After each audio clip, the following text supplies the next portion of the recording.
Audible Studios presents Red Right Hand, written by Levi Black, performed by Allison Johnson. 1. The cheap alcohol burned as it splashed down my throat. Fumes roiled up the back of my esophagus, making me choke. It felt like getting punched in the tonsils with a fistful of kerosene. I sucked in breath, swallowing hard. Damn it, Daniel. I really like you. Smearing the arm holding the dented plastic bottle of vodka across my face, I wiped away hot tears. The first guy and he knew. He knew. I fumbled keys out of my pocket and held them up, jangling in front of my face. They woozed and blended in a fuzz of eye strain, tears, and alcohol. Now you know there's nobody in this crappy world you can trust. My rage had cooled on the walk home, devolving into a ball of hurt and anger and drunken fog. The stairs to the townhome I shared were treacherous, threatening to throw me back down them with each step, but I wasn't going to let them get the best of me. I'm stubborn that way. Besides, it was cold outside. The key in my hand stabbed at the keyhole, brass clicking on brass. I had to lean my forehead against the door frame to get it to slide into the lock.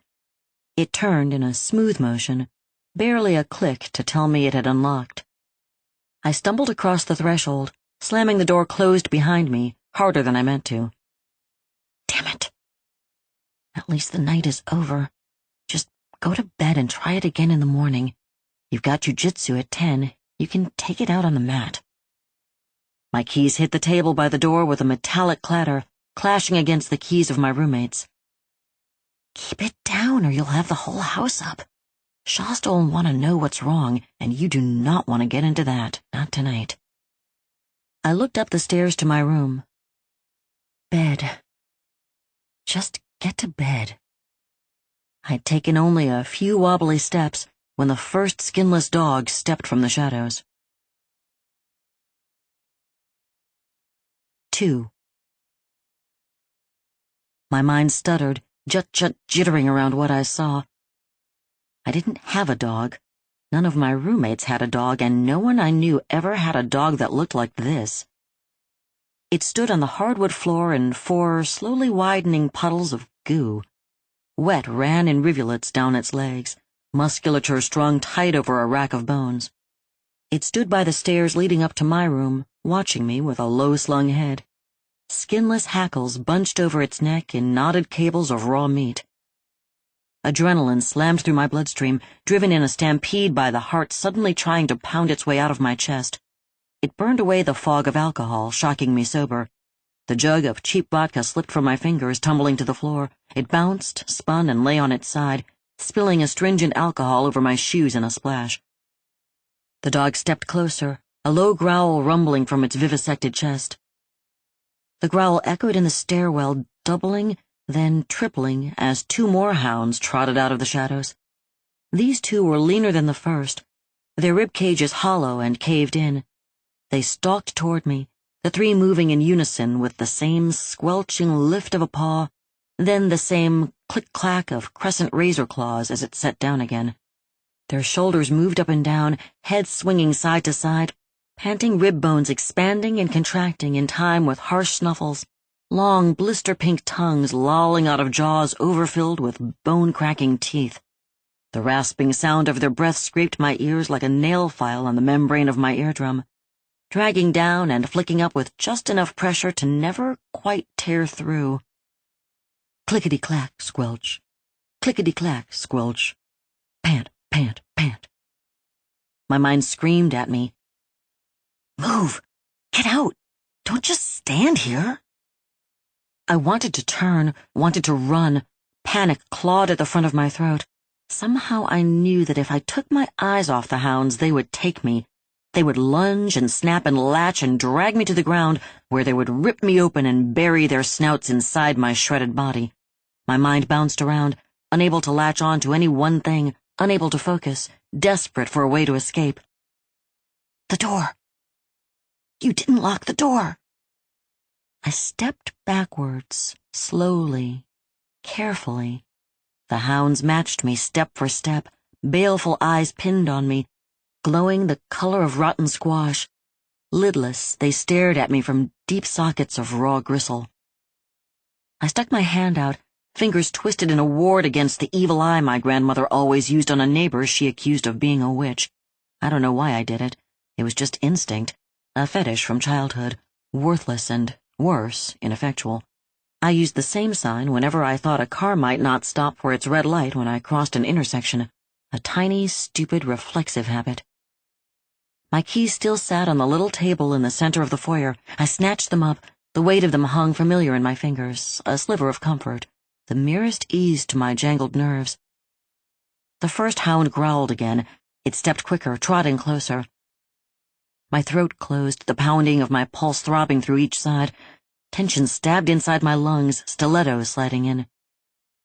Breathe. Remember, you have to breathe. The air between me and the hound became a plucked string singing with tension. They stopped, crouching raw haunches, front paws click-clacking against the floor as they spread apart, preparing to lunge. Oh, crap. Grabbing the table, I yanked it around me, tipping it over, crashing it to the floor between me and the hounds. I turned to the door as they pushed off, leaping over the table. My hand closed on the doorknob when I felt the hot, sharp slash of claws down the backs of my legs. I was driven to the floor, knees banging hard, shooting pain up my thighs. Fingers scrabbling, my hand slipped off the slick brass knob. A weight slammed into my back, smashing my face against the door. Pain blasted across my forehead, flaring white behind my eyes. My ears closed, turning the snap and snarl of the hounds all tinny and hollow. A blow knocked me sideways, scraping my cheek raw on the wood of the door. I tumbled across the floor, banging knees, elbows, and hips, until the wall stopped me. My body went numb, skull stuffed with cotton. Nothing worked. Panic screamed. Get up! Get the hell up or you are dead! My eyes were the only thing I could move. I rolled them around, watching the dogs as they circled. The big one lunged, snapping at my face. Its teeth clacked together, lips pulled in a snarl. A string of brackish saliva slung off those raw lips, slapping across one of my eyes. It hit, itching and burning like jalapeno juice on steroids. The hound pulled back. It shook its head, jerking from side to side, its jaw distended with a loud pop, dislocating to take a bigger bite. Cold, baleful eyes pinned on my throat. My fingers flexed, scratching the floor. Striated muscle on the hound's shoulders quivered as it prepared to lunge and tear my throat out in a spray of hot arterial blood. I couldn't close my eyes, couldn't look away. My eyelids were glued, stuck wide in their sockets as the door slammed open and a tall man in a long black coat strode in with amusement in glittering eyes and death in his red right hand. 3. The hound jerked around, skinless head still looming over me, still dripping on me. The rumble in its chest shook loose fat droplets of slick liquid that drizzled across my arm, my shoulder, my neck. They splatted warm and thick as milk. Its brother hounds moved back as the man in black filled the doorway. The wind swept in behind him, blowing and billowing his long coat around a slender frame. The black leather fwopped around his legs, the sound reminding me of bat wings. The wind cleared the air of the moist, green rot smell of the hounds, filling my nose with the scent of wood smoke and blackberries. He stood, outlined by the streetlights from behind, face in shadow. Just a shape, not really a man, but the form of a man, all shadowed moving edges and hard silhouettes. His eyes glittered deep in the center of his face. Other than that, I couldn't see anything about his countenance. Then he smiled. It was a shark-toothed grin, a glistening grimace from a mouthful of murder. A chill slid slowly down my spine. The gleam across his teeth was the same gleam that slid down the edge of the sword like a drop of quicksilver. Gooseflesh rose from the base of my skull to the bottom of my shoulder blades that had nothing to do with the chill night air rushing through the open door. The hound standing over me growled deep in its exposed ribcage. "Shut up, mongrel. Recognize you're better." The voice was deep and clear, a tolling bell that echoed in the tiny vestibule. The hound tilted its head, watching him with an unblinking sulfur eye. Fear pulled every tendon in my body tight, squeezing like a python, making me want to scream. The tension in the air suffocated me, clamped around my chest, thick with the potential of violence. The hound above me turned, snapping at its brethren with a hoarse bark and a clack of wicked teeth. The two smaller hounds sprang in an explosion of deadly liquid grace. They were a blur, hanging in the air at the same time, ropes of spittle and rabid foam slung from raw-lipped snouts as their teeth gnashed. The man in black turned, flicking the black-bladed sword in his terrible red right hand. The slender length of steel licked out, not slowing as it bit deep into the belly of one airborne hound. Muscle parted like water in a gushing plop of strange organs on the floor. The hound fell as if struck down by the hand of God. Both halves of it twitched, sloshing out more of the chunky stew its entrails had become.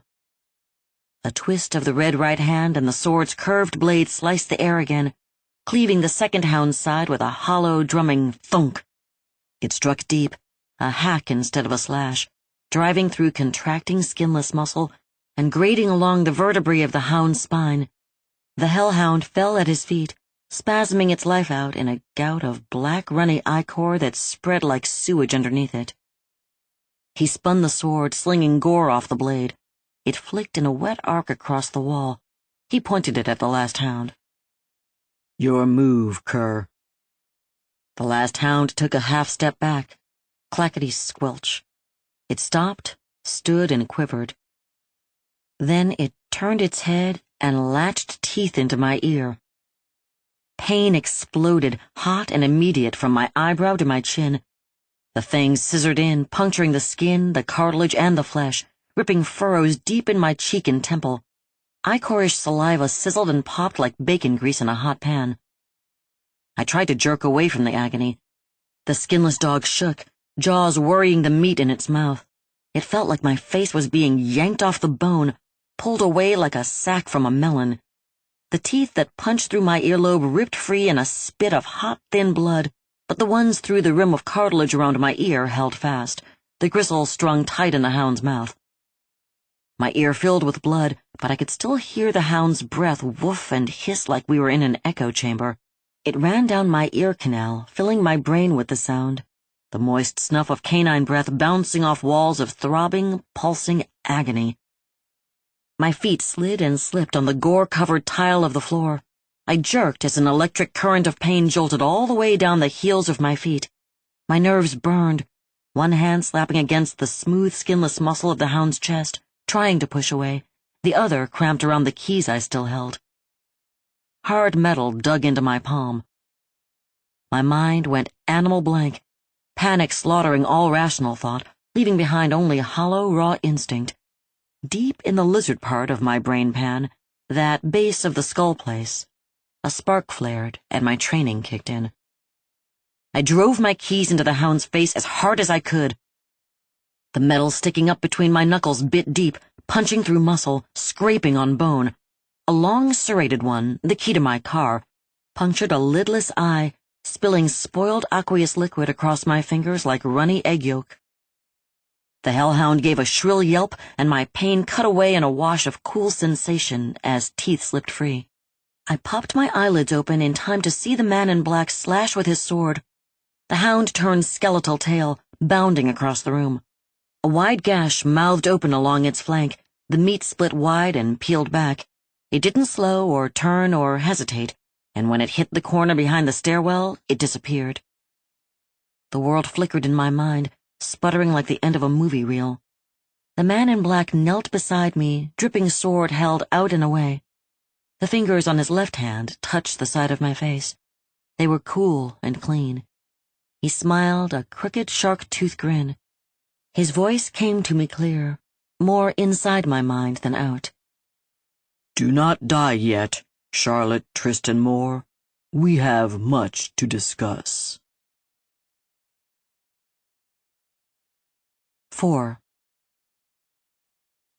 "Do you have cream or sugar?" The side of my head throbbed, pulsing in time with my heartbeat. I could feel the blood lurching underneath the skin, slouching its way toward the Bethlehem of my face. It hurt. like claw hammer to the skull hurt. Even my teeth were sore. I held a towel against my shredded ear to catch the blood that poured out, running hot and sticky down my neck. The world sounded half-muffled through the blood-soaked cloth. I stared at the tablecloth in front of me, elbow propped on the red and white checked vinyl my roommate Jessie bought from her last visit home. The little red squares wavered with every pulse from under the towel. What the hell was going on? A dark hand sat a steaming cup of black coffee on the table under my face. I asked you a question, Charlotte Tristan Moore. I would appreciate an answer before this turns cold. I looked up. The man in black stood close beside me. My neck began to hurt immediately as I twisted my face up to take all of him in. Tall, he loomed, head seeming to brush the ceiling, although some small part of me knew that as a trick of perspective, the angle I looked up from.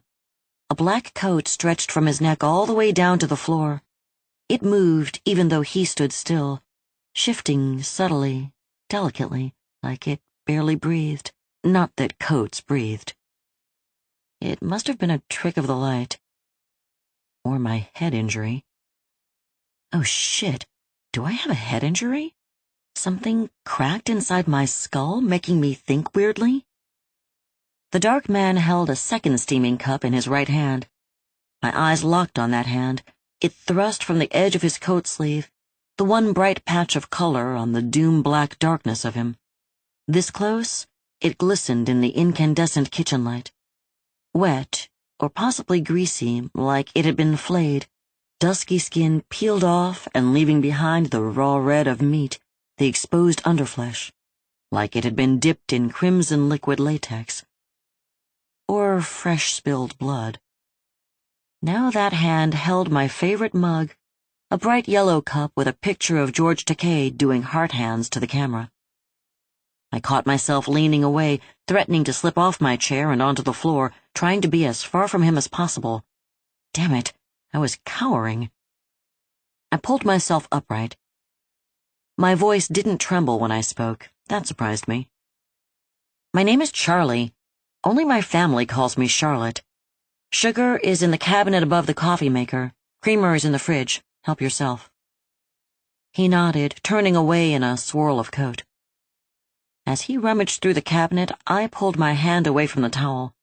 The hand moved, but the towel stuck, held to the side of my face by a clot of dried blood. Great. I pulled on one corner, tugging sharply. It pulled free with a tearing rip. I winced. I couldn't help it. The pain flared hot and bright like a struck match laid against my skin. You've been hurt worse. Get it over with. My fingers closed on the corner, and with a swift, sharp yank, I pulled the whole cloth free from the clotted wound. It felt like being slapped with a belt sander. I sucked air hard and fast between clenched teeth. Damn, that hurt like hell! He was there, next to me. I didn't see him move. My eyes hadn't been shut longer than a second, but he somehow moved across the room and next to me, just there, like he teleported. His red right hand reached for my face. His voice came, a dark murmur. Do not move. My nerves locked, freezing me in one spot. That hand moved closer, drifting lazily near. It hung, exposed and obscene from the end of his sleeve, almost limp, fingers slightly curled like those of a dead man. It became all I could see, all I could look at, blocking the whole world. Made of striated muscle attached to tendon and bone, stringy nerves laced over the entire surface like electrical feeds. It came closer, everything else going blurry with strain as I tried to watch while it slipped out of my line of sight. I couldn't move my neck, couldn't tilt my head, frozen by his command like a field mouse hypnotized by a cobra. The hand touched my ear. I felt a slight pressure and then nothing. No pain, no stab, no tear, no rip, no searing agony that I expected. He pulled away, hand falling to his side, disappearing in a fold of that long black coat. My own hand flew, touching my ear. It felt strange, odd. Hot with fever, I felt the rough, crumbly crust of dried blood. My hair matted with the fluid into a hard knot. As I felt around, it crumbled and dusted down my cheek, down my neck. My fingers moved the flaps of soft, spongy tissue where teeth had ripped through the lobe, leaving it a tangle of skin strings. The hard rim of cartilage felt like a frond of plastic under my touch. A gnarled, half-melted frond of plastic. A chunk of scab came off in my fingers, and they were suddenly slick with new blood. I felt all that in my fingertips. None of it in my ear or the side of my face. That skin was dead, rubbery, no sensation at all. The man in black now sat across from me at the little table, a long-handled spoon clinking around the rim of the yellow coffee mug as he stirred in hazelnut creamer. I hadn't seen him move again. 1 second he stood at my side, the next I examined my ear, the third he was in the chair across from me. "Did you heal my ear?" He smirked, making the corner of his full lips twitch upwards. Dark eyes glittered, smudged under with deep hollows. "Does it feel healed to you?" "No, it still feels like shredded meat, but it doesn't hurt anymore. Why?" He lifted the coffee mug. George Takei smiled at me. "I shut off the nerves in that part of your face." "You did what?" "Your eardrum is not damaged. You heard me." "Is it going to come back? Will I have feeling again?" The man in black sipped his coffee, not answering. "Are you going to tell me what the hell is going on?" "Tonight is your night of destiny, Charlotte Tristan Moore. You have been chosen to receive a great blessing." A chewed-up ear is a great blessing? My hand banged against the table. Coffee splashed over the rim of the mug in front of me, spilling across the plastic tablecloth. "Quit talking in riddles and tell me what's going on!"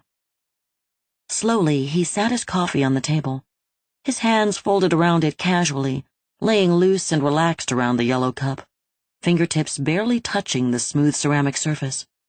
His left hand had long, slender fingers, each one carefully sculpted and covered with smooth skin the color of the coffee in his cup. The nails were even and manicured. It made me think of the piano. His fingers looked like they would be able to seduce a tune from an instrument. Stroke the keys. Tickle the ivories. Then my eyes fell on his other hand, the right hand. The terrible red right hand. I remembered it touching my face, and a chill ran up one side of my spine and tumbled down the other to splash against something low and deep inside me. I tore my eyes away, forcing them up to his face. He looked at me, watching me with an intense gaze under a dark brow. His nose was sharp, hawkish at the bridge and widening at the bottom over full lips. It was an exotic face, feral and Semitic. The face of an ancient Babylonian or a time-flung Assyrian. That sensation happened again, the sick thrill that churned deep inside. Fear wrapped itself around me. I felt like an injured swimmer in shark-infested water. This time my voice did tremble just slightly, just below the surface. "Who are you?" "I am Nyarlathotep." Why does that name sound familiar? I'd heard that name before. "Your uncle, Howard Philip Lovecraft, wrote of me." My Uncle Howard? Who the hell was he talking about? Knowledge slammed into my brain. You mean my mom's great-uncle, the dead writer? "You are of the Lovecraft bloodline." This made no sense. My last name is Moore. A sip of coffee, a twinkle in dark eyes. "Your father's last name is Moore. You are a Lovecraft through your mother's blood." Wait a damn minute! My hands were flat on the tablecloth, holding something solid because the world had tilted on its axis. My brain fumbled around, trying to figure things out. I read that stuff as a kid because my mom made me. It was weird and boring and totally made up. My mom took great pride in being related to a famous writer, and wanted me to be proud too. She used to assign his stories to me like homework. I would sit on a Saturday and try to plow my way through words that filled pages like marching insects. Words that were out of date when he wrote them, containing enough syllables to make your jaw hurt, and he would use them like it was his job. 4 adjectives to describe 1 noun, and 3 or 4 nouns in a sentence. Everything became eldritch, elephantine, horrifying, terrifying, or some other $10 descriptor. Too wordy and dry for a 12-year-old. Too wordy for me now. Howard Philip Lovecraft walked your planet as a prophet, able to see through the veil between worlds. It very nearly drove him mad. He wrote stories to warn your race of dangers they knew nothing about. He leaned toward me. You have the same gift, Charlotte Tristan Moore. Stop using my full name. It's annoying. Just call me Charlie. He shrugged, sipped his coffee. Let me get this straight. You're telling me that all that craziness is real, and I'm a prophet, and you're a demon named How do you pronounce your name? Nyarlathotep. I don't know if I can say that. You may call me Savior. His lips twitched. Not a smile, just a flicker of amusement. Or Master, if the name is too hard to pronounce. Are you serious? I stared at him. Did you seriously tell me to call you Master? Anger spilled into my voice, making it crack. What the? Stop talking. Something in the tone drew me up short, some power catching my breath in my throat like an animal in a trap. His eyes flashed, crackling with the heat lightning of anger. Dusky skin flushed even darker, a shadow of a thunderstorm rolling over the horizon. His voice dropped into a hiss. I am Nyarlathotep. I am the crawling chaos.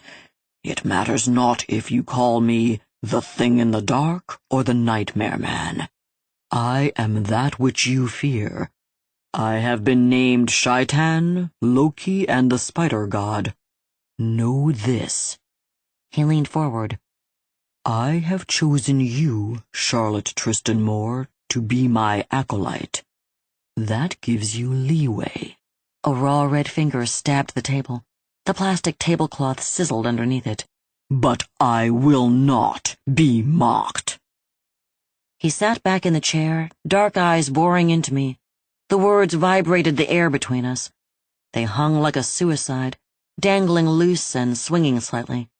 The silence swelled, filling the air like a humidity, making it hard to draw a breath. I clenched my teeth, keeping words trapped in my mouth. Sweat ran under my hair with a gut-locking sweep of fear. My mind raced, thoughts pinging off the insides of my skull, tearing along the twisted pathways of my brain and stumbling over each other. Oh shit, this is crazy. Why haven't Bobby and Ned or Shasta come down? This is crazy. What is he, a man? Is he a man? Did he kill them in their sleep? What the hell were those things when I got home? Why did Nyarlathotep save me? What the hell is going on? Nyarlathotep waved his normal hand in front of me. The other people who live here are asleep. They will not wake until I allow it. My tumbling thoughts screeched to a halt. Did you just read my mind? I did. Your housemates are locked in their dreams until I allow them to wake. I chose not to kill them. I am not a man. Those things were skinhounds, bidding doers of the ones locked away, sent to kill you before I could find you. I saved your life because you alone can be my acolyte. He smiled. Did that answer your questions? I pushed the chair away from the table. The legs grunted across the floor loud and sharp. I needed to get up, to move around. This was weird. Too strange, too much. I felt trapped on a train headed off a cliff somewhere down the line. I couldn't see it from my car, but I could feel the tracks were loose under the wheels. My skin twitched all over from the adrenaline pumping through my bloodstream. I paced beside the counter on the other side of the kitchen, as far away as I could get from him and stay in the kitchen. He sat between me and the door. Somehow, I didn't think he would let me leave the room. I took a deep breath, making my mind calm down. Think, Charlie. Think. Work the problem. Why would those skinhounds want to kill me? To stop you from becoming my acolyte. I put my hand up. Stop that! Stop talking like I know what the hell you're saying. I don't know what... My fingers jerked quotation marks into the air. become your acolyte means. Tell me what you want in plain dumb human English. Nyarlathotep took a sip of coffee. He studied me over the rim of the mug with half-lidded eyes. Slender brown fingers held the cup to his lips. That awful red right hand lay somewhere out of sight, under the table or put away in the folds of his coat. I didn't care as long as I couldn't see it. That thing creeped me out. It filled me with a cold dread in the bottom of my stomach. Nyarlathotep drained his cup and placed it gently on the table. He stared at the empty cup, hand tented on the table just in front of it. After a long moment, his hand twitched, fingers flicking out. The cup upturned and flipped to its side. It rolled until the handle thunked on the table, bringing it to a stop. Dregs of heavily creamed coffee slowly ran to the edge and spilled over to drip out onto the tablecloth. His voice was clear. There are things, gods, if you will, beings of unmeasurable cosmic power, who covet this earth. They desire to overrun it. Some want to destroy your race. Some want to enslave you as playthings. Some want to devour you as succulent prey. They are the elder gods, the outer gods, the great old ones of time long forgotten.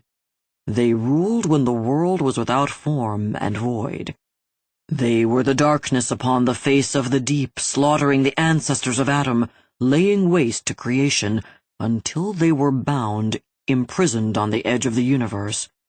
For eons they have tried to crash their cell gates, return to this world, and seek vengeance on the sons and daughters of the ones who slammed shut the door against them. I blinked, lids shuddering down for only a split second. When they opened, the man in black stood in front of me. Everything inside my body locked down, every muscle tightening in alarm. Nyarlathotep loomed over me.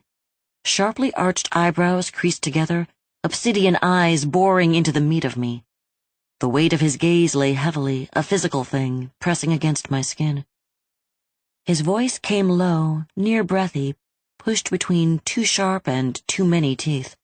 After millennium of howling and gibbering against the gates, they have a new design. Now they slip quietly into this realm, squeezing through the cracks and the fractures and the fissures little by little, seeding themselves here in this reality. They come like a thief in the night, growing in might and power until enough of their substance has crossed to make a full and complete transition. He leaned in, sharp-angled face inches from mine. I didn't flinch, didn't draw back. I didn't. I have grown fond of your world, of your race. I do not wish to share my playthings with ones who would destroy you all. If the human race is to die in glorious slaughter, it will be at my hand, or none at all. I took a slow, careful step back, like you back away from a dog you aren't sure is going to bite you or not, but it will if you move too fast. What do you need me for? Only the Lovecraft bloodline carries the gift of sight. I need you to be my hound, to help me hunt the avatars of the old ones that have already crossed the threshold before their power grows too great to stop. I've never seen anything like you're talking about. Not until tonight. Not until you. The magic lies dormant inside you. After I place my mark upon you as my acolyte, your gift will spark. You shall be of me and I of you. Then your magic will be accessible to you. Dread sat like lead in my stomach. I didn't want anything to do with this. I just wanted to get away from this man in black and his craziness. I felt stuck. Trapped. Trapped like... I shoved that behind its door, locking it away. No, not like that. Never like that again. Keep it together, Charlie. Play along until you get your chance. What do I have to do? Simply give me your hand. His right arm moved out of the folds of his coat. His hand hung, red, raw, and sticky slick. I pulled back. I didn't want to touch that hand. I clenched my fist and shoved it in my hoodie. The man in black looked amused. Do not fight me on this, Charlotte Tristan Moore. I will have your hand one way or the other. It would be best to give it willingly. Slowly, I unfurled my arm, stretching out my palm like a sacrificial offering. His dreadful crimson hand fell quick and terrible, clamping around the bones under my skin, rubbing them against each other. My mind loosened. The shiny cinnamon skin touched mine, firm and slick, like scar tissue. I thought it would be sticky and tacky, like semi-congealed blood. For a second, it almost felt pleasant, comforting. Then the pain struck, small and quick, like a biting cuttlefish under the water.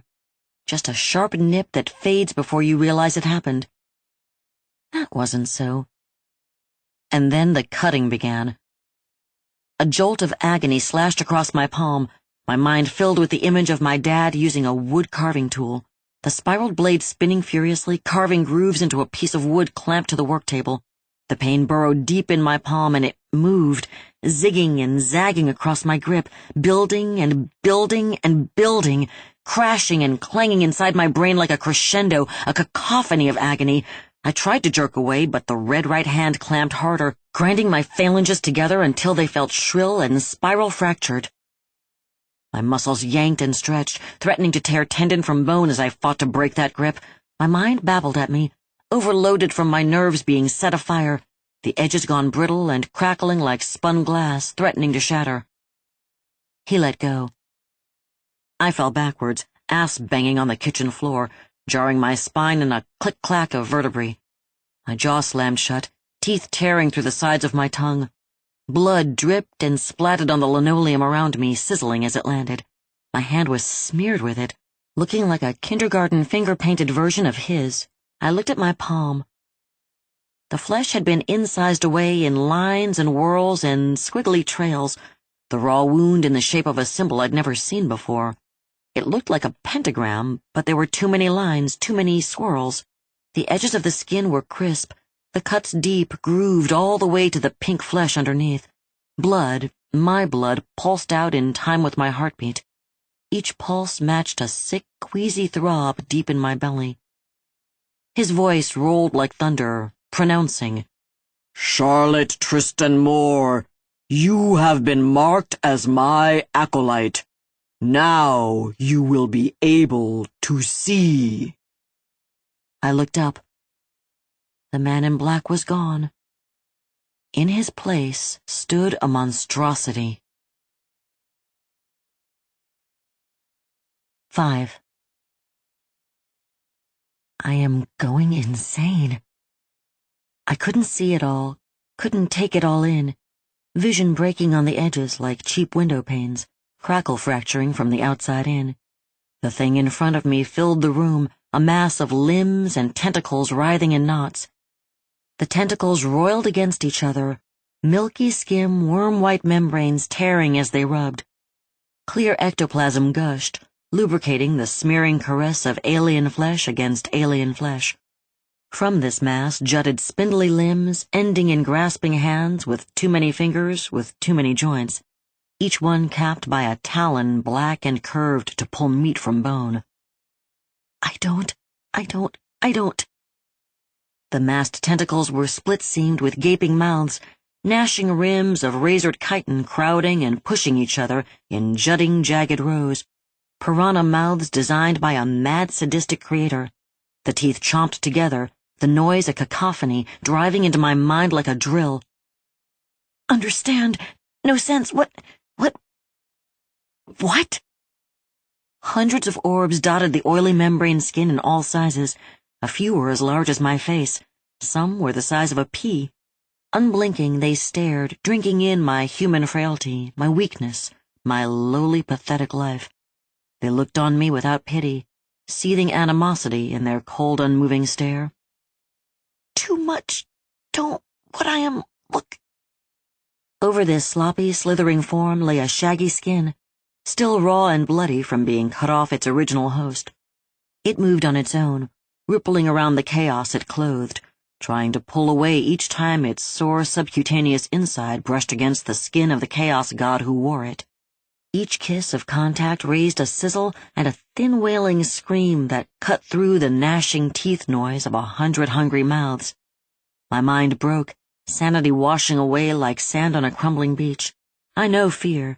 Since that night it has been my constant companion, living in my bones, stalking my shadow, ever waiting for a trigger to come screaming back into my mind. A certain look from a man, the smell of Saxe body spray, carpet against my skin, 4 men in a group, my face touching bare mattress if the sheet slipped in the night. That song, that damned song that still haunts me. These things and 100 others have stalked my life since that night, looking for any opportunity to take me and drag me back to the edge of madness. That was nothing compared to the terror that ripped my soul at seeing the crawling chaos in his true form. A tentacle slithered toward me. My eyes locked on it, unable to blink or look away. It slapped around my arm like an obscene bracelet, the membrane cold and greasy as it curled around my right wrist. Its touch turned the thick line of scar tissue running up my arm into a throbbing current of ice. It ached deep in my tendons, racing along my carpal tunnel. My fingers opened, uncurling to reveal the symbol carved into the flesh of my hand. A scream tore out of my throat. The chaos moved, surging toward me. Something hot and wet hit my palm, setting it afire. The world exploded. 6. I snapped back to the real world in a harsh, pulling jerk. I found myself on my knees, still on the kitchen floor. Nyarlathotep stood over me, hand clamped around my wrist. His normal hand. The red right one held my empty coffee mug from earlier. Something sticky ran down my arm in a twisty, winding trickle. I looked. Coffee. Coffee mixed with blood streamed down my arm, dripping off my hand onto the floor. My mind tumbled into working order and my first coherent thought became, who's going to clean up this mess? The bones of my wrist ached under the man in black's fingers, and the scar that ran up my forearm thrummed with cold. Let me go. Jerking down and to the inside like I'd been trained, slipped my hand out of his grasp. I scrambled, shoes squeaking on wet linoleum, putting as much distance between me and the man in black as I could. He watched me, lips pulled into a bemused smirk. My back hit the wall. The wall was solid. It was real. Carefully I stood, sliding up, getting my feet under me. A hornet's nest buzzed inside my body. I could feel my blood running under my skin, rushing and blasting through the veins. I felt high, charged, jolted full of some weird energy that made the world spin faster. What the hell just happened? Nyarlathotep smiled. Blood touched your mark, and your sight activated. Stop. My left hand, the smooth, uninjured one, flew up between us. Stop using words like they mean something to me. I thought for a second, pulling it all together. I looked down, studying the symbol etched into my palm. My hands were shaking, vibrating and tingling like they were hooked into a live wire. The lines and swirls were grooved into my flesh, open and raw, but they weren't bleeding anymore.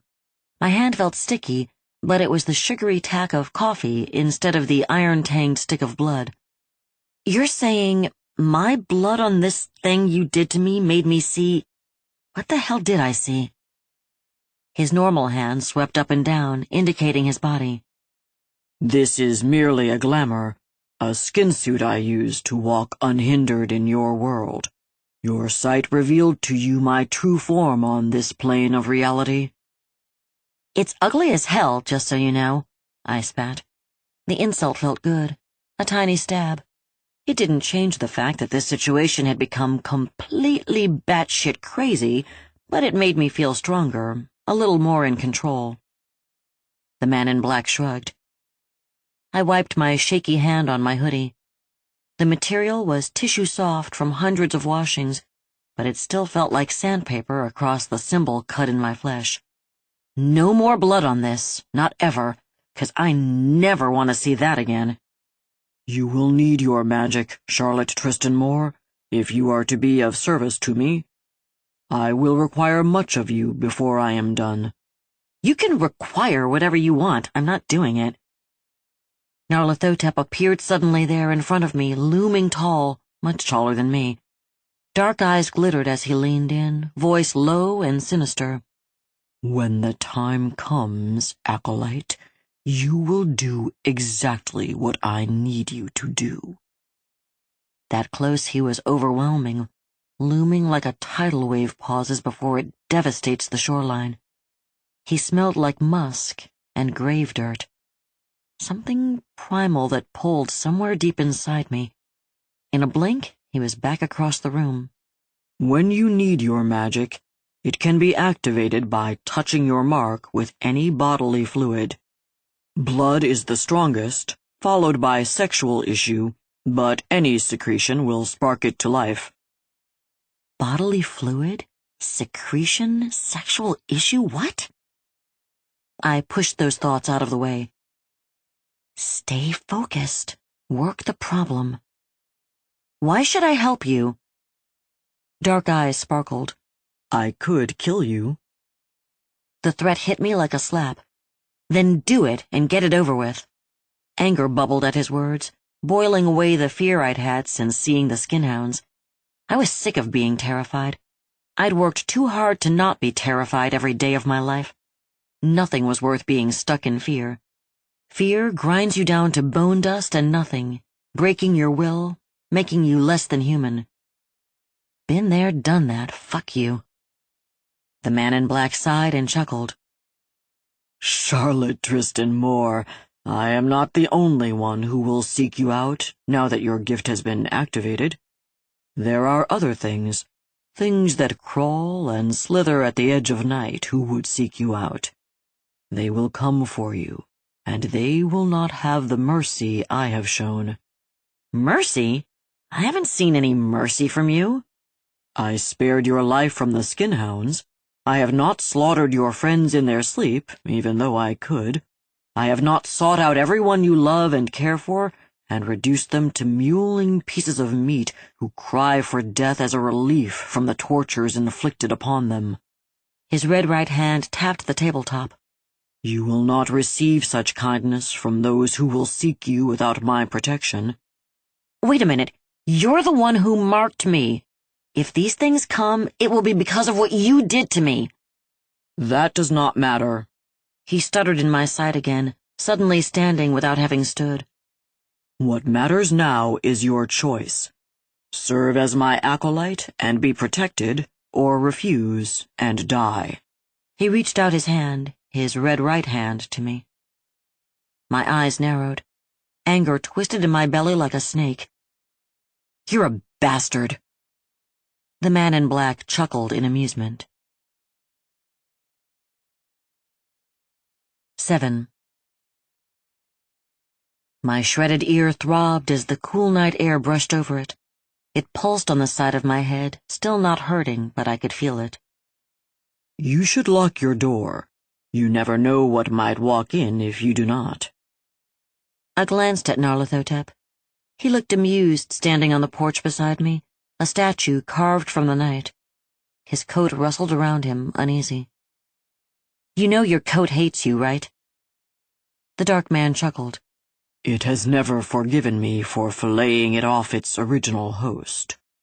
What is it? It was an archangel who strayed too far from his appointed territory. Now it is my coat. You skinned an archangel? And you're trying to convince me that you're the lesser of two evils? The man in black's smile gleamed in the shadow of his face. I never claimed to be lesser. I turned from the door, starting down the steps. He moved beside me, matching me step for step. My hips scraped along the handrail. I leaned as far from him as I could, desperate for his coat, the still living skin, to not brush against me. If the dark god next to me noticed, he gave no indication. My eyes scanned the short yard that buffered the parking lot from the row of townhomes. Once I made it past the handrails, it would be wide and open. Hold it together. Remember what Sensei taught you. Almost there. Distract him, then make your move and run like hell. That's my car over there. I pointed across the narrow yard to the parking lot. Oh, shit. A slender male figure leaned on the hood of my car. Head down and hands stuffed in pockets, his shoulders looked narrower than normal. A thick lock of hair curled over his forehead, shadowing his eyes. He looked up as we stepped off the stairs and onto the sidewalk, the streetlight above revealing a clean jawline and a nose slightly crooked from being broken in a wrestling match from high school. Daniel. I stopped short. This was the last thing I needed. Black magic and chaos gods and skinhounds had pushed me to the edge of my ability to cope, but this would be too much. I couldn't deal with Daniel and what happened earlier, not on top of the rest. No way. Nyarlathotep moved on the edge of my vision, reaching for me. I twisted away, needing to not be touched, especially by him. Daniel walked toward us. No, damn it, no. I stepped forward, holding my hands up, moving between Daniel and the man in black. Go home. Charlie? His voice sounded husky, a raw rasp.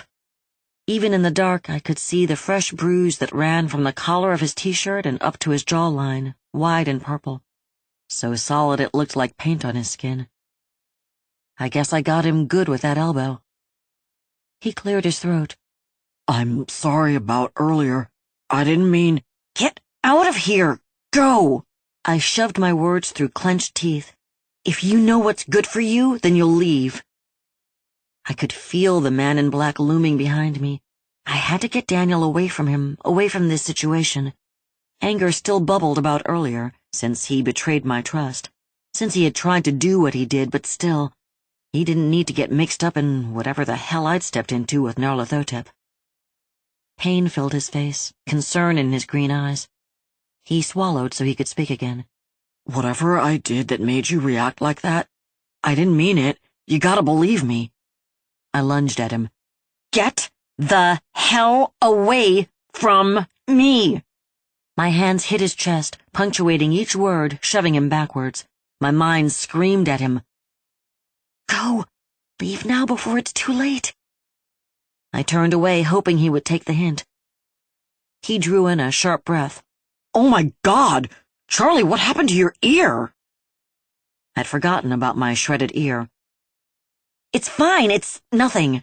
My hand flew to the side of my face, fingers scrabbling, trying to pull too short hair over the ruin of my ear. The hair didn't move, shellacked in place with dried blood that broke and crumbled under my fingertips like cheap dollar store hair gel. The man in black moved closer, coat fwapping and shushling. Daniel looked up at Nyarlathotep. His hands clenched into fists and he stepped back, bracing himself. Who are you? His eyes flashed in the low light. Are you the one who hurt her? He's trying to defend me. He's going to fight for me. Something surged inside me, the same something that had grown during the last few months with Daniel. Something that eased the hurt from earlier. It wrestled against the sure belief that the man in black could kill him where he stood. I had to get him to leave for his own safety. There was a split second where my head turned selfish and ugly, throwing back to years of looking out for myself. Leave him. He can be your distraction. Let him deal with the man in black and you get away, get safe. I pushed that thought down hard, smothering it before it could take root, before I could seriously consider it. Daniel hadn't seen what I saw in the kitchen. He thought Nyarlathotep was just human, and he would try to fight him. For me.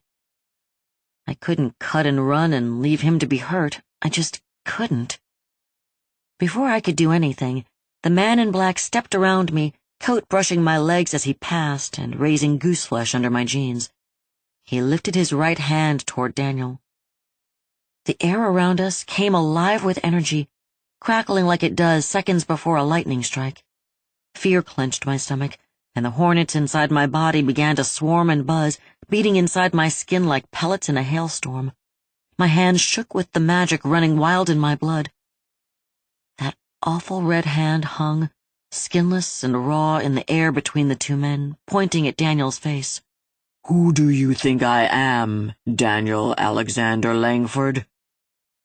The air split with his voice. I couldn't see it, but I felt it like a whip crack. Daniel's face changed, growing loose and slack. 1 second he scowled with anger. The next, his features smoothed, the muscles relaxing, leaving his jaw slung open and his eyes staring at the red right hand before him. His voice came, sluggish and drawn. "You are Lord and Master, fit to be worshipped in the night and the nightmares of men. Do you wish to worship me, Daniel Alexander Langford? With all my heart and soul and mind, Master." Daniel sounded like a drone. Horror climbed my throat.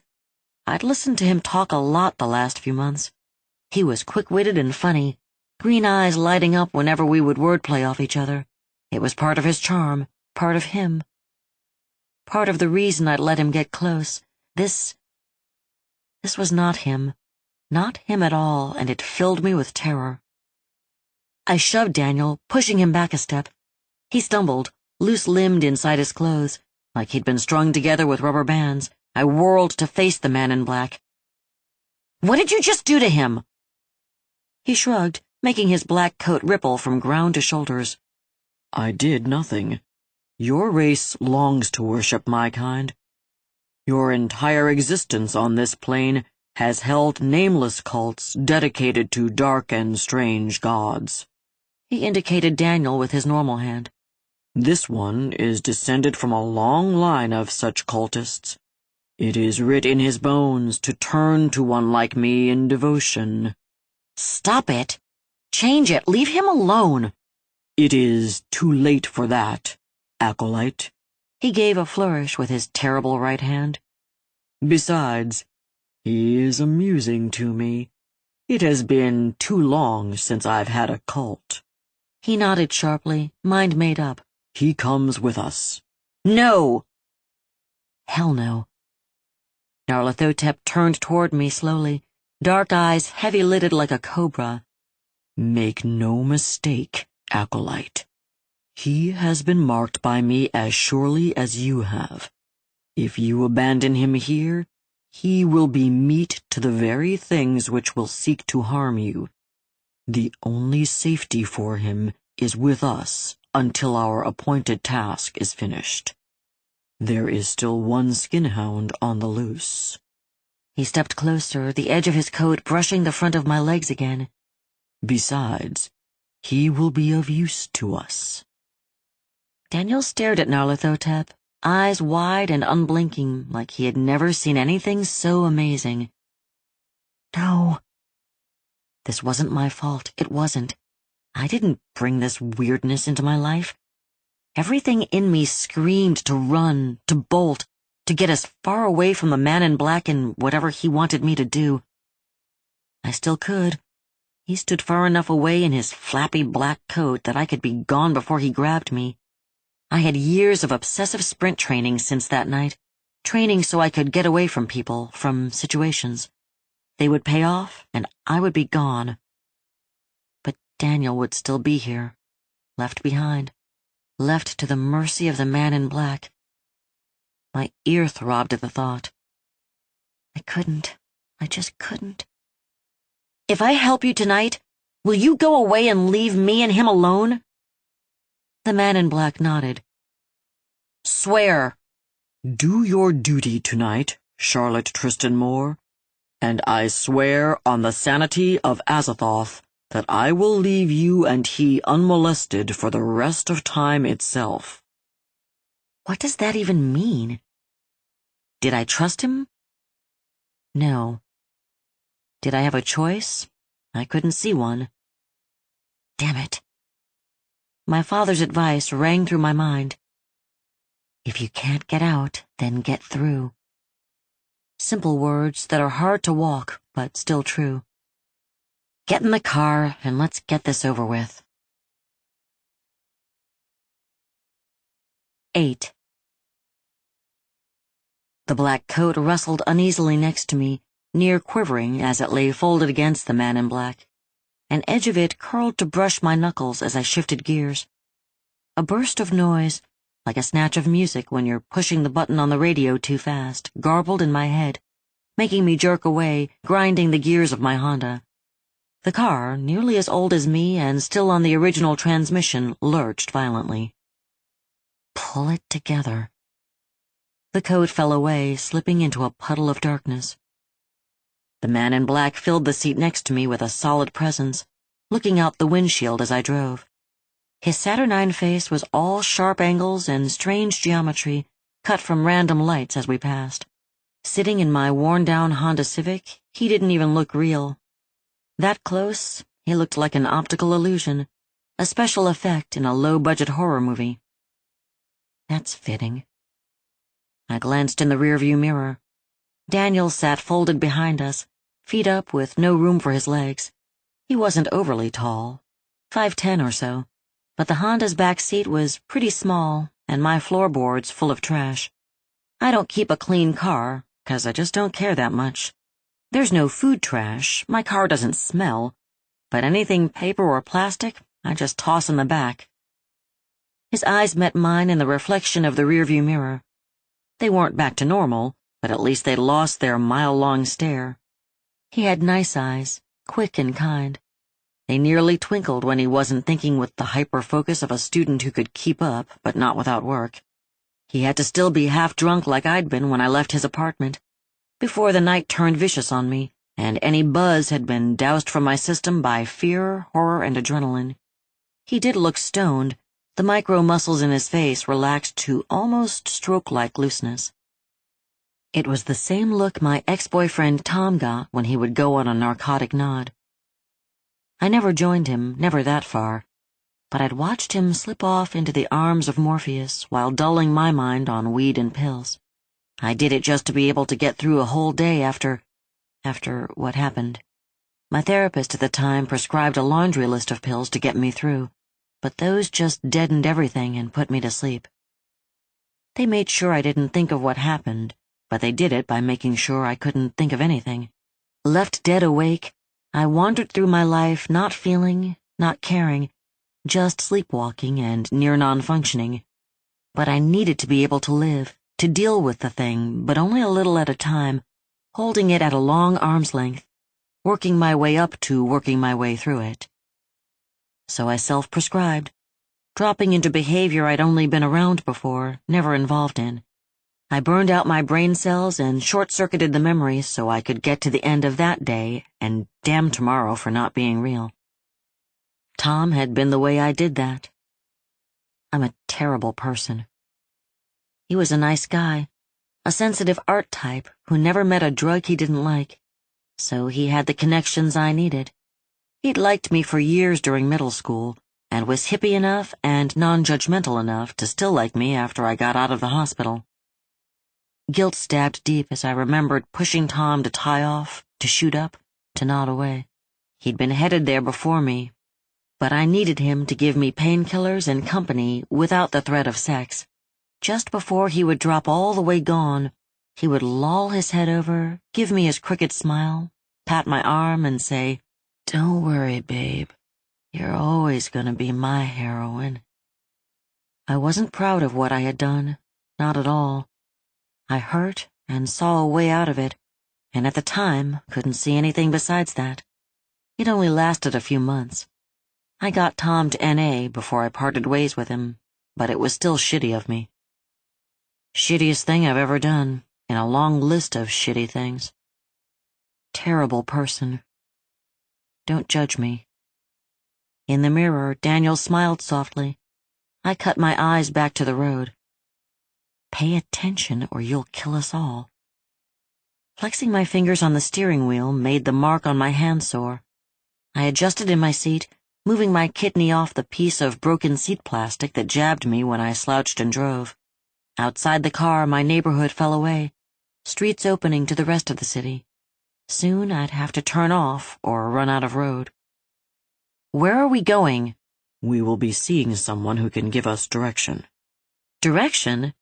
I could use some, unless you want me to turn the Quickie Mart at the end of this road into a drive-thru. The man in black reached into his coat with his red right hand, the crimson of it slipping obscenely into the inky folds. His arm slid deep, deeper than it should have been able, disappearing into the leathery darkness. I watched from the corner of my eye while still driving. Where is his sword? It wasn't in the car. I hadn't seen it since the foyer of the townhome. Did he leave it there? Would my roommates find it in the mess of gore and blood of the dead skinhounds? Shasta would freak out in the morning. They all would. If they woke up at all. The man in black said he'd placed a spell to keep them asleep. What if he wasn't telling the truth? What was I thinking? What if he was telling the truth? What kind of insanity had taken me tonight? Panic rose in my chest. I clamped down on it. I could only do what I could do right now. I would deal with this right now and deal with that when it came. The man in black felt around the depths of the coat, two sharp teeth biting his lower lip. He smiled as he found whatever he'd been looking for and began to pull his arm out. The smile scraped the points of his teeth over the thin skin of his lip. Black blood trickled from a dozen pinpricks. It pooled along the bottom edge of the bottom lip, quivering as it thickened, hanging, threatening to drip. His tongue darted out, sweeping across and scooping up the droplet. The tongue was too long, scabrous, and red like a boiled lobster. The sight of it ran a chill up my spine. His hand slid out of the coat. Held delicately between his fingers was a tiny white object. Fluted on both ends, the center gently curved to a narrow convex. He studied it for a moment, turning it carefully in front of him. My scalp began to prickle, hot and itchy under my hair. The light ahead switched from yellow to red. I coasted the Honda to a stop. "What's that?" He didn't answer. Raw red fingers flicked the tiny object into the air with a gentle spin. His other hand plucked it before it began to fall. I watched in dread fascination. I didn't see his red right hand snake toward me until it snatched a hair from my head with a sharp, sudden shock. "Ow! What the hell?" The man in black didn't answer. He held the single hair between his fingertips. It was short and dark, curling on itself in twists. My hair is a complete pain in the ass. Tight, dark curls that you can never straighten or even really brush. Even more so since I had it cut short enough that it couldn't be grabbed, couldn't be used against me. As I watched, he placed my hair inside his mouth, holding fast to the end of it. Closing his lips around it, his jaw worked for a brief second. He pulled, drawing it slowly between his lips. It came out straight as a needle. He jerked his chin, pointing forward with the fingers not being used to hold my hair. "Drive, Acolyte." I looked up. The light had turned green. Shifting and punching my foot down, I accelerated, still watching him from the corner of my eye, scalp still itching with some weird feeling from the thing in his hands. He took my Chaos God's spit-stiffened hair and laid it against the small white object.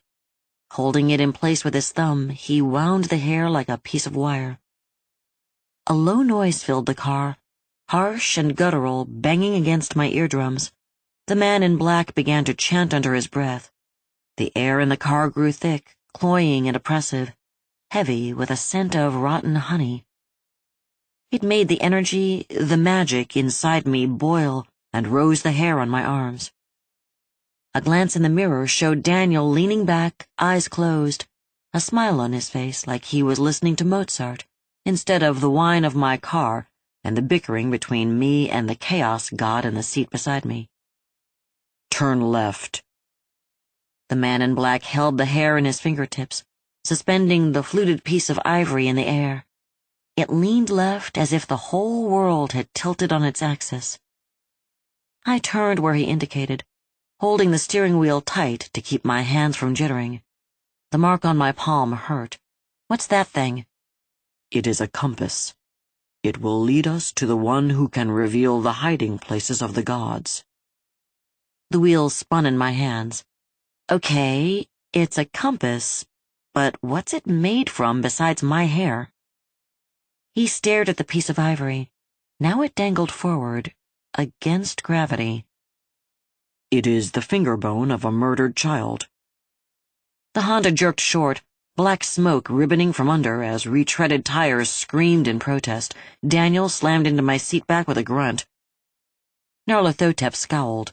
Why are you stopping? Disgust rolled inside me, my mouth twisted with it. What did you say that is? It is the finger bone of a murdered child. You want me to drive? Then you need to explain to me why you have that thing. My voice turned shrill, tilting into a higher pitch, brittle with anger at each word. This was too much. The face of every child I knew flashed through my mind. My younger brother, my niece Sarah, my nephew Rolf, the kids I used to teach when I worked at daycare. This was over the edge of what I could handle. Calm yourself, Acolyte. It was not a child that you know. Daniel pulled himself up by the back of my seat. He touched my shoulder. Hey, Charlie. It's okay. It's all right. It's not all right. I jerked his hand off my shoulder. You have no idea how not all right it is right now. Drive. The man in black pointed across the front of the car.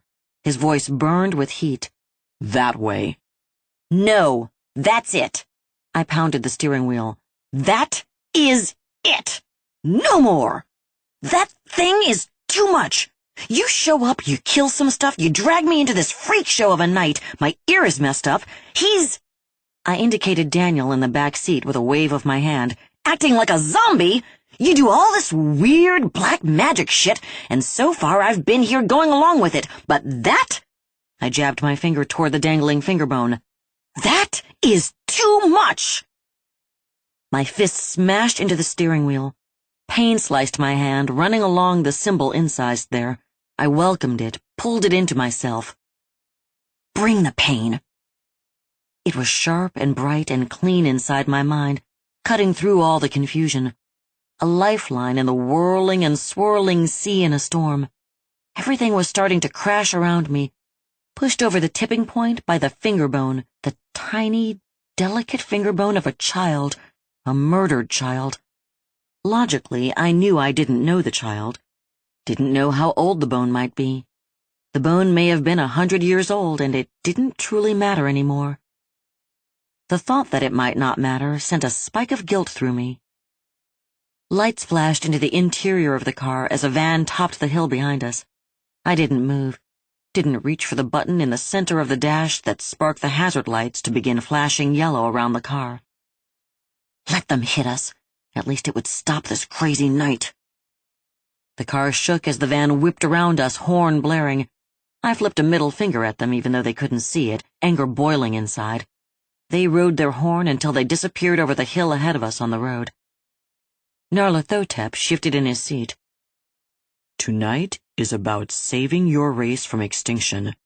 The longer you delay us, the less likely that becomes. I shook my head, not looking at him. You are not the good guy. Don't play that card with me. You have seen me in my true form. I am not the worst of my kind. There are things on the edge of the darkness, things we are trying to stop, that would use this world as a feasting board. They will spill every drop of humanity's blood until it runs a river for them to bathe in. Your race will be gristle in their teeth and meal for their bread. An image of his true form charged to the front of my mind, making me close my eyes and shake my head. It rattled behind my eyelids, horrible and terrifying, and lodged deep in my cerebellum. That image, the thing I saw, would fuel nightmares for years to come. I could just feel it. The thought that there might be more of him out there, worse than him out there, turned my guts into ice water. But that finger bone, that child, you aren't any better, not if you can use a thing like that. Daniel's hand touched me again. Maybe we should— Shut up, Daniel! Pulling the parking brake, I turned the car off. I didn't look over, didn't look around, just kept my hands on the wheel and stared straight ahead. I'm done here. Find someone else. I meant it. Silence filled the car, broken only by my strained breathing, the cooling tick of the engine, and the rustle of the angelic pelt the man in black wore as a coat. It fluttered around his legs, quietly flopping in the dark. Headlights shone over the hill ahead, cutting through the dark like a pair of spotlights. They grew brighter as the vehicle they were attached to drove relentlessly our way. The man in black turned in the bucket seat. Dark eyes looked past me. Daniel Alexander Langford. I watched in the rearview mirror as Daniel turned toward him, eyes wide and unblinking. An 18-wheel semi-truck burst over the hill. Step out of the car. Stand in the road. Stiff-shouldered, Daniel reached for the door handle. The semi cleared the crest of the hill, barreling over, picking up speed on the other side. My throat closed in terror as I realized what was about to happen. I couldn't speak, couldn't scream, "No!" My fingers scrabbled desperately at the safety lock button. It engaged with a click from all 4 doors. But Daniel had already pulled his handle. He stepped out of the car, shutting the door behind him. He took 3 long steps and turned, eyes closed as he stretched out his arms in supplication. The semi roared down the hill. He'll see him, the driver will see him and stop. Daniel stood in the road, dressed in a black hoodie and dark jeans, in a puddle of darkness between widespread streetlights. We were only a few feet away, and I could barely make out the shape of his face. I grabbed my door handle. I had to get out, to get him. There was time. I could get him out of the road. Pain clamped around my arm, jerking me against the seat. Black spots fuzzed my eyesight as all the air rushed out of my lungs. Nyarlathotep leaned toward me, face drawing close. Under his red right hand, the pain turned cold, an ache stabbing deep straight into my bone. His face thinned, drawn into a feral mask. Sharp, jagged rows of teeth meshed as he hissed between them. You chose this, Acolyte, so you will watch. This is the price you pay for disobedience. He shoved me, making my head jerk toward the window. My eyes fell on Daniel, standing still in the street, docile as a Hindu cow. The headlights of the truck bathed him in harsh silhouette. The driver saw him, air horn blaring out into the night and brakes locked in a scream as thin asbestos pads tried to stop 20 tons of vehicle rushing headlong at 80 miles per hour. The truck didn't even slow. My mind jolted with images of roadkill, burst organs, and shredded fur. 30 feet. Acid geysered up the back of my throat. 20 feet. Heart clenched like a fist. 10. I screamed. All right, I'll do it. I'll do what you want. Nyarlathotep let go of my arm. The fingers of his red right hand flashed together like matches being struck. The skinless hand made the same crack my father's snapping fingers used to make. A burst of light slapped me in the face, searing my eyes, flash-frying my optic nerve. The world went white, then red, then black. Blinking away tears, my vision slowly returned, turning my eyesight into a slowly developing photograph. Daniel sat in the back seat, the same look of serenity on his face. The man in black pointed across the dash and out the window with his red right hand. The finger bone swung gently at the end of my strand of hair curled around 2 skinless red fingers. I started the car. The keys jangled in my shaking hand. Thou shalt not tempt the Lord thy God, Acolyte. The man in black's red right hand fell away, disappearing in the folds of his coat. Now drive. I looked in the rearview mirror. Daniel looked back at me. He smiled. I didn't smile back. My throat still tasted like stomach acid. I put the damn car in gear and drove, hatred burning in my heart for the man in black. 9.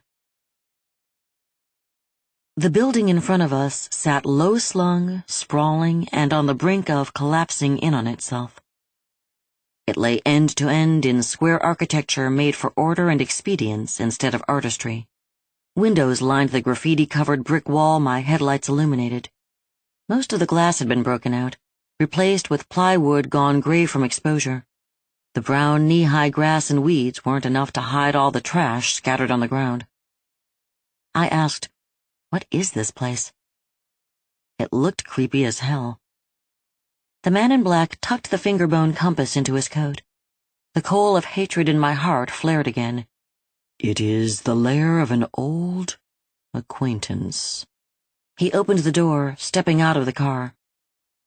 Daniel scooted across the seat, fingers on the door handle. "You coming, Charlie?" He looked expectant, his face unlined by concern. He looked like my kid brother climbing out of the car in the parking lot of the county fair, all wide-eyed and excited. Jesus, he has no idea how jacked any of this is. For a moment, a split second, the urge to crank the car, jam it in reverse, and run as fast and as far as my broken-down Honda Civic would take me, sat hard in my chest. It lay so heavy my heart felt like it beat inside a plastic bag filled with syrup. The man in black watched me through the windshield. He shook his head. Yeah, I'm coming." I unbuckled the seatbelt. My door creaked, the sound rolling along the front of the building. I'd parked between a jacked-up, piss-off, stereotypical redneck truck that towered over the Honda, its wheels almost as tall as me, and a sleek high-performance convertible so new it sparkled even in the dim yellow light of the street lamp. My eyes scanned the tiny parking lot. Cars of all makes and models, in all states of repair, filled almost every space, crowding next to each other like family at a reunion before the bickering started, before grudges fueled by alcohol sparked into fistfights. Daniel touched my arm. He needed to stop doing that. His voice was soft, low. "The master's waiting, Charlie. We should go." "Don't touch me." My face felt hot. I lashed out. "What's with this, the master crap? Don't you know what's going on here?" Daniel glanced at the man in black. His hand moved, hovering next to my arm, but not touching it. He blinked, long and slow, eyes closing, then opening, locking with mine. They were clear and bright, and oh so green. The anger inside me melted just a little. He looked away, running fingers through his bangs in a nervous gesture. "I don't know what's going on. All I know is that I feel weird around him. Something I've never felt before. I don't know the word to describe it, but if he needs something, anything, I want to be the one who gives it to him." A look passed over his face. "Things are pretty screwed up in my head." Damn. My mind tried to sort it all out. I'd seen Nyarlathotep do things I couldn't explain, and he said Daniel had to worship him. I thought about the 18-wheeler and the look on Daniel's face as he waited for it to run him down. Realization thundered in my mind. He doesn't have any choice. Not one drop. Daniel's hand touched my arm again. I didn't pull away this time. I couldn't. "The only thing that's not screwed up in my head is how sorry I am for whatever happened earlier with us. I'll make it up to you, I promise, whatever I have to do." He really means it. Fingers slid down my arm, warm when they brushed the skin of my hand. "I like you, Charlie. A lot. I hope I didn't mess that up." Oh shit, oh shit, oh shit. Daniel wouldn't look at me, eyes turned just slightly away. The man in black was there without moving, suddenly next to us. "We have things to do." He turned, coat flaring out to brush against our legs. Gooseflesh rose where it touched. "Come, Acolyte. Come, minion. Follow me." Daniel dropped my hand and stepped in behind him. That coal of hatred flared hot and sharp behind my breastbone as I followed the two of them into the building. I swore in my heart that somehow, some way I would fix this. I would find a way to get Daniel away from the man in black, no matter what I had to do. Walking into the run-down, burned-out hotel, I hoped I'd have the courage to keep that promise. 10. Darkness filled the inside of the building. Not pitch black, but gloomy, spooky. Shadows cast by a multitude of burning candles danced along every nook and every cranny. Tallowed light filled the room with a runny yellow glow. In its glory days, the place had been a no-tell motel, a haven for third-rate romance and low-rent rendezvous. A feeling washed over me, impressions of desperate passion and sweaty flesh pressed to service empty souls and broken hearts. It swept around me like a graveyard breeze and left me feeling cold and a little shaky. The magic inside me had cooled to a low simmer, but was still there, still bubbling away. We walked through the lobby, counter on the left, dust-covered square furniture on the right. Candle wax had dripped from the edge of the counter in a glacial waterfall of various colors and lengths. Wax stalagmites hung, some only an inch or two from the lip, some forming lumpy columns that stretched all the way to the floor. They piled across and spilled over the raised letter sign under the counter that read, Pinecrest Inn. Looking around, I took in the acoustic tiles falling from the drop ceiling, sagging and broken. Yellow insulation spilled out of the black openings like sulfuric cotton candy. Trash lay in piles on each side of a candlelit path that led deeper in the hotel, and all I could think was, fire hazard much? A sour clotted smell hung in the air, part candle soot, part ripening meat. Nyarlathotep didn't stop. He strode along the path of candles, coat flaring like bat wings, snuffing candle flames as he went. In the gathering darkness, he became a silhouette, the shape of a man carved from starless midnight. As the gloom deepened, he seemed to stretch and grow. It was a trick of the light. I hoped it was a trick of the light. Candle glow glimmered along his red right hand, edging it starkly like a drop of blood on a sheet of black velvet. Daniel followed him, close behind. I hurried to keep up, not wanting to be caught in the dark. The thought made the skin under my shirt crawl with tiny electric jolts.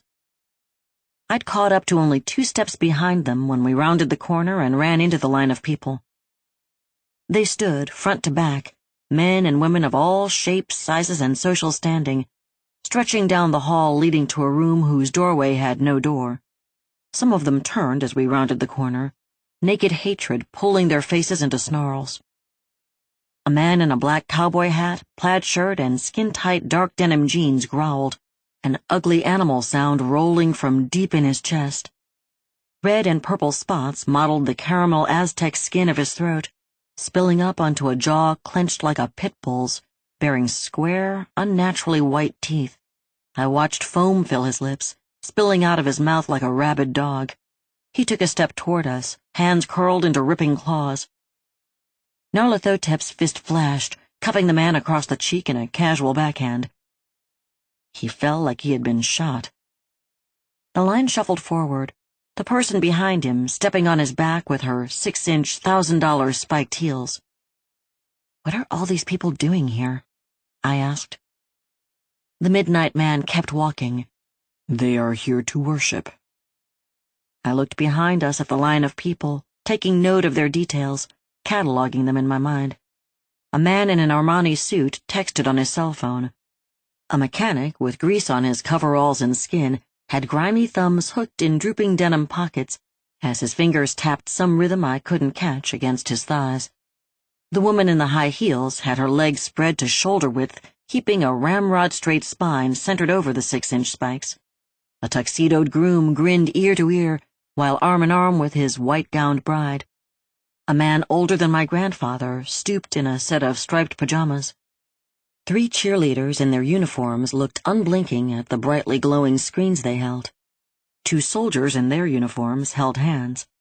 A human so covered in filthy rags they had to be homeless hung on a pair of dented crutches.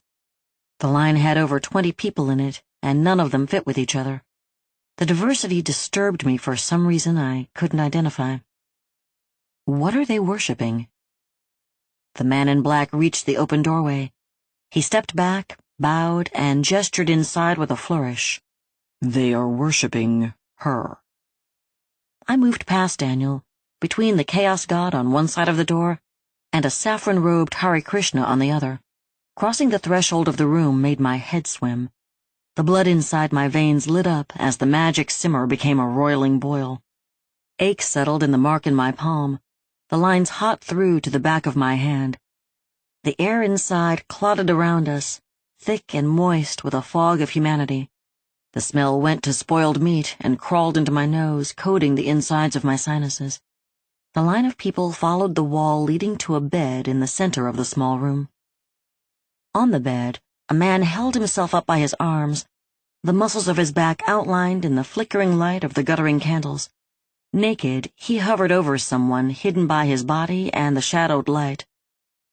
The sight of it was a punch in my stomach. I grabbed the wall, wounded palm flaring in sharp pain. My knees went weak, threatening to kick out from under me. A band of iron clamped around my chest, squeezing the air from my lungs, compressing my heart, making it beat like an animal trapped in a heated cage. That's not you. It's not you. It's not them. It's not then. Feel the wall. Feel the floor under your feet. You are okay. I took a step, moving to feel myself move, to remind myself that I was still myself, that I wasn't pinned to a filthy mattress. Pushing deep breaths in and out of my lungs, I studied the situation, fighting past the trigger. I've got this. I can handle this. I could see most of the man's face as his head jerked up and down with the thrust of his hips, and I latched onto that. All of that happened outside me, proof that I was in the room, not on the bed. Reality formed a dam against a flood of bad memories, and I held to that desperately. His contorted face wasn't over me, it was across the room, over someone else. That reality gave me the stability to really look, to see the man and his actions. I recognized him from a big network hit dramedy that aired every Thursday. He thrust violently, jerking spastically like he'd been plugged into a live wire. The moist sound of skin slapping skin became a staccato rhythm section to the high-pitched gurgling grunt he made with each jerk and gyration. He thrust deep, muscles in his back trembling like plucked cables as he roared out in climax. He rolled away as the man in black stepped behind me, Daniel in tow. The actor grabbed his clothes, clutching them to cover himself as he stood and moved away. The woman left on the bed reclined in a valley of soiled cotton. The mattress cupped her sprawled form, beaten into a cradle after countless interchanges. She lay, legs spread without shame, thighs and groin glistening, slick and swollen to deformity, the mattress under her damp and soaked through. Dark-eyed and dark-haired, her skin golden in the candlelight, she turned and looked at me. A claw of a hand rubbed across pendulous breasts that hung to each side of a pronounced ribcage like overfilled wineskins. The curving nail picked a scabbed sore, one of hundreds dotting her body in a constellation of infection. She smiled, and her lips cracked, chapped into snowflakes of dead skin. Her voice purred from deep in the back of her throat, smoky and seductive as she looked past me. "Ah, son of Azathoth, to what do I owe the honor of this visit, my long-lost friend?" She smiled a black-gummed smile. "And you brought me presents. How thoughtful of you." "They are not for you, Ashtoreth." The man in black stepped past me. "Send your worshippers away so that we may talk." The woman on the bed smiled a crooked smile. It pulled her round face to the side like a stroke victim. "But if I send them away, who will worship me?" Her crooked smile turned into a crooked pout. "Will you worship me, O Lord of Nightmares?" "You will gather more. Like flies to spoiled milk, they will come." The actor had pulled on most of his clothes. He staggered past the man in black, leaning away from him. The coat swirled, wrapping the actor's legs and waist, slowing him as it undulated against his body. It stretched as far as it could, holding the contact as long as possible before being pulled away. The next person in line stepped forward, a young Asian man with thick square glasses. He pulled a distressed cotton t-shirt over his head to reveal a narrow, hairless chest. The man in black pointed at him. "Stop!" The Asian dropped his shirt on the ground. At Nyarlathotep's command, his hands bunched into fists, he stepped forward, voice wavering from deep in his bird chest. "It's my turn!" The crawling chaos slipped his red right hand under the coat, reaching deep inside the dark folds of the skin he wore. Hand still inside, he looked at the woman on the bed. His eyebrow arched in an unspoken question. She twittered a laugh in response. The man in black shrugged. When his hand came out, it held the black-bladed katana. The curved sword flashed in a circle of silver light, striking as it was drawn. The razored edge caught the Asian man just over his hip bone, shearing through the skin, the spine, and the viscera. Blood splashed with the blade's exit, tumbling through the air, splattering across Ashtoreth's sex. She writhed and moaned in a way she hadn't under the actor's gyrations. The Asian looked down, shock raw on his face.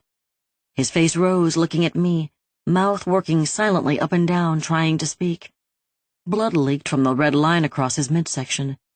His hand came up, reaching toward me as if to steady himself. The movement upset the balance, making him top-heavy.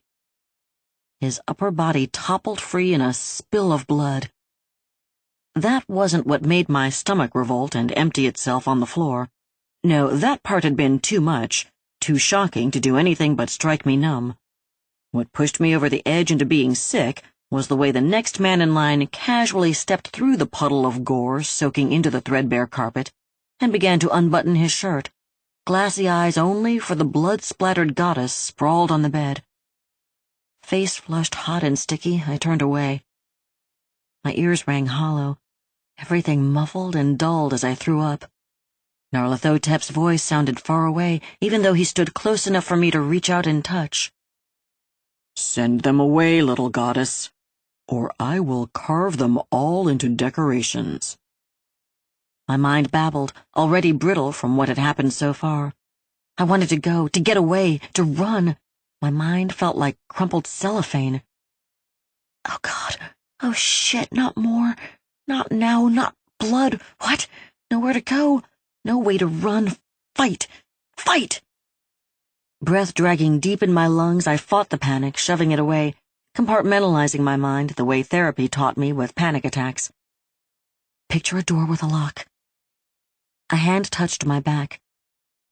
My now empty stomach clenched at the thought of the man in black touching me with that skinless hand of his. The panic boiled back up. I jerked my head around. Daniel hovered next to me, forehead creased in concern. His hand lay softly on my back, him trying to comfort, trying to help. I grabbed the panic and shoved it into the room in my mind, slamming the door, turning the lock. Daniel whispered, "You okay?" I nodded. "I will be. To keep my promise, I will be." Straightening, I turned away from my sick. Enough of that. Just a physical reaction. Be strong. Be a survivor. Get through this. You can. You have before. I wiped my mouth without thinking. The rough-edged symbol carved in my palm smeared across my lips, becoming moist with my saliva and my sick. A spark flared deep in my mind, tearing my vision apart. 11. The room swirled, tilting and then locking into place. In my eyes, it looked like two films playing at the same time, overlapping each other. I could still see the room. All the furniture looked the same, but distorted, my new vision twisting the perspective and opening the space around me, bringing some things closer, pushing some things further away, and melding them all in a funhouse mirror version of reality. The people in line were all glowing pockets of light, all of them threaded through with tendrils of poison-green energy that twisted around them like mistletoe choking the life from an oak tree. Nyarlathotep stood next to me, still tall and dark and imposing, but his true form wrapped around him like a ghost image. I could see it dimly superimposed over his human guise like a swirling, tentacle-laden illusion. Movement from the bed made me turn. The woman still lay there, still sprawled obscenely on the soiled mattress. But now I could see her true form. She was grotesquely female, still long-limbed, but her flesh blue-tinged with decomposition, like she'd been drowned and dead for days. A vertical slash of mouth ran from brow to chin, 2 wide yellow eyes set deep on each side. They glowed sulfurically, casting shadows down her corpulent form. Her hair writhed across the mattress under her head like a nest of trapped snakes. My eyes traveled down Ashtoreth's body, taking in the puckered sacks of breasts that ran down her ribcage like infected udders. Horrible fascination made me look, made me see the thatch of wriggling, twisting fibrils above a gnashing, tooth-filled cavity that nested between swaying, blubberous thighs. I shut my eyes, scrubbing my raw, wounded palm on the front of my hoodie, trying desperately to shut off the sight. When I opened them, the world had slid back to normal. Thank God. The line of people had turned around and was silently shuffling out of the room. The man in black stood at the end of the bed, hands in the pockets of his rustling, restless coat. The sword was gone again.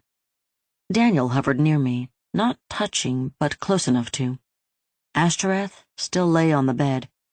Flame burned blue-bright from her fingertips, touching the end of a broken glass tube held to chapped lips. She sucked hard on the crack pipe, dirty gray smoke billowing out of her mouth and swirling around her face. A sticky sweet smell that rippled the back of my throat crawled through the air. I had to ask, I couldn't help myself. What are you? She laughed, more smoke streaming out of her mouth. Child, I am everything you desire. I am the Ashtoreth. She sucked on the end of the crack pipe, the rock inside flaring the dark orange of a dying sun. Her mouth on the pipe made a wet hissing noise as lip skin sizzled on butane-heated glass, and her right eye shuddered up and down in a mad twitch as the noxious smoke did its work. She exhaled her next words in a cloud of poison. I am the reason men kill each other and women debase themselves. I am the flicker in the night, the moment of comfort. I am the reason to live or the reason to die. Your kind have named me the whore of Babylon, the scarlet harlot, Aphrodite, Ishtar, and Lilith. She smiled a haughty, black-gummed smile. I am everything woman. I am the goddess of love. The arrogance of it struck me like a blow. Everything I desire? Everything woman? I lashed out. You look like a 2-bit crack whore to me. Ashtoreth turned to the man in black. Oh, she has fire in her belly, this one does. There's an anger inside her that will bite like a serpent if poked and prodded too much. She wriggled, sitting up on the mattress. It squelched underneath her, and my stomach twisted. You should give her to me. With her sight, there are so many things I could show her. She is mine. I will not share. Anger flared inside me at the possessive tone used by the man in black. Before I could protest, Ashtoreth turned her eyes toward Daniel. The look on her face hit me like a splash of ice water, a look of raw desire, a look of naked lust, a look of hunger. Give me the boy, then. He's ready to partake of my gifts. Ripe for the plucking, that one is. Never known a woman, and he's long overdue. Her hand dipped low, slithering over jutting hip bones to move between her thighs. I kept my eyes pinned to the glowing crack pipe still hovering around Ashtoreth's angular, pock-marked face. After what I had seen, I did not want to watch what she did with her hand. The man in black shook his head. He is also mine. He's a worshipper. Ashtoreth's voice was haughty, dismissive. He can be easily replaced. You took one of mine and sent the others away. The use of yours would place us on even ground. Nyarlathotep shook his head. But we are not equals. I am the crawling chaos, and you are a filthy, worn-out receptacle. Fury flashed across Ashtoreth's face, spilling out in a snarl. This is still my lair, still my place of power. Fear drives people further than lust does. The whore goddess rose to her knees, the mattress suctioned off her back, wet linen peeling slowly from skin. Bed sores the size of my palm were slapped across her back and buttocks. Heavy breasts swung left and right, flopping each time they impacted against her waist, punctuating her shrill and venomous voice. Love drives humans to overcome fear. The man in black was beside the bed in a blink, red right hand clamped around Ashtoreth's throat. He pulled her close, lifting her, making her dangle in front of him. Her dark eyes bulged from the pressure of that skinless right hand. The man in black curled his lips into a sneer. You have not inspired love for a very long time. You have fallen far, O mighty Ashtoreth. He flung her on the bed. She bounced into her hollow with a wet slap. And you would do well to remember your place. Ashtoreth crumpled on the soiled mattress. Locks of greasy hair hung over her face. She didn't brush them aside as she brought the broken stem of glass she still held up to her cracked, chapped lips. She stopped, one eye squinting through lank hair at the crack pipe. It was empty. A tear shimmered, spilling out and tracking down the dirty cheek of the goddess. I felt sorry for her, even after seeing her true form and knowing what she was. I couldn't help it. Pity drove through me in a quick stab, making me move forward. You said she could point us on our way. Can we get that over with? The man in black turned. He smiled his shark-toothed smile. Ah, Acolyte, so eager to run to the fray. Yes, let's get this over with. He pointed at Ashtoreth. Do you know why I have come here? Ashtoreth shook her head, crack pipe clenched in her hand. You are hunting your kind. What you have done fills the void with screams, but as you have said, I am not of your ilk. You can't be hunting me. I have nothing to do with you or your kind, Elder God. The dark man sat on the edge of the bed. His coat rustled. Ashtoreth tensed, shying away like a dog that's been beaten. But, little goddess, you do have something I need. Her voice was a hoarse choke. What could you need from me? You have the ability to seek out those who desire, and my brethren desire this world more than anything. They lust after it with everything they are. Ashtoreth looked away. I can feel their appetite. I want that ability. You know I cannot grant you my gifts, son of Azathoth. No, little goddess, the midnight man said with a smile. But you can give them to my acolyte. 12. Whoa, what? My hands were up as I took a step back, making distance. I don't want another gift. The lines cut into my palm throbbed. And I damn sure don't want another mark. No way did I want anything else added to me, cut into me, or done to me. I'd had enough of that. Nyarlathotep stood in front of me without moving, inches away from my outstretched palms. His coat rustled, whispering out to caress my hands. It was soft, the first fur of a newborn pup, the silk of an infant's hair. He looked down at me. You can only be marked once. This gift will be a relic of Ashtoreth that will marry to your sight. It will allow us to hunt our enemies." I pulled my hands away from the coat. They stuck just slightly, like pulling them from a bucket of paraffin. I didn't want the gift. "She has the gift. Just bring her with us." The man in black laughed. "She is a whore in her heart, unfaithful and untrustworthy. She will not do for my purpose." Ashtoreth said nothing at the insult.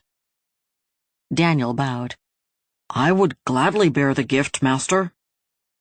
Nyarlathotep ignored him, still staring at me expectantly.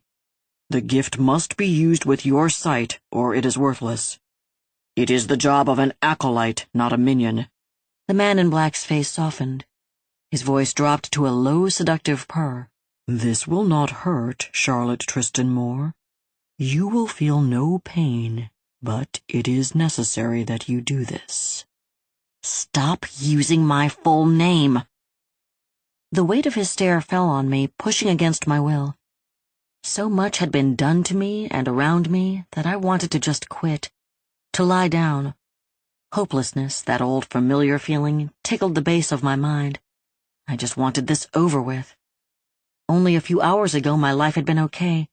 I'd settled into living on my own. I had a boring job that didn't kill my soul. I was out of pissant middle-of-nowhere Beaumont, Kansas, away from the knowing glances and pitying looks that never let me forget what happened. I'd found a new therapist and a new martial arts school. Whole months went by without a panic attack. And there was Daniel. Until earlier tonight and the thing he did, he'd been my first male friendship since I'd taken strength from the new relationship. Something I wanted to explore, to go further with. I wanted that part of myself back, the part that had been stolen from me so long ago, and I wanted it to be with Daniel.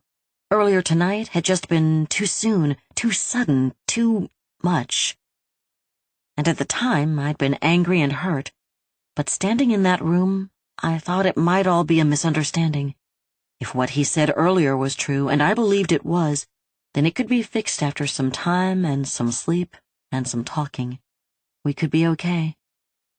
I wanted that life back. Life before this train of weirdness had crashed into my night. Life before chaos gods and marks and black magic. Do what you have to do. You can handle this. Get to the other side. You're a survivor. You've proven that. And apparently, if I didn't do this, the world would end. Literally. I sighed, giving in.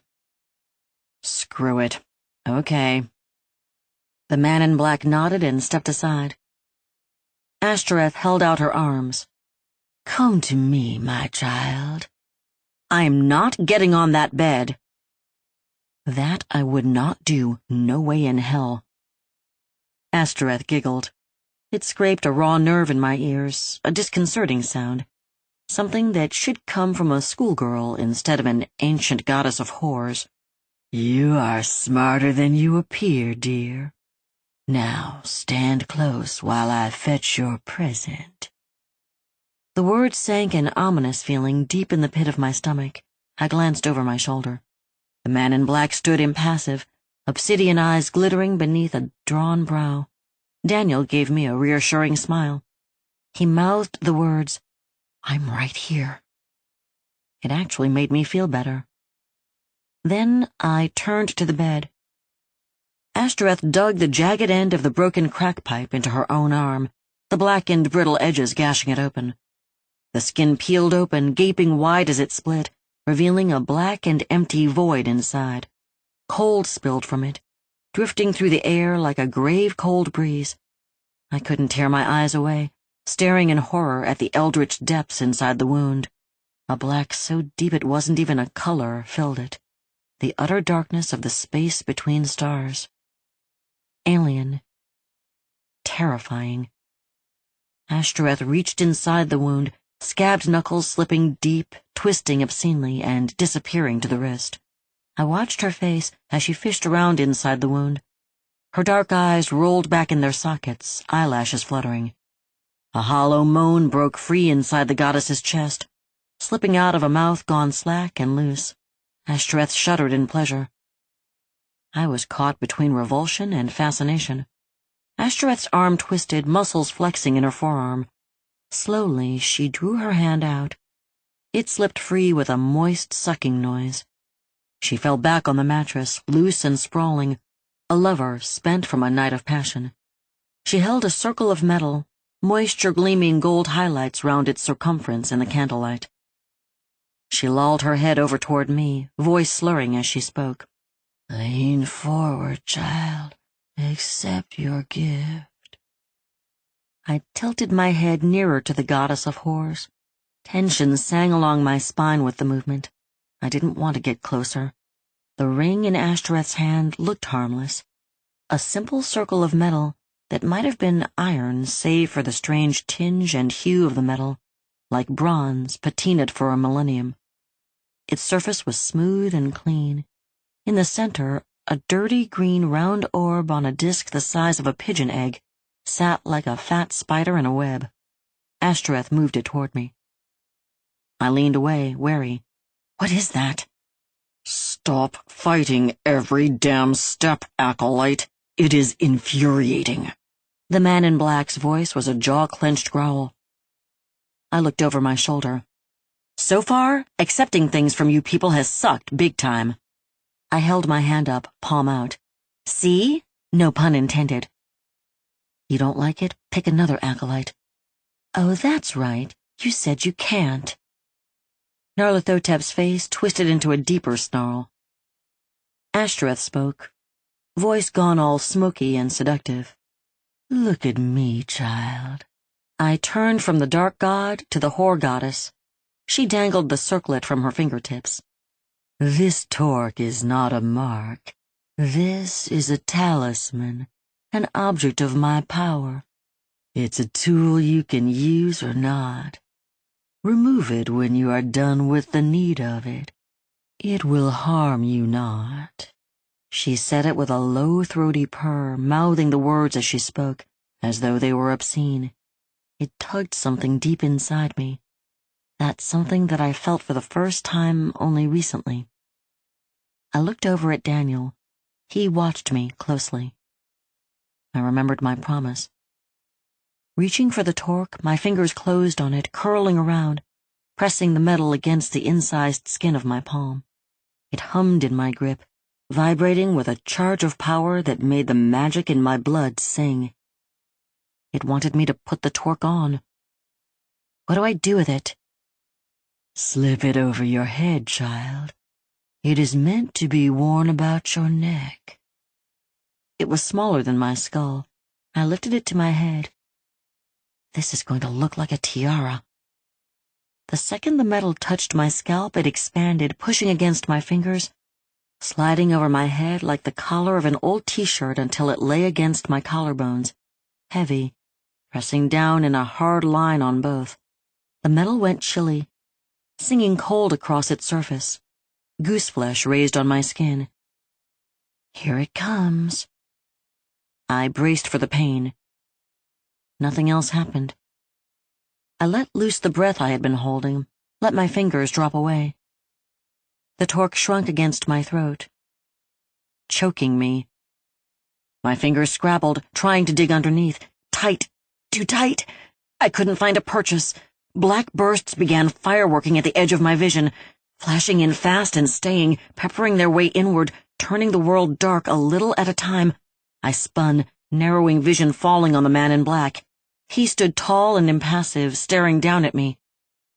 Son of a bitch, he tricked me. The torque squeezed, a circle of pain around my throat. Lungs burning, my trembling knees broke. I slid down. Hands were on me, an arm strung around my shoulders, keeping me off the floor. I slipped sideways and saw Daniel, his face nearly covered with black specks, right next to me. His mouth moved, not making any sound. The world blinked away to blackness. The torque opened with a sigh, loosening its grip, settling to rest easy at the base of my throat. Air. The sweetest air I had ever tasted rushed into my lungs. The pitch across my eyes cracked, splitting open as I sucked at oxygen, dragging it into my lungs, clawing for it. The first sound I heard, other than my own tortured gasps for air, was Daniel calling my name, voice pitchy with panic. The second was Ashtoreth's twittering giggle. "Are you okay?" Daniel held me, keeping me on my feet. The whore goddess cackled. "She is fine, cultist. The torque was merely becoming familiar with its wearer." I pushed away out of Daniel's arms, standing on wobbly legs. Fire pulsed in my throat, but damn it, I could stand. I pointed a finger at Ashtoreth. "You lied to me!" The whore goddess pouted. "I did not, child. You are not harmed." "It feels like my larynx has been cut in two." "Hurt is not harmed. You should learn the difference if you are going to play in the arena of gods." My throat hurt as I said, "Fuck you!" "Bitch." I turned to the man in black. "Are we done here? I'm sick of this place." Nyarlathotep turned dark eyes to Ashtoreth. "The talisman will let her find my kind on this plane of existence?" "More than that, Lord of Nightmares. I have given your acolyte the ability to not only find what you seek, but to take you there as well. All she has to do is use the sight you gave her, and the talisman will carry you to the nearest of your kind." "That is very generous of you, little goddess." His eyes narrowed, red right hand slipping from the folds of his coat. "Too generous, I think." Terror crawled across Ashtoreth's face at the sight of Nyarlathotep's hand. She cowered, pushing herself further into the hollow of the soiled mattress, her wide eyes pinned on that red right hand. "It is not a trick, Dark Lord. It is how my power works. Find and fetch are part and parcel of desire." The man in black took a step toward the bed, red right hand rising slowly. A black energy crackled along the nerves laced over the raw, skinless flesh. I grabbed his arm without thinking. My hand touched his coat, and it rippled under my fingers, curling around them. An alien melody sang softly in my mind. Nyarlathotep turned, scowling as I jerked my hand away, cutting off the song. "We have what we came for. She seems harmless, so let's go find the bad guys." "Do not attempt to bar my action again, Acolyte. It will not end well next time." I bristled. "Thanks to you, my night can't really get any worse." A smile cut across the dark man's face. "We shall see about that, Charlotte Tristan Moore." His red right hand disappeared in the fold of his coat. "Let us be about our bloody-handed business tonight." With that, he turned, striding toward the door. Daniel looked at me for a long moment before turning and following. I squared my shoulders, took a deep breath, and started after them. From the frying pan and into the fire. "Child, wait," Ashtoreth called, making me turn at the doorway. Her mouth opened in a black-toothed smile. "Thank you for your mercy." My words were as harsh as my voice. "It wasn't mercy for you, bitch. I just didn't want to see whatever he planned to do." "Still, I owe you my gratitude." The whore goddess rose, kneeling on the unclean mattress. She stretched out her arms. The wound gaped open, starless void yawning wide. "Would you like to fuck my wound?" Ashtoreth's terrible giggle chased me down the hallway. 13. The parking lot was empty except for my car, me, Daniel, and the crawling chaos. Where the hell did these names come from? The crawling chaos? The whore goddess? Actually, that one is kind of obvious. Scratch that. I'd seen the man in black's true form. Crawling chaos actually was a pretty apt description. They stood on the sidewalk, Daniel looking at the man in black like a lost puppy, and the man in black looking up at the stars. The door creaked as I pushed it open, chill night air hitting me like a slap. It smelled clean and clear, making me realize my mouth tasted foul, the back of my throat burning from being sick. I would kill for a mint or a stick of gum. Nyarlathotep's red right hand came out of his coat's pocket as I stepped up to them. The slick, bloodless fingers held a silver foil-wrapped object. A stick of gum. He held it toward me. I stopped short. "I hate that. Don't read my mind." He didn't say anything, just stood there in his creepy coat, holding out the stick of gum. It winked at me, yellow sodium lights above us reflecting dully off the foil. I didn't want the gum anymore, not from him. The taste in my mouth intensified, curdling. I tried to swallow, to force it down, but it stuck to the back of my throat like a cold. Even with the taste choking me, I didn't want that gum. I didn't trust it not to be a trick. It is not a trick, Acolyte. It is simply what you wished for. What advantage could I receive from giving you a stick of gum? You can trust that no harm will come to you. He purred, his voice tickling along the inside of me. He'd read my mind again. It made me want the gum even less, although my mouth tasted so bad I felt sick to my stomach. Trust him? I don't think so. Daniel reached out and took the stick of gum. Unwrapping it, he let the foil flutter to the ground at his feet. Pulling the end off, he popped it in his mouth, chewed and swallowed. He stood for a moment as we both watched him. After a long second, he held the rest of the gum out to me. "It's safe, Charlie." I took the gum. I still didn't trust the man in black, but Daniel had taken a chance on my behalf, and that obligated me. And my mouth still tasted like death. The spearmint cut through the second it hit my tongue like a winter breeze. The queasiness broke, fading with each chew. I looked at the man in black. "I still don't want you reading my mind. It creeps me the hell out." He shrugged, coat flaps waving on their own. "It matters not what you want, Acolyte. The mark you bear connects us. It is what will allow us to use Ashtaroth's gift and complete the mission set before us." The second he mentioned it, I became aware of the circle around my throat. It lay bruising and heavy on my collarbones, making them sore underneath it. I wanted it off me. I wanted Nyarlathotep out of my life. I wanted this night over. Something moved on the edge of the parking lot, drawing my attention. A low, long shape moved next to the bushes that edged the asphalt lot. Its four-legged gait herked and jerked, all hackles and low-slung spine.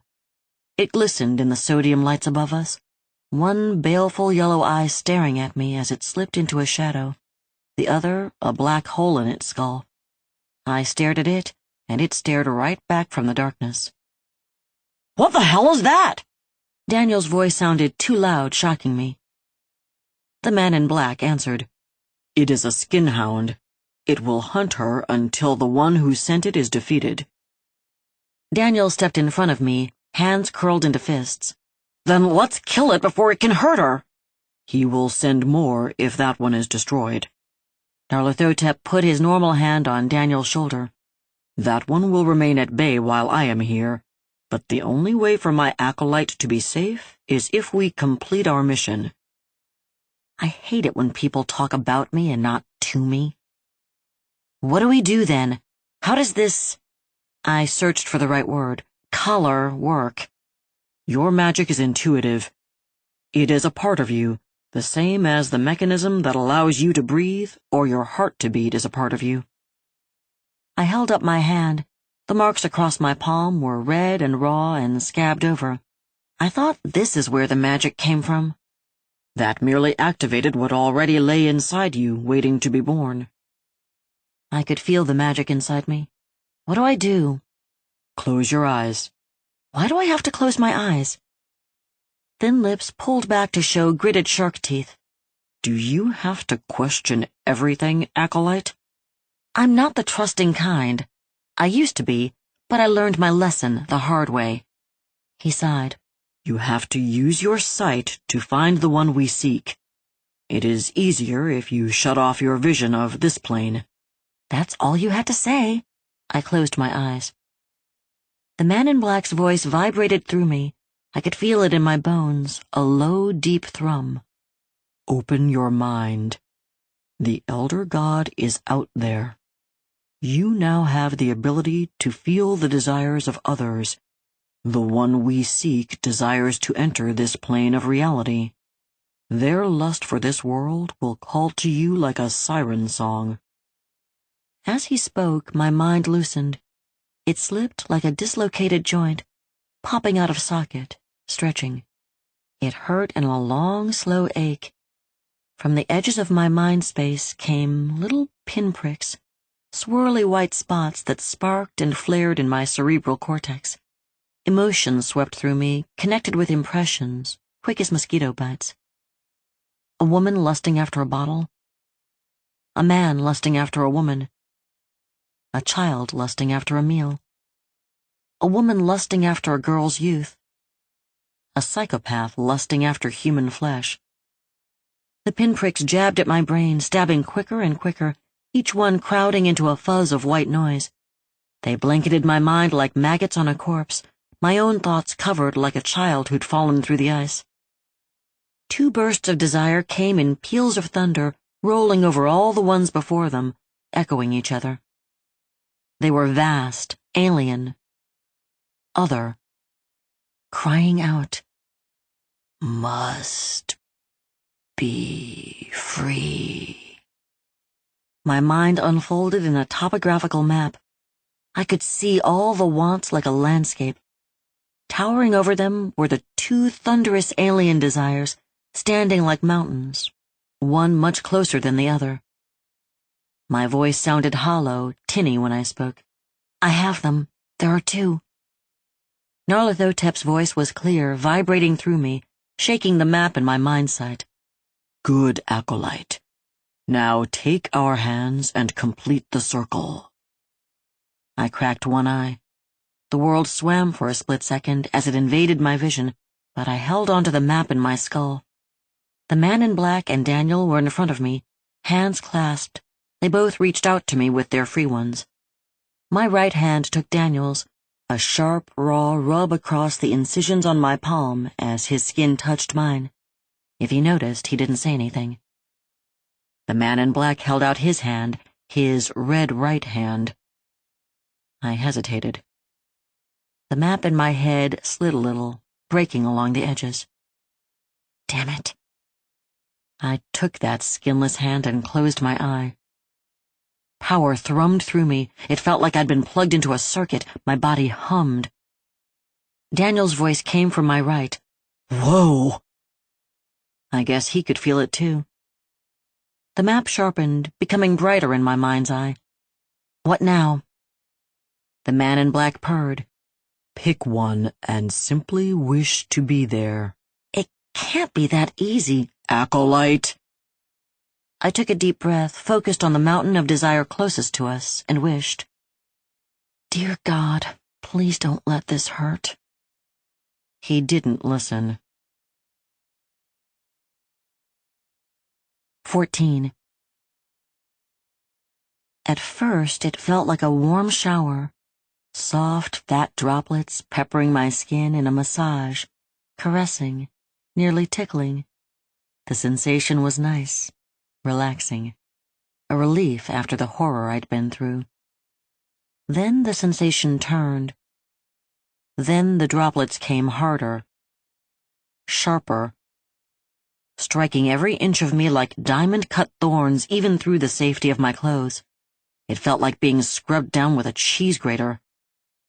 I fell to my knees, banging them on a hard surface. My eyes were open, but I couldn't see anything, the world washed all in red.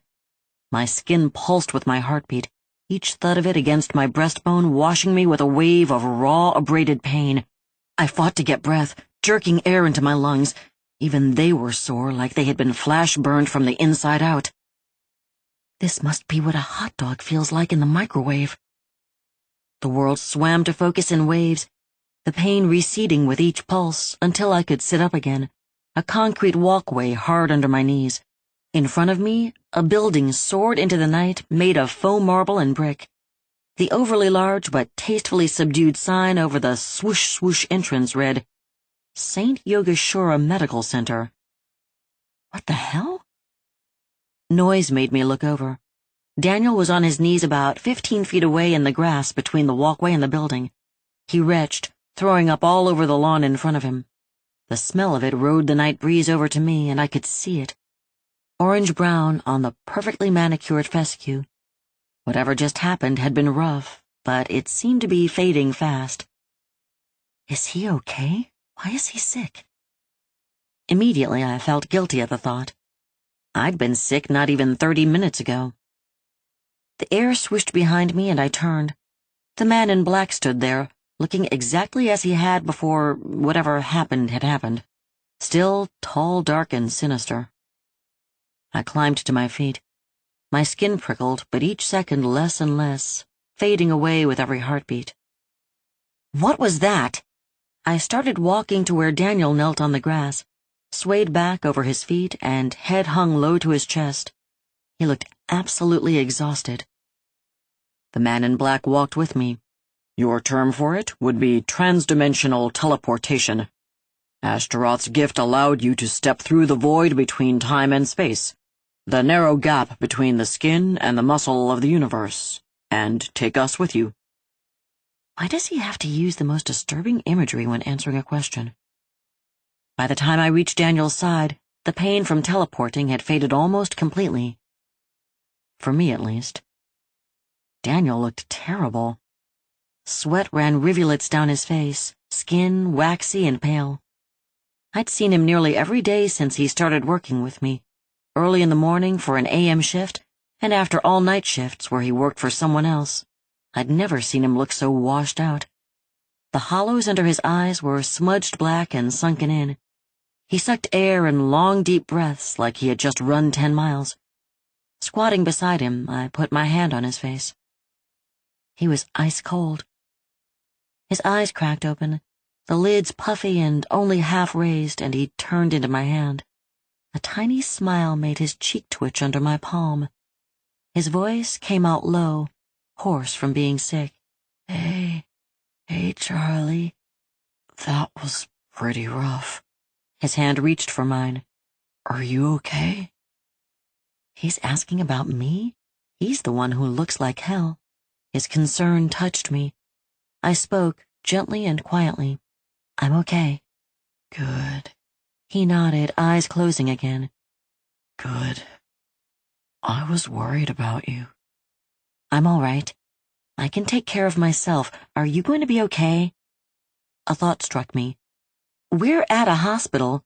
Do you need me to get a doctor? We are not here for that, Acolyte. The man in black loomed over us. His coat rustled, stretching as it brushed softly against my hip and caressed across Daniel's thighs. Anger sparked, hot and bright. Look, he's not okay. Something about what just happened hurt him, and if he needs a doctor, then by God, we are going to get him one. The coat pulled away, reacting to my anger. Its wearer simply looked down at me with glittering black eyes. He didn't speak, just stared at me. I stared back in defiance, locking my gaze with his. The symbol cut into my hand began to tingle and burn.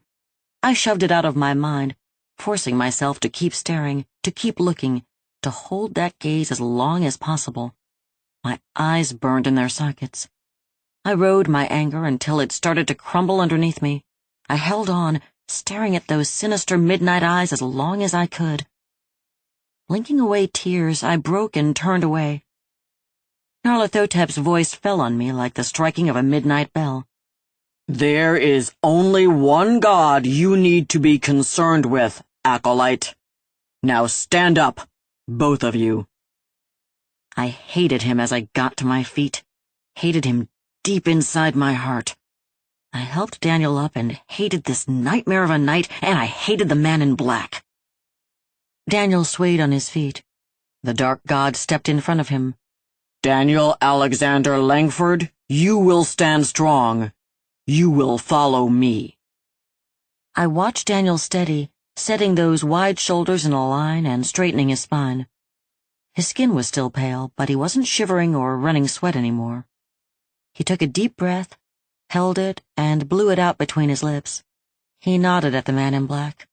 I will follow you to the ends of the earth, Master. The man in black turned in a swirl of coat and began walking toward the hospital. Daniel and I followed. I still didn't like the master crap, but Daniel was able to move and seemed to be better, so I let it lie. For now. We caught up to the man in black at the entrance of the hospital.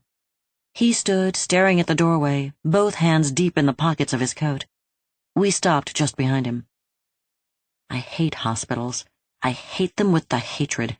They suck. I haven't been to one since I got out of one. Just being on the sidewalk, I could feel it on the edge of my mind. A therapist once urged me to go to a hospital, just to try and deal with my phobia. Face your fears. You'll be stronger for it, she used to say. I found a new therapist. Now I wish I had at least given it a chance. Already my chest felt tight, lungs stuffed with cotton like a cheap cigarette filter, hard to drag air through. My hand clenched and unclenched. Pain twinged along the edges of the symbol cut into my palm, giving me something to focus on, something to help me stay outside my own head. I pushed away from my physical reaction and studied the waiting room on the other side of the doors. Empty. Totally and completely empty, not one soul in sight. Hospitals are never empty. Even at this time of night, they had people. Patients, family members, nurses, orderlies, doctors, all hustling and bustling, doing things and going places. The waiting room might not be full in the middle of the night, but it would never be empty. The creeps climbed my spine. Where is everybody? My voice shook. Just a little. The man in black didn't look at me, still studying the door like a raven studying a carcass. They have probably been taken. Taken? By what? By the thing we have come here hunting. Cryptic much? You don't know what we're here to stop? This place is warded. That is why Ashtoreth's gift could only take us this far. He leaned forward, tilting slightly at the waist. Dark eyes closed as he drew a long sniff through his bladed nose. He held it for a moment, then snorted it out. His jaw opened, jagged shark teeth pulling apart in strings of saliva. That long, scabrous tongue rolled out between them, flopping against his chin, forked and too long. A jerk of his head lapped it up against the air. It crackled black sparks as it brushed a barrier I couldn't see. That tongue zipped back into his mouth like a kid's party favor. His throat worked, savoring the taste for a long moment. Dark eyes glittered when he looked down at me. You are in for a treat tonight, Acolyte. I didn't like the sound of that. What does that mean? He smiled but didn't answer. Damn him. His left hand came out of the pocket of his coat, holding something. He held it out to me. Here, Acolyte. It was a stick. What is that? It is your weapon. I took it from him carefully, keeping my fingers away from his. Twice as long as my hand, and made of gnarled, rough-barked wood burned black to hard charcoal on one end. It was heavy, heavier than it looked, heavier than it should have been. Am I going to be fighting leprechauns or pixies? This is a pretty dainty club. The man in black pulled his red right hand from his pocket. Reaching over, he touched the end of the stick with a skinless fingertip. A gout of fire burst from the end of the stick. Heat blasted my face, singeing my eyebrows and scorching my cheeks. I dropped the stick with a curse. The flame guttered out as it clattered to the concrete at my feet. My face felt tight. Burnt hair filled my nostrils. All I could smell. My burnt hair. What the hell? Amusement twitched the man in black's eyebrow up. That is the fire that Prometheus stole. You should be more careful with it. Daniel bent and picked up the stick, holding it carefully between his fingertips. He didn't say anything, just held it out to me with a look on his face.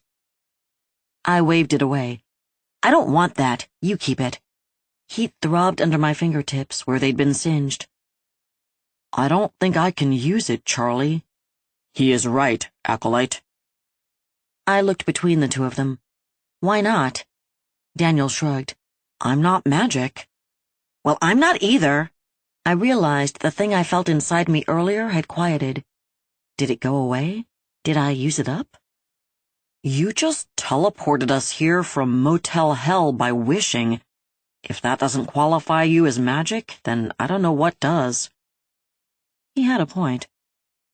I took the stick. It wasn't warm or tingly or anything. It just felt dead and heavy in my hand. A thin curl of smoke came off the charcoal end. Nyarlathotep looked surprised. "What?" I asked. You did not argue with him. "He made sense," I shrugged. "And he's not evil." And you think I am? "Aren't you?" I am the crawling chaos. Evil is a matter of perspective.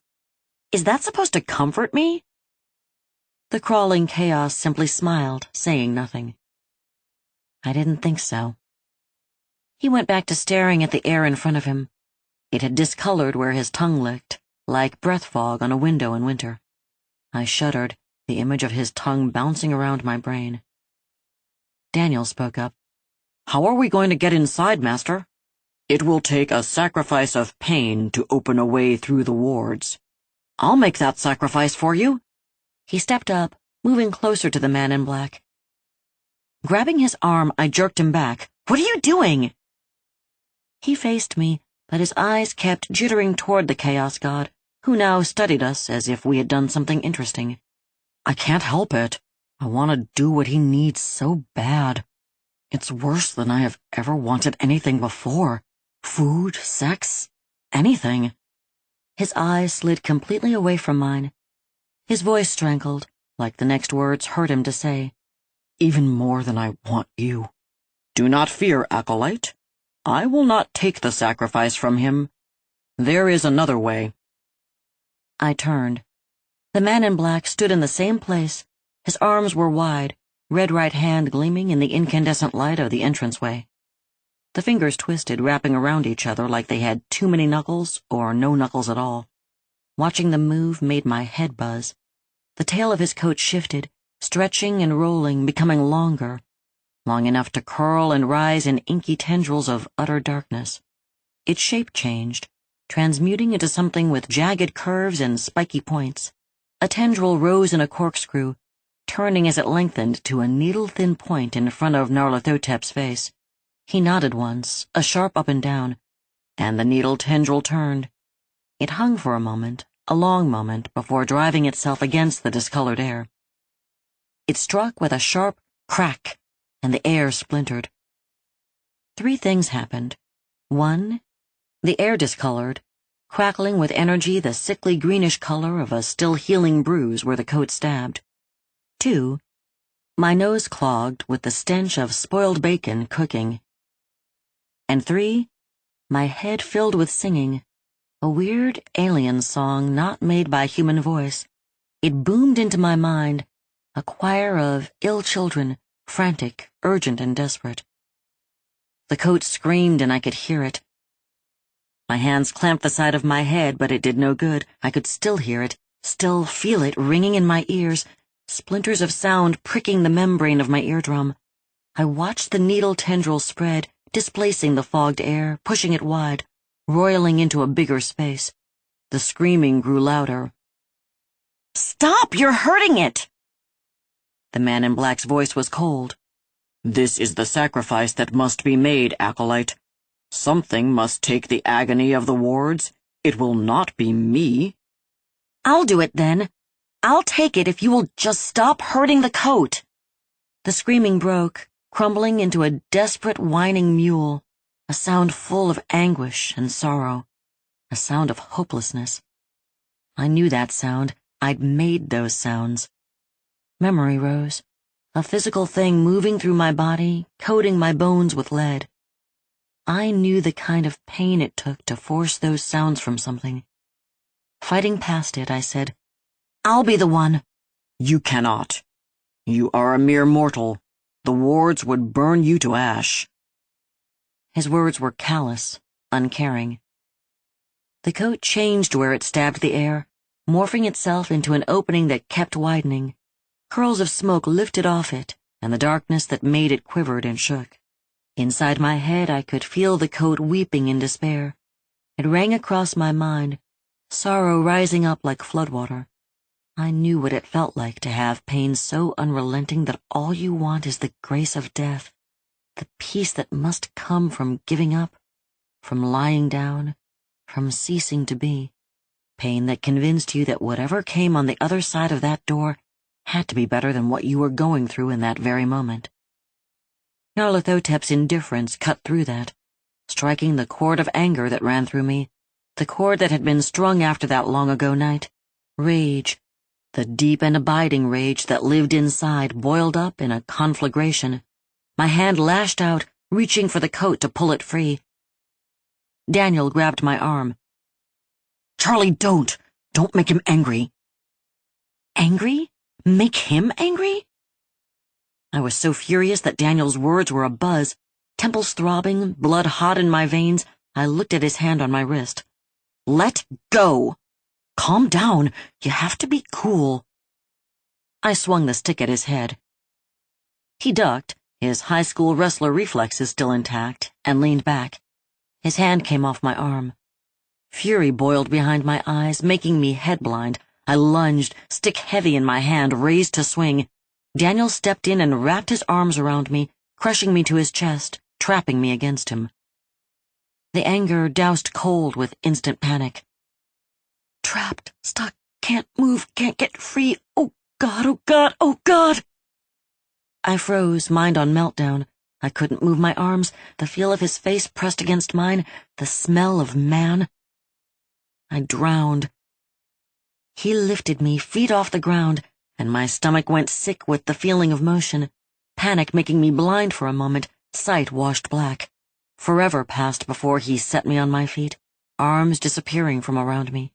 My knees gave out. The ground hit hard on my hip and shoulder, driving out the breath I had been holding, jarring me out of panic with sharp pain. My vision swam clear in time for me to see the man in black step toward us through the hole in the air his coat had made. Once he was through, it collapsed behind him, falling to the ground as if soaking wet. The end of it lay in tatters, long and limp around his feet. The coat fell silent inside my head. 15. What the hell was that? Daniel asked this time, yelling at the man in black. I sat up on the grass, still shaky from the panic attack. We were inside the wards. Apparently my coat and my acolyte are forming some type of bond. What does that mean? The man in black looked down. His voice was sharp, a scalpel cutting through a clenched jaw. You forget yourself, minion. Daniel thrust out his chest, hands tight knots a fist. You have to stop hurting her. I have to what? The man in black's voice became a hot burn. Kneel before me. Daniel's spine straightened with a jerk. I couldn't see his face. He stood between me and the man in black, but every muscle in his back quivered against his shirt. Black eyes narrowing, the dark god continued to stare at Daniel. A cold seeped around Daniel's body, brushing over me. My breath curled white wisps of condensation as the temperature plummeted. My mouth went sour with the taste of dark magic. Daniel took the brunt of it, the focus of Nyarlathotep's attention. I wanted to grab him and scream at him to stop, just stop before the man in black hurt him. I wanted to cheer him on. I wanted to give him my strength. I wanted to kiss him for trying. The magic rolled off the man in black, heavy and oppressive, bricks stacked on a sheet of glass. The man in black's hand, his red right hand, slipped out of his coat, raw and glistening against the inky fabric. The glass shattered into a million pieces. Daniel's knees bent, slamming into the ground at the feet of the Midnight Man. His head dropped to his chest. I am here to serve you, Master. My place is at your feet. The words came out in a strangled whisper. Forget again, and I will have you flayed, salted, and hung in my bedchambers for my entertainment. Yes, Master. The man in black stepped around Daniel. I scrambled to my feet so he wouldn't loom over me. My knees were still weak, but I drugged myself up. I didn't want him standing over me while I sat on the ground. Horror lay heavy in my stomach. What are we dealing with? Your mind is your own again. Good. We need to seek the elder god who is here. I shook my head. I'm not up for another teleporting act. Daniel stood. He caught my eye and shook his head. I took it as a sign to let what happened to him go. I didn't know what to do about it, so I did. For now. Ashtoreth's gift will not be necessary to take us there. The man in black's head tilted slightly. Now pick up the firebrand and follow me. I picked up the burnt stick as he turned and began walking through the empty lobby. Daniel moved beside me. As one, we followed the chaos god and his trailing, tattered coat. I had a very bad feeling in my stomach. 16. The Eagles Hotel California played softly through the elevator's sound system. The cheap speakers made Don Henley's voice sound hollow and karaoke-esque, turning the soft rock masterpiece into something haunting and melancholy. A splintered bow drug across the violin strings of my nerves. I hear you, Glenn. I can check out any time I like, but I can't ever leave. Hey. I looked over at Daniel. We were standing against the opposite walls of the elevator. The man in black watched the numbers count up, ignoring us. My back pressed hard against the little handrail that ran along the walls. I was still jumpy, still jittery. I wasn't flexing my hand. I wasn't panicking again, but I could feel it scritching at the edges of my brain. Normally, I've got distance between me and full-on meltdown mode. It took years of therapy to get it, but I had it. Now, after the small episode in the lobby, I wasn't even inches away. No, once I have one, I'm left raw and exposed, all my defenses torn away. And the music wasn't helping. Daniel's whisper filled the small square space. Did you know this is a Satan song? I blinked at him. What are you talking about? Yeah, it's true. This song is all about Satanism. Hotel California is about Satan? He nodded vigorously. An evangelist came to my mom's church and told us all about it. I find that hard to believe. He did come to my mom's church. Brother Hank something or other. I was 14 at the time. This was a good distraction. I went with it. I believe a guy came to the church. I don't believe Hotel California is about the devil. You just gotta listen to the evidence. I didn't believe it either when I was told, but now? His eyes slid to the man in black, then back to me. Explain it for me, then. Anything to keep my mind occupied. He moved over beside me. I watched him. His hand still shook slightly, but he had the easy grace of an athlete, every movement made with confidence. He leaned next to me and talked out the side of his mouth so we could both watch the man in black. His fingers ran through thick hair, pulling it forward in a cute, boyish, unconscious habit. Okay, it's like this. The song starts out with this guy on a highway, and he sees this hotel. When he gets there, he finds a girl who tells him it could be heaven or hell. Well, it's hell. Daniel's eyes were big, really wanting me to believe what he said. Then, he calls for some wine, and the guy tells him they haven't had that spirit since 1969. Guess what was founded in 1969? I have no idea. The Church of Satan, in a hotel that Anton LaVey bought in California. His hand grabbed my arm, emphasizing the fervor in his voice. Wine is a symbol of the Holy Spirit. That hotel really wouldn't have it since '69. And if you look on the album cover, guess who's on it, hidden in an archway? Satan? No. He shook his head. Anton LaVey. He nodded at his point. I saw it myself. Who's Anton LaVey again? The guy who started the Church of Satan. I looked sideways at him. That's pretty thin. His eyebrows creased together. It was kinda cute. How about this, then? There's a line about stabbing the beast with knives, but it won't die. The beast is another name for the Antichrist, and in Revelation he gets stabbed in the head but doesn't die. His hand still lay on my arm. My face smiled. I didn't expect it, but his enthusiasm for this explanation was contagious and charming. This was the Daniel I knew. I pushed that out of my head, holding onto the balance the conversation brought to me, running with it. I don't know. That's pitchy. His hand moved away, arms crossing over his chest, playful pout on his face. You don't believe it? You do? His eyes cut meaningfully at the man in black's back. Even more than I did before. I get that. I can hear you. The man in black didn't turn around. His voice echoed inside the elevator. So, is it true? I couldn't help asking. John's revelation has not happened yet. Was that a yes? The elevator chimed. The doors split open, and the man in black stepped through them without answering. Neither of us said anything as we followed him, leaving our glimmer of a good mood eviscerated on the floor of the elevator. 17. We stepped into a recovery ward, closed off behind a nurse's station. Behind it sat a pleasantly plump woman in a gleaming white uniform. Hair the color of a new penny frothed under a nurse's cap straight out of the 50s. Her skin held the shape and shade of uncooked biscuit dough, making the hair look brassy and fake. Not like a cheap dye job, but the color and consistency of fine copper wire.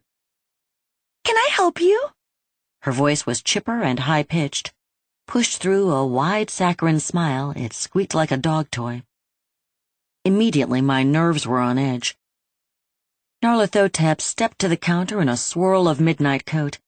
He stood in stark contrast to the nurse, sinister and saturnine against her gleam. Looming, his head tilted slightly, he spoke. Stand aside. A hand fluttered over pillowy cleavage. "Now you can't just barge in here. There are rules, and our patients need order." My fingers tightened on the charred stick I held as tension clamped across the back of my neck, making the vertebrae grind. I looked around, stretching while I did. It popped and cracked and felt better. Studying the reception area we were in put the tension right back where it was.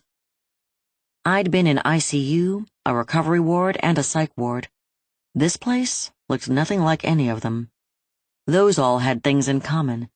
The same bland abstract paintings on the wall, non-specific track lighting to diffuse the atmosphere, pastel colors to set visitors and patients at ease. None of that could be found here. Everything gleamed as white as the nurse, unadorned and blank. Harsh lighting cut from bulbs set into the ceiling, striking the floor in bright pools. Only one painting broke the stark whiteness. It hung down the wall, angled just out of my direct line of sight. I could see it was abstract, but it wasn't bland. The colors slashed across the canvas like claw marks in bare flesh. I leaned back, trying to look at it, to study it, but my eyes kept sliding to the left, going out of focus until a headache started to black hornet buzz behind them. I turned. What kind of wing is this? Before the nurse could answer, the man in black's voice whip-cracked at me. Do not speak to her. The nurse looked up at him, a wide clown grin plastered on her face. Daniel nudged my arm. He pointed at a sign over the automatic doors leading to the rest of the ward. Oncology recovery. That explained a lot. I don't just hate hospitals because of what happened to me. No, my hate of them goes way back. Long before, at a time where my memories are all lost in the fog of childhood, my dislike of them had been cemented into who I am. My grandmother died when I was 7. She'd been old my whole life. In my child's memory, she'd been ancient, not even human, just a collection of sticks wrapped in sagging, wrinkled skin. I have no memory of her other than the hospital. I don't remember when she took sick with the cancer or what she was like before. I've seen pictures. A pretty woman who looked a lot like my mom. But that's not the image in my head. No, I remember her as a sad, inhuman thing lying in a bed, curled in pain. She moaned, low and constant. the undulating rhythm of low-yield agony broken only by the sucking in of more breath.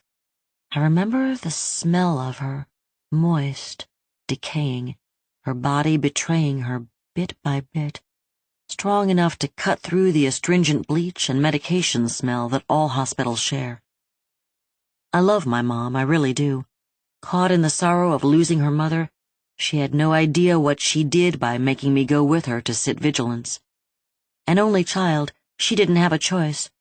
There was no one else to be with my grandmother, and no one else to watch me. So I went with her, every day, all day, until my father would come and rescue me, taking me home and leaving my mom behind to stand watch, to witness the slow dying, the ebb of life with each thin, tortured inhale and exhale. I was there the moment she died. I can still feel it clearly, the very moment the moaning stopped and didn't start again. The machines hummed and beeped and whirred, but there was a hollowness left in the air, a desolation scooped from the atmosphere as my grandmother ceased to live. My mother sat up and looked at me.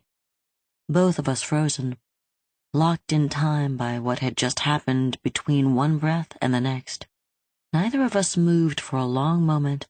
Then her face twitched and cracked and broke, tears spilling down her cheeks, running off her jaw and splashing her shirt.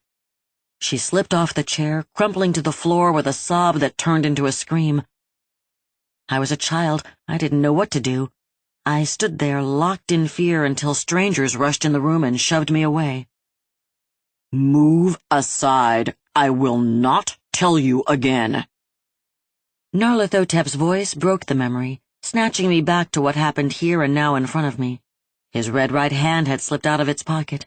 It hung beside him, skinless fingers slightly curled. It looked almost casual, indifferent and unconcerned, but the air crackled with tension. "Sir, I will not allow you to disturb our patients."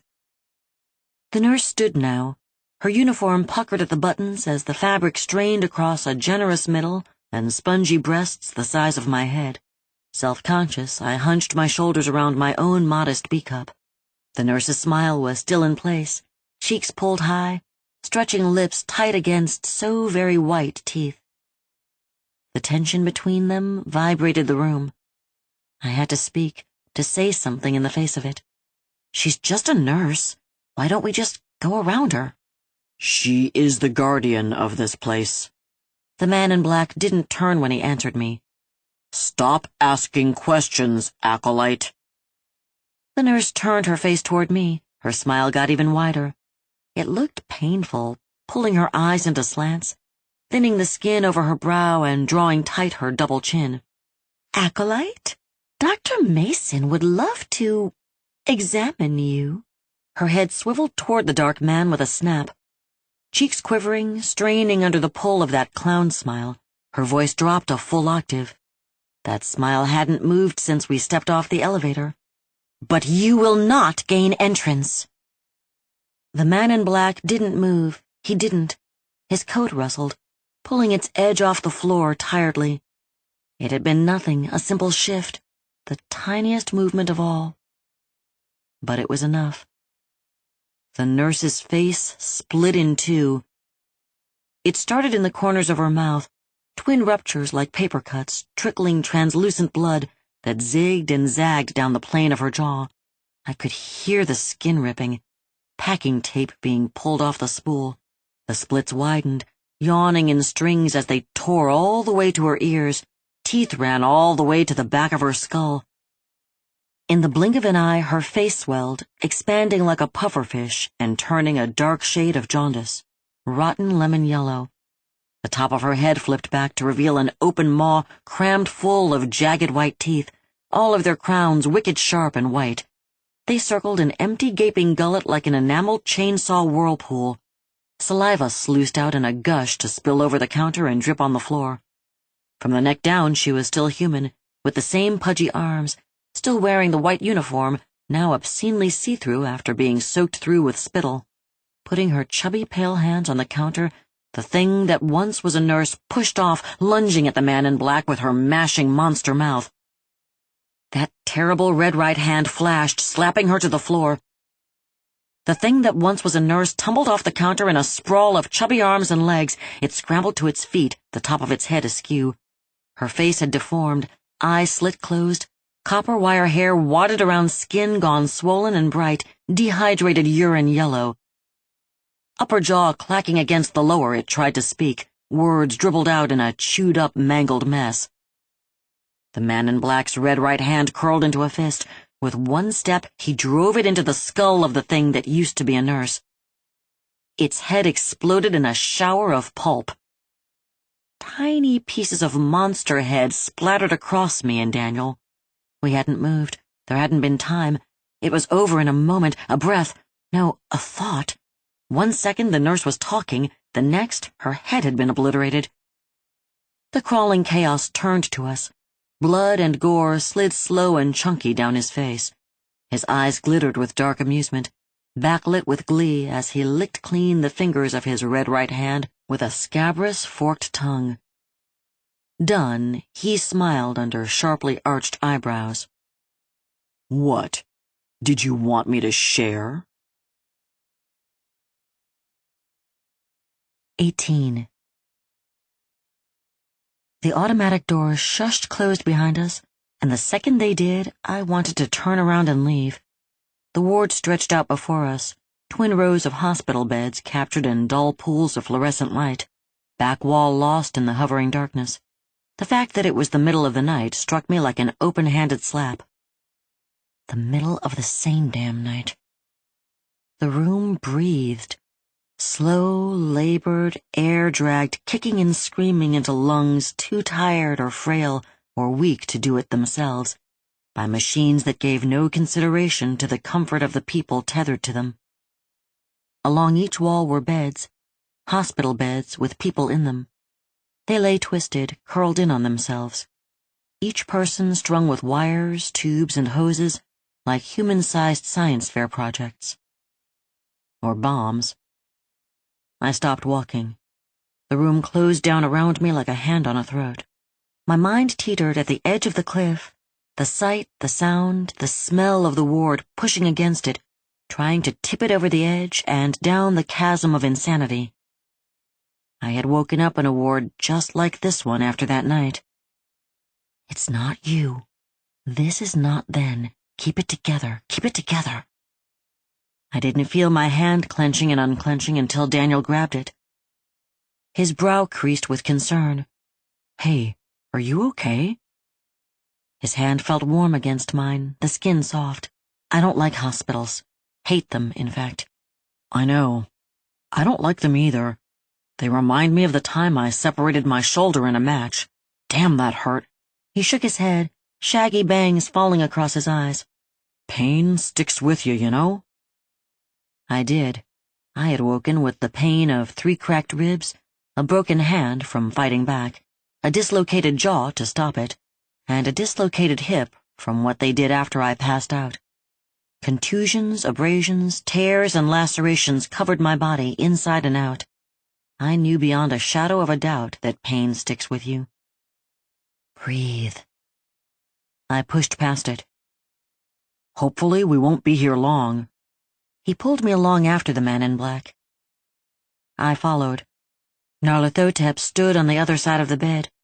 A face and a front, the rest of him disappeared into the inky black. It was an illusion, a trick of my mind, but I believed I could see him swirling into the darkness. He was the man in black, the midnight man, the original bump in the night. A shell of a man lay on the bed between us, wearing striped pajamas. The center of them stretched over a bulbous, rounded stomach. It jutted in a deformed dome over his midsection. From it extended spindly arms and legs. The pajamas flapped around them like sticks in a canvas sack. He looked like the pictures of starving children in Africa that came up on the late-night TV screen, except adult and white, and all the more horrible for being here in front of me instead of locked away in a digital display. The skin of his neck wrinkled, lying in loose folds under his chin, oxygen mask covering his face.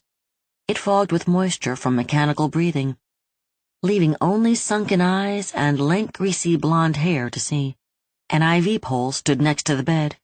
From it hung bags trailed into tubes that ran down and disappeared under the pajama sleeves.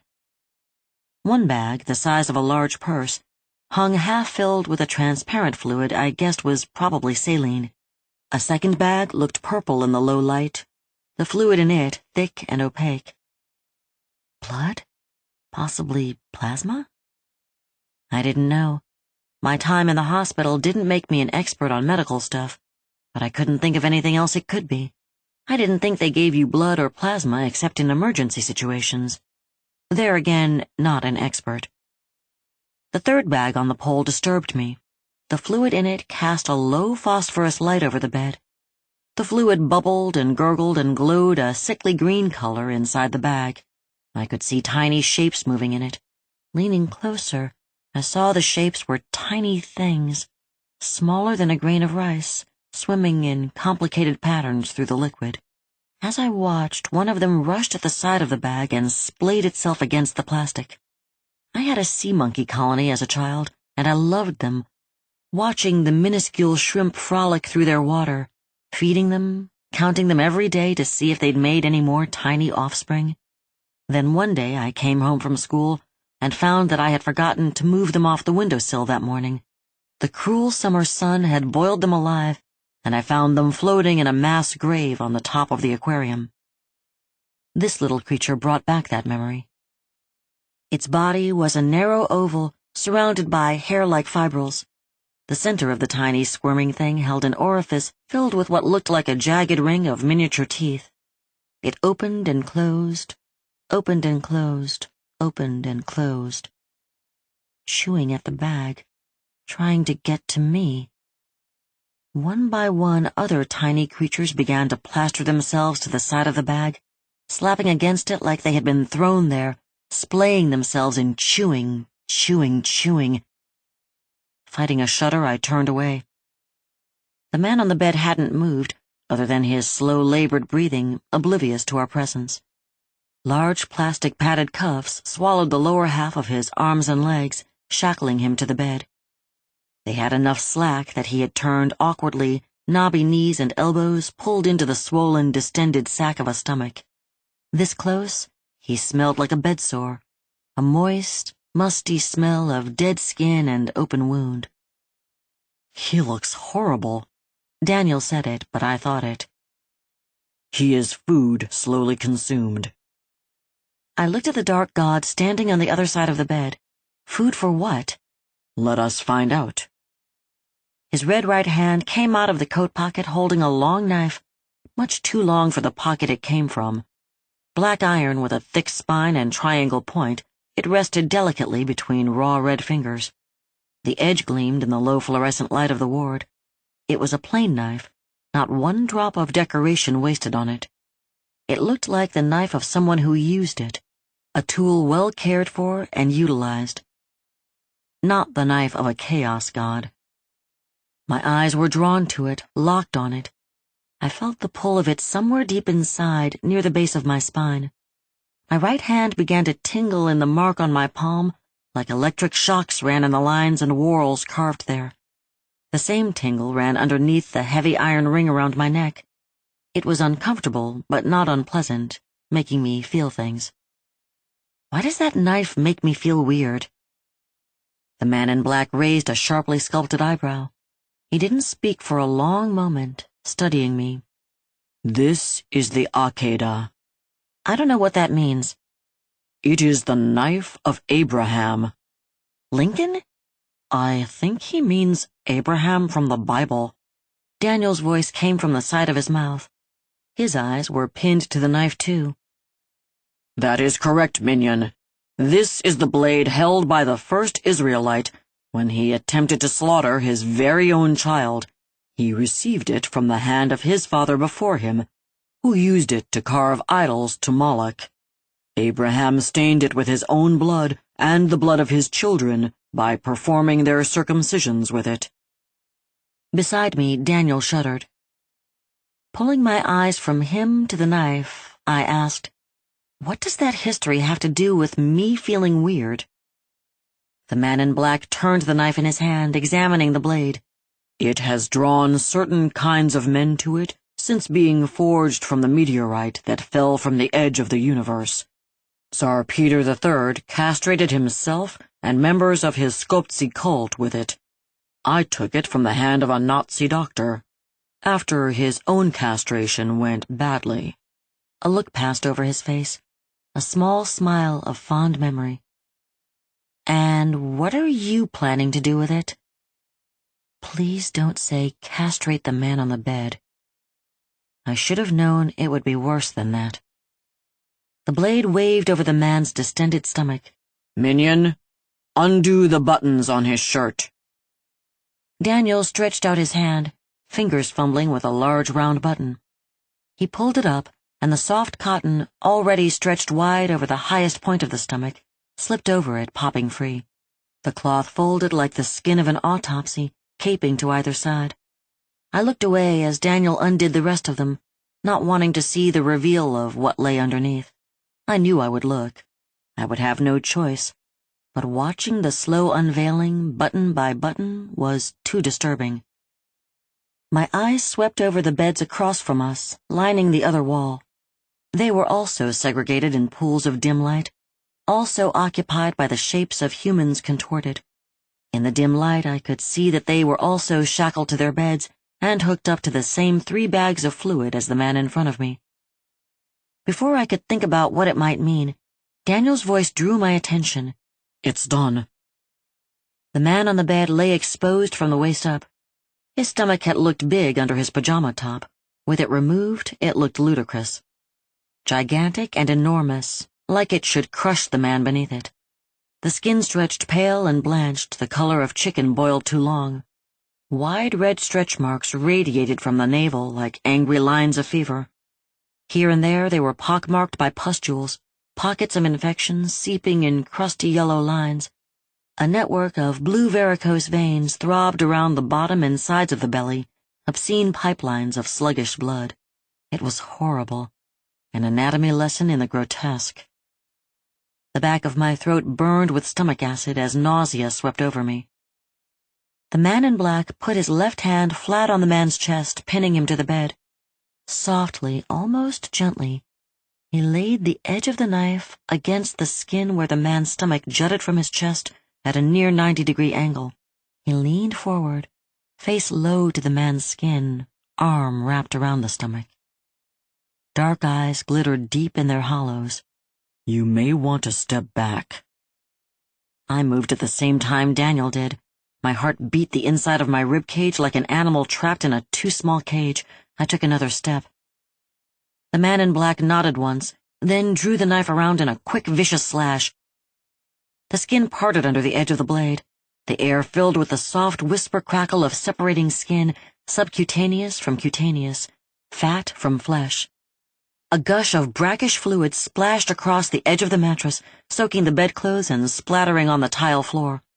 We were suddenly standing in a puddle of something disgusting. Something that stank of rusty iron, moldy bread, and stagnant water. My stomach lurched, empty and unable to do anything else. The midnight man grabbed the flap of skin he'd carved out and flipped it back, revealing what lay inside the man's stomach. The man never moved other than to continue his slow, labored breathing behind the mask. I didn't want to look. I didn't. I tried to turn away, to look somewhere else, to not witness what lay before me. But I couldn't. I had to. Driven by a sick fascination, I had to see what had been revealed. I had no idea what I was looking at. I'd taken basic anatomy in school, and none of the charts I had ever seen looked like this. The inside of the man had been turned into a cocoon, the hollow coated with layers of glistening fibrous threads. They overlapped and crisscrossed each other to form a cushion on all sides. A mass of discolored flesh the size of a small child nestled in the batting. The tumor clung to the spine and ribcage with finger-like tendrils, fleshy nooses that wrapped and hung and strung from it, tethering it to the bone. It had no symmetry, bulging and protruding out of geometry, disturbing to the eye. Disturbing to the mind. Revulsion rippled my esophagus, the lining of my throat closing in disgust that this thing, this malignant mass, this tumor, could grow inside a fellow human being, stealing his life, devouring his humanity, consuming his body for its own, farrowing cell by cell, molecule by molecule, replacing him with itself. It was absolutely the most horrifying thing I'd ever seen. And then it opened its eye. 19. What the hell is that? Daniel jumped away from the bed rail. His elbow caught the IV pole, knocking it to the floor with a crash and a clatter. The tubes connecting to the man on the bed stretched and pulled and ripped out.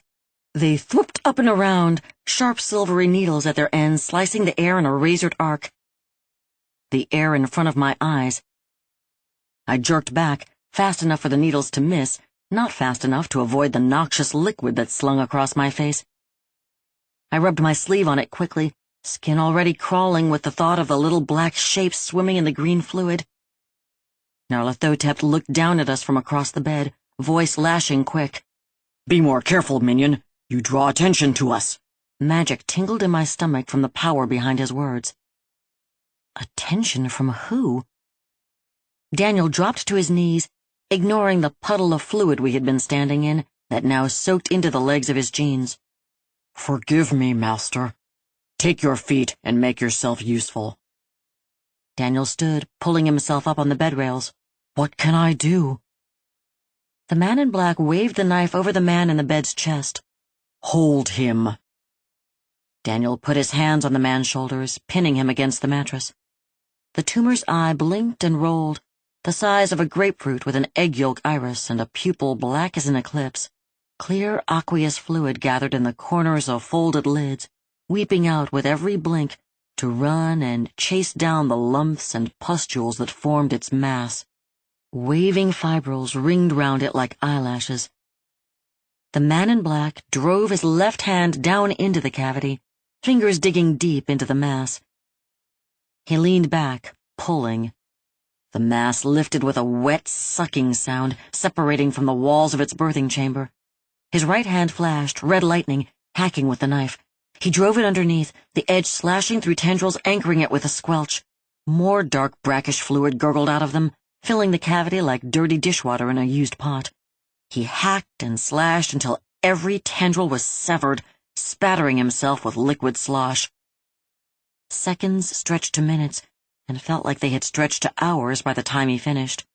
When the last tether had been cut, the man on the bed slumped, spindly limbs falling loose beside him. His breathing stopped mid-inhale, dying stillborn in lungs that no longer worked. You killed him. The man in black didn't look up at me. He was dead before we arrived. He waved the knife at the machines around us. None of these measures were taken to keep him alive. With a jerk of his shoulder, he lifted the thing free from its place inside the man. They were meant to preserve this. The mass throbbed, wriggling in his grip. Fluid dripped off it, splashing into the puddle inside the empty shell of the man. Ploop, ploop, paloop. Realization dawned on me. Wait, are you saying that all of these people have one of those things growing inside them? He stepped away, coat swirling around his legs. They will be different pieces of the whole, but yes, they all have something similar incubating in their bodies. Can we save them? His dark, impassive face stared down at me. We can only save your world. The knife swept around in his red right hand, indicating the rest of the beds. These souls are lost. You don't sound upset. He shrugged, holding the tumor with its blinking, rolling eye casually in his hand. Your kind die, Acolyte. You are fragile, delicate, easily broken, and the entire universe is set against you. The only reason you haven't been snuffed from existence itself is your species' tenacious ability to cling to the merest flicker of life wherever you find it. You make that sound like a bad thing. Not bad, merely annoying at times. Why do you keep trying, then? Why are you doing all of this if it's futile? He shook his head. I never called your existence futile. Weak as you are, your race succeeded in locking mine on the other side of the universe. Your race survived the deluge in a boat made of gopher wood and pitch, built by a drunkard who had never seen the ocean. You have walked away from the seduction of nuclear annihilation and conquered the edge of space outside your world." He shook the tumor, droplets of fluid spattering the already wet floor. Leaning, his voice shifted, rising an octave as he held the tumor like an illustration. "Your kind constantly fouls the plans of beings such as this, a creature so terrible your race should wither before it like flowers in the furnace. You fight, and you fuck, and you carry on with your little lives like a virus the universe cannot shake. You are the purest example of chaos I have found in unspeakable eons." The smile that parted his face was so white it was a shock, gleaming jaggedly under his hawkish nose. His voice held the fervor rasp of a believer. "I am the crawling chaos. I claim you as my own, and none will have you but me." Daniel fell to his knees, hands in the air, his face beatific. The conviction of the chaos god echoed over the rhythmic pulse of machinery. I stared at him, looked into those sinister black eyes, and in that moment I had only one thought. This is our savior? We are totally screwed. That's when the overhead lights crashed on, breaking our stare and crucifying my eyesight. 20. Blinking against the sensation of ground glass in my eyes, I dropped to a crouch, following training, making myself the smallest target possible. A noise, a crash, the shuffle and thud of many feet spun me on my heel. Things were blurry, my eyes watering as shocked pupils fought to catch up to the onslaught of harsh fluorescent light. I found Daniel beside me, feet wide, hands clenched by his hips.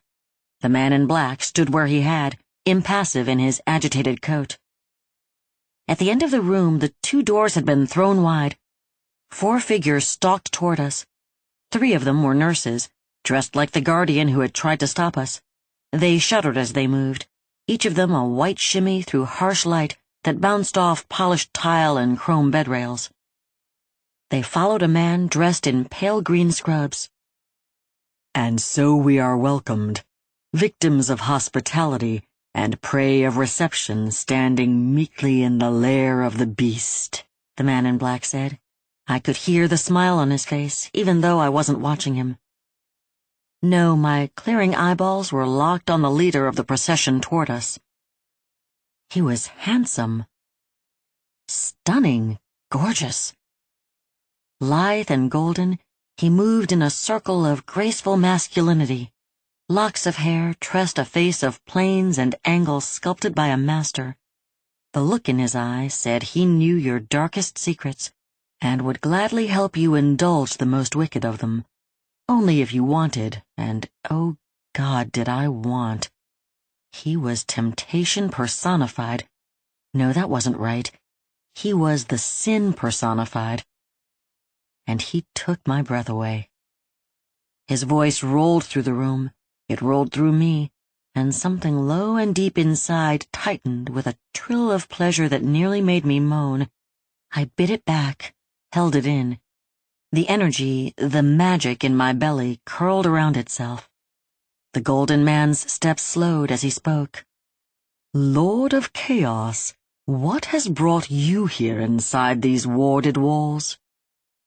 The man in black blinked into the space in front of me, long coat trailing behind, appearing without moving. Red right hand held back and low, stark scarlet against unrelieved black. It still held the knife point down, casually in skinless fingers. The other hand still held the mass. It had stopped wriggling and now hung from his grip, still and unmoving. I could see the eye glazed over under slack lids. "My power has brought me here, priest of Yarshogura." The golden doctor-priest's eyes slid slowly over to me. Blue. They were blue. The blue of every peaceful daydream you have ever had. "I don't think it was your power that brought you this far. It appears you have a very—" He paused as if looking for just the right word. "Lovely assistant." That place deep inside me purred. The man in black stuttered through space, suddenly between me and the golden doctor priest.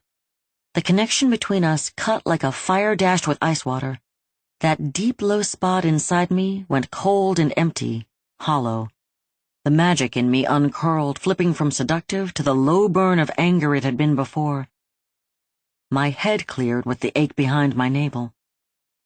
He'd made me feel something I'd never felt before, something stolen and destroyed on that night so many years ago, something that years of therapy and living had only let me feel the slightest glimmer of recently. I looked over at Daniel. I looked away. Something I wasn't ready for, not yet. Having felt it so real and warm and delicious, and then it being torn away so savagely left me devastated. Despair clawed at my mind, scrabbling, trying to worm its way in. I wanted to sink into it, let the black wash over me and take me under. I could drop down, fall away, fall apart. It would be easy. That was one choice. If this happened even a year ago, I wouldn't have had the strength to do otherwise. Now, here and today, I had to hold it together. Things were happening. People needed me. Daniel needed me. I stood, shaky but still standing, using my anger as a fuel. Enough of being along for the ride. All night things happened to me. No more. Now things would happen because of me. Right now I would hold on to the anger. I could fall apart later. If I lived through this. 21. Time had passed. Seconds or minutes, I didn't know. Trapped in my own emotions, my own trauma, I looked up and everything had changed. Daniel fought on the other side of the room, an IV stand in his hands, shoving it into the razor-toothed maw of a transformed nurse. The stainless steel pole clanged against the spinning, slicing whirlpool of jagged enamel with a horrible racket. The nurse thing lunged at him, the top of her now deformed head flapping up and down, bouncing off what used to be shoulders but were now a misshapen hump. Daniel held her off, but she drove him back step by step, closing the distance between them. Tightening my grip on the charred stick Nyarlathotep had given me earlier, I started moving that way. I didn't know what I would do when I got there, but I had to do something. The man in black crouched on the floor, coat swirling around him like dragon wings, a black-bladed sword thrust from his red right hand, and the knife of Abraham from the other. A cut across his cheekbone yawned open, trickling something that wasn't blood. The other two nurses sprawled away from him, pulling themselves up from the floor at the doctor-priest's feet. He stood over them, finger pointed at the man in black. "You have come here to die, haunter of the dark. I am Mason, high priest of Yar-Shogura, the unquenchable, whoremonger of the flesh, masticate of iniquity, and he shall give me the power to be your destruction." The man in black rose. "I hope Yar-Shogura's next priest is not so talkative. You won't have to listen much longer, Spider God, not after I use your eldritch energy to fuel the transition of my lord into this world." Nyarlathotep snarled. "Come and try, fool." Mason pulled an amulet from inside his shirt, a gnarl of thorns on a rope that swirled around something oddly shaped and ivory-colored. I couldn't tell what it was at the angle in the distance. His mouth moved, sound came from his throat, but it wasn't words, and it wasn't a human voice. It blatted across the room, and I felt it in my chest, like bass at a rock concert. At the end of the sound, his hand jerked in a gesture, and a bolt of hot pink energy crackled off his fingers. The man in black spun to the left to avoid the blast. It wasn't aimed at him. The magic struck the mass that he'd dropped to the floor at some point. The lump of flesh began to smoke and hiss. It bubbled, gas-stretching flesh to thin blisters that burst in plumes of foulness. It stretched like skin taffy, puddling and lurching. Drawing into itself, it shrank into a protoplasmic knot that lay on the floor jittering. It sat like that for a long, drawn-out second. Then it exploded. Strings of flesh flung through the air, slapping across the man in black, a net of stretchy, melted cancer. He jumped, trying to get away, but it caught him, the gooey web sticking to him, clogging his motion like a sheet of tar. He fought and struggled, the tumor trap tightening around him, wrapping him in liquid shackles. It dragged him to the floor. The two deformed nurses descended on him in a gnashing of teeth, jackals to a fallen lion.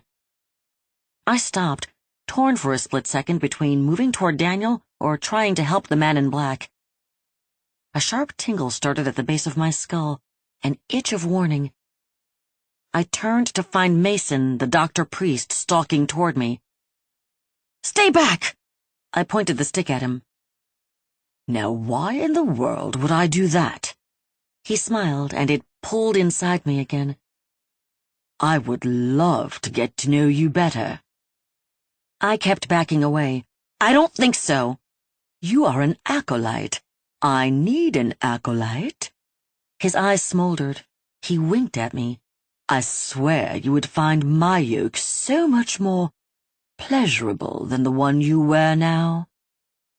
The word pleasurable echoed off the hollow below my navel, making me want to stop moving and start squirming. He had screwed with my head. I shoved the stick in my hand towards him. "Back off, or I'll use this." He kept coming. I tightened my hand around the firebrand, my mind running wide open, trying to think of how to make it work. "Ignite! Fire! Combust! Flame on! Incendio!" My back hit the wall. Mason hopped from one foot to the other, capering toward me. "Nowhere else to go, kitten. I shall have you in just a moment." I shook the stick frantically. "Work, damn you! Come on!" A thought crashed through my frantic. It wasn't my thought. It belonged to the man in black, his voice strained but crystal clear in my mind. "Use your mark." My mark? Mason stood only feet away. He'd be on me in a few steps. A dark, cruel look burned in his eyes. I had seen that look before. It didn't matter that it had been on other faces, the look was the same, and forever burned in my memory. It was the look of a predator who has just found helpless prey. I lifted my hand to my mouth and licked my palm. My tongue scraped across the rough lines and swirls incised in the skin. Magic swirled inside me. My sight kicked in with a punch. Mason went from handsome to soul-searing beautiful. Bathed in a golden light, every inch of him had been carved from absolute perfection. Tears ran down my cheeks, hot and quick. I couldn't bear to look upon him in his terrible beauty, the beauty of consumption, of assimilation, of absorption. The swift, sure beauty that burned away everything you were and devoured you whole. He would devour you, and it would be okay. Being taken by Mason would make you cry out, it is well with my soul." I wanted so desperately to be consumed. "Charlie!" Daniel's voice. I looked over. He lay pinned to the floor on his back by a deformed nurse above him. Her skull of teeth chomped the air inches above his face. His arms shook, jerking as the strength in them burned away. He wouldn't be able to fight her off much longer. And his eyes were pinned to me as he called my name, trying to pull me free from the spell, worry naked on his spittle-spattered face.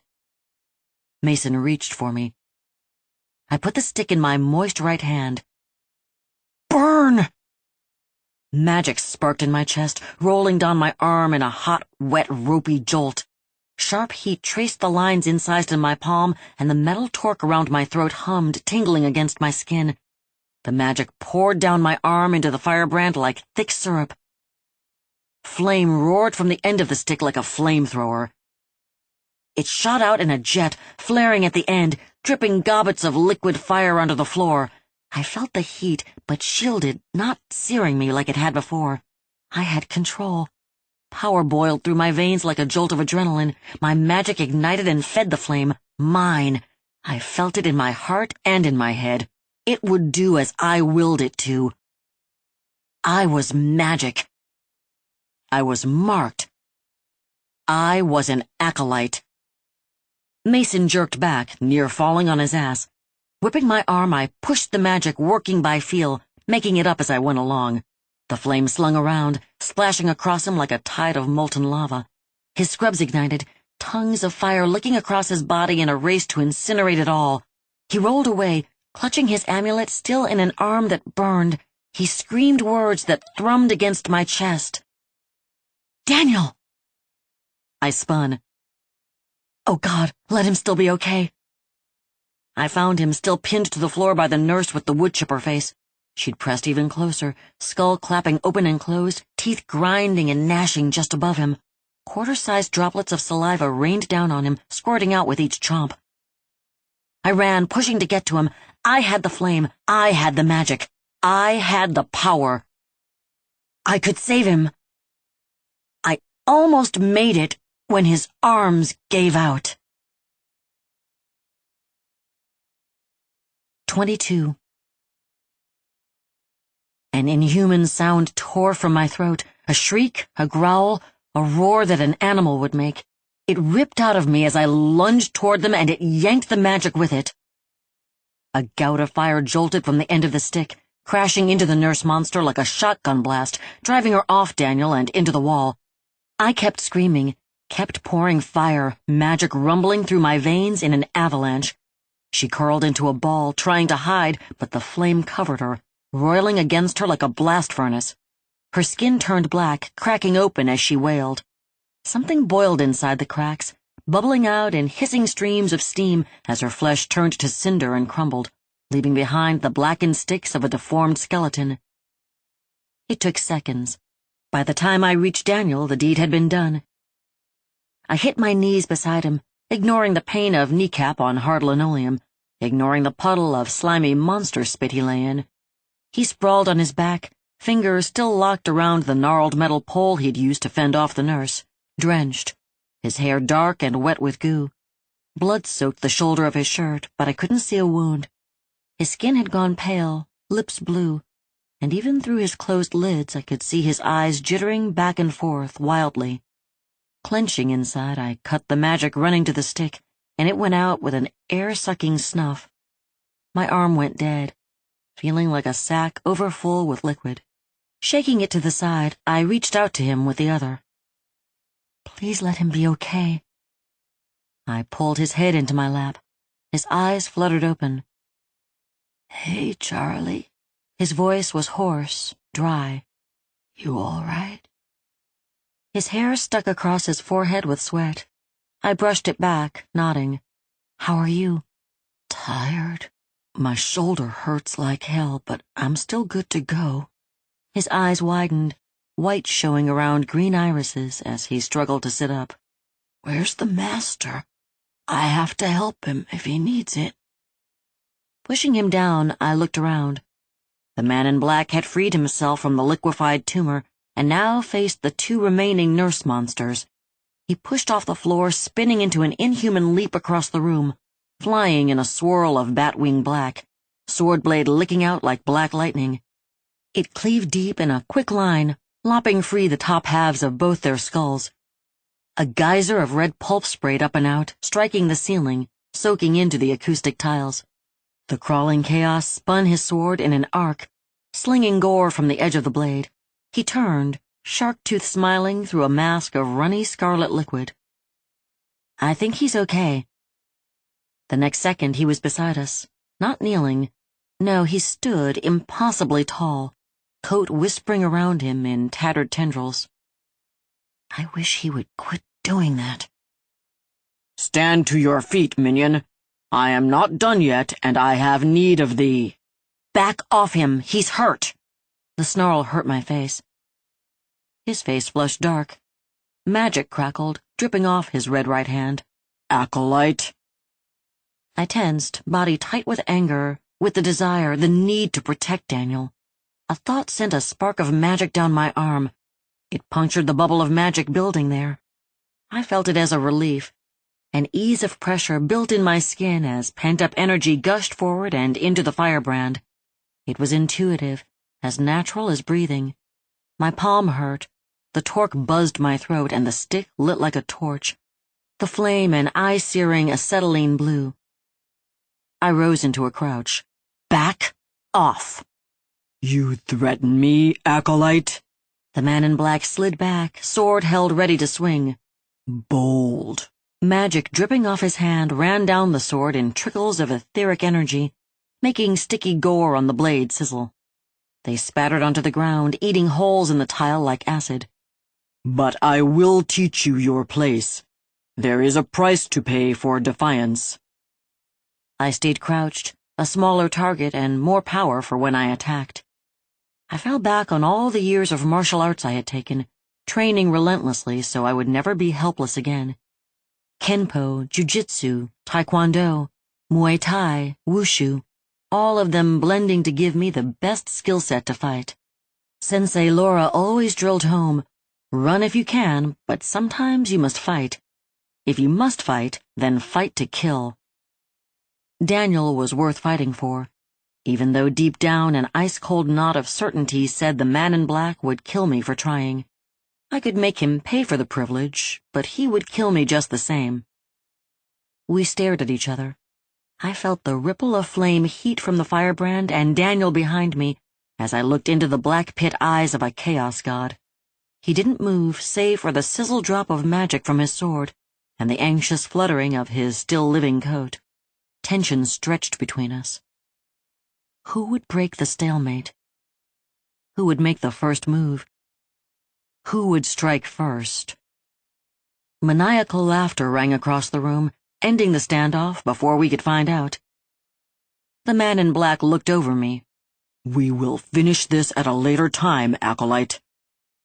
Something pressed against my back, a pressure like a hot, dry wind from a gulch of death. It made the back of my scalp itch and crawl like it was alive.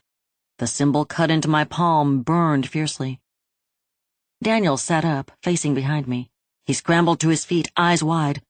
Charlie, you need to turn around. I stood and turned, stomach clenched in a fist of dread. 23. Mason stood in the center of the ward, completely naked. The fire had burned away his scrubs, leaving him bare-skinned and nude, except for the amulet that lay on his chest. The fire had also scorched away every hair and every follicle, leaving him bald, slick-looking, alien without the markers of hair and eyebrows given all humans. I looked, I had to, my eyes drawn inexorably, pulled like they'd been with Ashtoreth. He wasn't human between his legs. What hung there was a maze of serpentine appendages, everything twisted and contorted, a balloon of intestine in the hands of a psychotic clown. Horror congealed in the pit of my stomach. A scalpel glittered in his hand. He'd used it to carve on himself. Blood sheeted down his hairless body, pooling in the hollows and dips, running from the arcane symbol sliced into his chest. Arms out, hips and shoulders loose-jointed, he began to dance in place, eyes wild and swirling in their sockets. Daniel spoke beside me. Why is he acting like a marionette in the hands of an epileptic? I shrugged and looked over at the man in black. The chaos god shrugged. He casts a working. You're using words like we know what they mean again, I said. He sighed. Did I test his patience? If so, good. The dance he performs will gather magic to empower a spell. I thought about it. Why can't I feel anything? Ever since you gave me this, I held up my mark. Anytime hoodoo voodoo happens, I can feel it inside me. I feel nothing right now.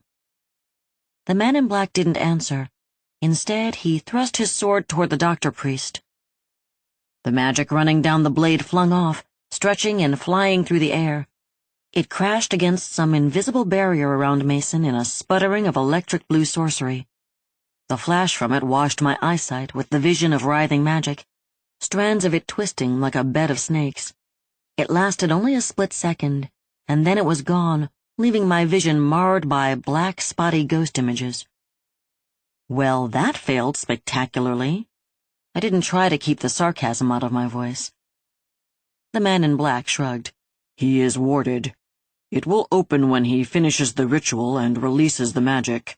Then he will be vulnerable once more. Can't you break it? My coat does not have the strength until it recovers. I felt the song of the coat tickle the edge of my brain. It felt like the whimper of a kicked dog. I shook my head to clear it. Daniel moved to my left, to the side without the firebrand that still burned.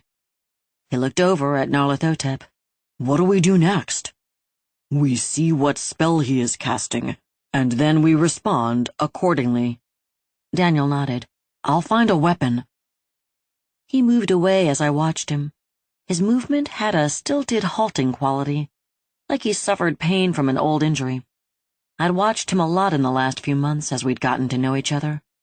Normally, he moved with the grace of a former athlete who still kept in shape, every movement fluid and easy. That was broken now. He moved stiff and slower. The rustle of Nyarlathotep's coat as he stepped close drew my eye away from Daniel. His voice was low, near a murmur when he spoke. I see concern in your eyes for him. I bristled at his intimate tone. Yeah? So? It is interesting that you care so much for him. One of us has to. One sharply sculpted eyebrow arched up. I care for those who worship me, Acolyte. Then you must hate me. What I said was, he doesn't really worship you. That's all just your magic brainwashing. He's a Christian. That's why he stood up to you earlier. Oh, Acolyte, you are so naive. His mouth twitched, amusement glittering in those midnight eyes. He does truly worship the Christ, but you, he risked my wrath over. For me? What do you mean? His feelings for you are the strength he draws from to slip my yoke. I said nothing, my eye sliding over to Daniel. He pulled the bags off another IV pole. He will not survive whatever occurs next without my protection. He will be the lamb to this slaughter. The man in black's voice slithered into my head, insidiously rubbing across my brain like rough velvet. Stop fighting me at every turn, and I will grant that protection. Son of a bitch. Send him away, and I'll cooperate without a word. I counteroffered. He chuckled. And lose my bargaining chip? I think not. Besides, Acolyte, you would not want me to send him anywhere I can take him. The gibbering horrors there would break his mind and flay his soul. He shook his head. He stays with us and fights. You behave, and he lives through this. That is the only bargain on the table. I felt just as trapped as I had ever been. No choice, not really, not one that mattered. I either agreed and kept Daniel safe for now, or left him on his own. I felt my lip curl. Manipulative son of a bitch. My words came through gritted teeth. If you let him get hurt, I will turn on you like a rabid dog. I would expect nothing less from you, Charlotte Tristan Moore. He smiled. Nothing less, indeed. Stop using my full name. Daniel came back holding a 4-foot section of IV pole in his hands. His color had improved and he moved steadier. He wasn't normal, but he looked better. His eyes slid from me to the man in black and back to me. What were you two talking about? The man in black didn't say anything. Strategy, I said. We have a plan? Not as such. Stay close and be careful. He hefted the steel pole, the look on his face determined, brows drawn and his lips set in a hard line. I'll be right here beside you. I can take care of myself. You stay near your master. He shook his head, making his shaggy bangs sweep back and forth over intense green eyes. He can take care of himself. I'll watch your back. He would get himself killed worrying about me. I needed him to stay close to the man in black. I didn't like it, but it was his best chance for surviving whatever came next. And something was coming. Mason had stopped cutting himself and was now gesturing wildly, bloody hands jerking through the air. The blood from his body lifted, suspending in front of him. It swirled and congealed into a ball of liquid crimson. The air inside his circle of protection crackled with magic that I could now feel against my skin like a pulse. We didn't have long. I pushed Daniel, making him step sideways. Stay with him. Before he could protest again, the air around Mason split like a lightning strike, and a rush of magic spilled out into the room. The spell buzzed in my eyes, and I watched it arc from the ball of blood in front of Mason. It sizzled into the bodies on the beds around the room. They began to thrash, plastic and metal restraints banging against bed rails in a cacophony. Banging and clanging, crashing metal on metal. The beds jittered, skewing sideways like slow-motion car wrecks. The air tasted metallic and sour on the back of my tongue. I leaned toward Daniel, near shouting over the noise. "Did you see that?" His eyes were wide. "I see the octopenis man with no clothes and the spinning disco ball of blood. Is that what you're talking about? He does not have the sight, Acolyte. He only sees the natural." The man in black's voice rang clear over the din, more inside my head than out. "Prepare yourself. The moment is almost at hand." The bodies stopped thrashing like a plug had been pulled. An avalanche of silence fell, pulling at my eardrums like a vacuum after the assault of noise a second ago. Then a sound I had never heard before began to build. It was my mind groped for the right word. A groaning. The sound of something being pulled to breaking. The sound of birthing. It made me look at the people in the beds. They weren't moving, but their stomachs were. The skin pulsed, undulating like air bladders being inflated and deflated. They expanded, stretching, ripping free of the clothing over them. Each of them swelled, road-mapped with throbby, dark blue veins. Every palpitation drew another groan from the body it ripped through, a horrible sound that pulsed through the room, crashing into my mind like an ocean tide. All the patients' stomachs now towered, the size of young children crouching over them. Mason whipped his hands apart and stepped through the ball of enchanted blood. It broke like a bubble, splattering across the tile floor. He screamed across the ward at us. "Now you will see the coming of the glory of Yashogura. Bask in his presence, join his unholy flesh, and know the peace of consumption." The stomachs ruptured in a shower of gore that rained across the room. 24. I turned away as hot liquid ichor splattered down on me. It hit like hailstones, striking hard and drenching me head to toe. My eyes were closed against it, but I sputtered as it ran down my face. I could hear sizzling where it fell on the flame of the firebrand in my hand. I'd stopped concentrating, and the flame had died down to merely a lick of fire, but it still burned, the ichor crackling and popping against it. It smelled foul. Sour vegetation stink and the meaty scent of decomposition. It clogged my nostrils, shutting them tight. Desperately I wiped my face, trying to clear it away. The sight I opened my eyes to made me forget about the stench. The tumors had burst free from their belly prisons and were crawling across the floor. They stumped along, pulling themselves in trails toward Mason. Some rolled, some lurched, some wriggled, but all of them moved. They were different shapes, different sizes. Here, one with tiny claw-tipped limbs hooked the tile and drug itself forward. There, one with a row of jagged teeth swirling through its discolored flesh, buzzed in place. Another trailed a length of hair behind it that spread the floor like a ratty blanket. As they met in front of him, they bumped together, quivering as they rubbed. Two tumors would rise, pressing hard against each other until their membranes would slip, allowing the cancerous flesh of one to run and pour into the other. They joined, metastasizing, growing into a monstrosity. It made a wall of tumorous flesh that throbbed and glistened.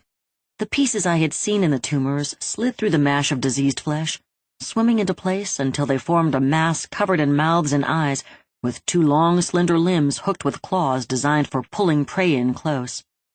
The mouths chewed even though they were empty, a continuous rumination on invisible cud. "What the hell is that?" Daniel sounded hushed, awestruck. "That," the man in black lifted his sword, "is the thing we have come to kill." He looked over at me. His voice echoed inside my mind. "Remember our bargain, Acolyte." I nodded sharply and followed the Chaos God into battle against the Cancer God. As we drew near, Mason began to laugh again. It was hard to hear over the wet, squelching suction sound that came from the hideous mass of his god as it shuffled forward. The man in black stepped in front of it. The Cancer God towered over him, looming in an avalanche of carcinoma waiting to break and fall in a crushing wave. Nyarlathotep looked up, calm and serene as he swung the sword in an almost lazy arc, the razored edge twinkling in the overhead light. It took forever for the blade to strike. It bit deep, diseased flesh parting in a spill of fluid. The sword slipped straight through like quicksilver, not dragging, pausing, or catching. The flesh of the Cancer God didn't resist, merely parted around the blade and slapped together on the other side like wet lunch meat being stacked. Part of the Cancer God towered over me. My mind split in two. One part of me felt small, weak, and powerless in the face of such monstrosity. It was the part damaged so long ago, the broken part that never healed, just got pushed down. She made my knees weak and my blood run cold with her fear. The other part of me, her sister born in the same moment, was tired of that feeling. She held a storm of angry, full of white-hot wrath. She pushed magic down my arm, into the symbol cut into my palm and into the firebrand. A 4-foot blade of conflagration jolted out of the firebrand.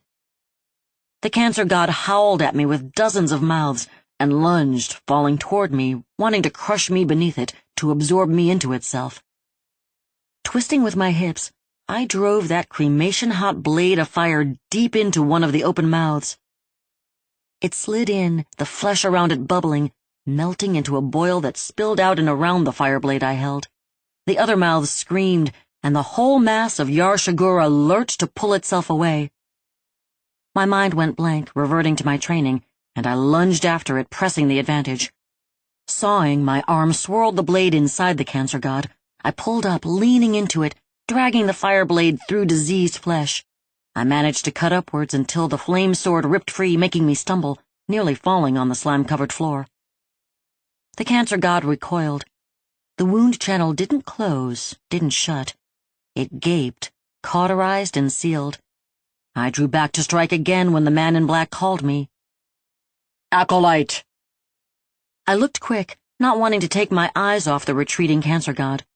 The man in black had become a blur of darkness. His coat roiled around him, slapping against the Cancer God, holding the monstrosity back while its master wove a web of razored steel. The man in black leaned left, stretching long over his own leg and sliced viciously. A piece of Yar Shagura plopped onto the floor. Daniel darted in, spearing it with the steel pole as it tried to crawl back to its host. A gout of brackish fluid pumped out, through the hollow pole and over his shoulder. Arms straining, he pulled the chunk of living meat across the floor, dragging it away from the host. It quivered and strained, a fish on a hook, shaking and jerking, trying to free itself. I ran over. "What do you want me to do?" "Burn it!" He yelled over the sucking noise of the Cancer God moving along the floor. He picked the tumor up with the pole, holding it out like spitted meat to be cooked. I swung the firebrand, bathing the tumor chunk in flame. The fire crackled along its lumpy surface, and it began to sizzle and pop, releasing a hissing scream. I'd heard that sound before. Lobsters make that sound when dropped live in boiling water. High-pitched and horrible, it made me feel bad. Then I remembered. This was cancer. This thing I burned that I tried to kill was the embodiment of the most evil disease I'd ever seen. It had taken a person's life, its host, using them up as its food. It ate them away a cell at a time, stealing their life in tiny increments. This same thing had choked the life out of my grandmother. This thing haunted me and my mother, waiting in our DNA to bear diseased fruit that would rot our lives away. It would probably kill my mother one day. It might kill me. The flame roared white-hot, a supernova fed by the hatred running wild in my heart for this thing. Die, you diseased piece of shit! It shriveled in the crucible of my hate, hardening into a coal-black lump. Burning gobbets of melted fat dropped to the floor, sputtering out at my feet in puddles of ichor. "Oh, shit!" Daniel cried, dropping the pole to clang against the tile. The cancer briquette fell, bursting into charcoal dust as it hit the floor. It soaked into sludge in seconds. Daniel shook his hands, blowing on them. "You burned him." The thought dashed cold water on my anger. The firebrand sputtered out in my hand. Grabbing his sleeve, I pulled his arm toward me where I could see it. His fist was clenched shut, but the skin of his palm I could see was red. "Let me look at it." "It's fine. I'll be okay." "Daniel, open your hand and let me see." Slowly, his fingers uncurled. The skin across his palm and the underside of his fingers had turned bright red and burned slick. It already began to bubble, a line of blister where the pole laid across his grip. "Oh, Daniel, I'm sorry." He shook his head. "It's okay. I should have let go sooner." Reaching up, he pulled his sweatshirt over his head. Wet with fluid, it stuck to his skin. He dragged it off, wrapping it around his hands. I watched the play of his muscles. They pulled and bunched smoothly under his skin. The smooth ridges of his stomach twisted as he tied off the sleeve. In the midst of all the chaos, for one confusing moment, all I wanted to do was run my fingers across his skin, to touch him, to brush my nails across the hollow of his hip bone, or run them up to his chest. He looked up, caught me staring, and smiled the full Daniel smile, the sweet one that held a little streak of wild, a little recklessness. It made his green eyes look untamed and sparkle like the stars in the sky. And it took my breath away. We were caught in a moment, time suspended around us, and for that too brief capsulate, nothing else in the world mattered. No man in black, no cancer god, no battle raging just across the room. Nothing but him and I and the look we shared. Then it all crashed down around us. 25. Mason appeared, just there suddenly, standing between us. His arm lashed out, a golden blur that crashed against my chest and lifted me off my feet. I flew back and crashed against a bed. Pain, hard and sharp, drove into my back, shoving air out of my lungs in a clenching spasm as though there wasn't enough room inside my body to hold both. I slammed face first to the floor. For a second, all I could do was lay there, my mind screaming at me. "Get up! Get up!" I listened, getting my hands under me even though it made my bones ache. I pushed myself up. The firebrand was gone, lost in my fall. I didn't look for it. I looked for Daniel. He hung at the end of Mason's arm, feet dangling off the floor. He fought and kicked, fists pounding the arm holding him. With a snarl, Mason drove him to the floor. Daniel crashed. He kept his head up, rolling tight from years of wrestling training to keep from getting a concussion, but the slam drove the strength out of him. He fell limp, still struggling weakly, as he gasped for air. Mason knelt over him, pressing him down with one arm. Mason was still naked except for the weird amulet that hung and swung from his neck. His free hand reached out and found one of the tumor chunks that the man in black had carved off his god. He raised it over his head, hot pink magic crackling up his arm and through the mass. Oh no. Diseased flesh began to run, stretching like obscene silly putty in his fingers. I scrambled, feet slipping on the wet floor. I wasn't going to make it in time. Mason's hand fell like judgment, slapping the molten tumor across Daniel's face. "No!" I screamed. The liquefied flesh became a call, covering him from hairline to neck, covering his mouth and nose. Daniel's hands scrabbled, clawing furrows in the thing on his face, trying to get it off. It molded like wet clay, slipping around his efforts, keeping him smothered. I screamed in rage as my feet got traction and started running. Mason turned toward me, smile wide on his face. His mouth opened, and a word fell out that I couldn't hear but made my eardrums itch like centipedes were inside my ear canals, nestling my eardrums with their trilling, frilling legs. He leapt, crashing against me and driving me to the floor again. His hands clamped my wrists, and I screamed out the only thing I could. "Master!" The man in black whirled, red right hand still swinging the black-bladed sword at the cancer god. Pieces and chunks littered the floor, quivering and crawling at his feet. The coat swept around him, pushing them away from their host, keeping them at bay. It was tattered and torn, chunks bitten from it by the mouths and the pieces it battled. As my eyes fell on it, I could hear its cries of pain inside my head. The man in black had whittled the cancer god down to his height, but it still stretched around him, trying to fence him, to capture him, lunging and grasping and biting with masticate-filled protrusions. He paused for a blink, a moment, watching as Mason pinned my hands to the floor, his chest pressed across mine in a crushing weight. Panic rose, pounding inside my chest. The crawling chaos snarled, face unholy with rage. He would come for me. He would rescue me. I could feel it. "No!" I shouted as loud as I could, twisting against Mason's grip. "Not me! Save Daniel! I hold you to our bargain, Midnight Man! You keep him safe!" His voice carried across the room, even though his mouth did not move. Damn you, Acolyte! Save him first, or I won't fight. I'll die, and you'll have to finish this without me. I meant it. He had to save Daniel. Fight and live, Charlotte Tristan Moore. I will keep our bargain. He turned, lifting the sword over his head. A roar tore from him that shook the room, and he struck the cancer god, cleaving the mass to the tile beneath it. That was all I saw before Mason lunged, trapping me completely underneath him. 26.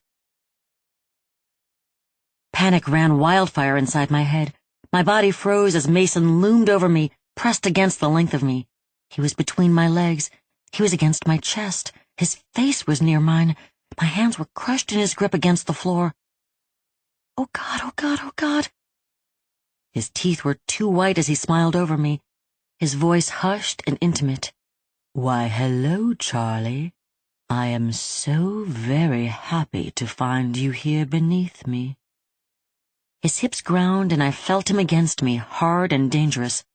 Things writhed against my most intimate part, squirming, alien and horrible.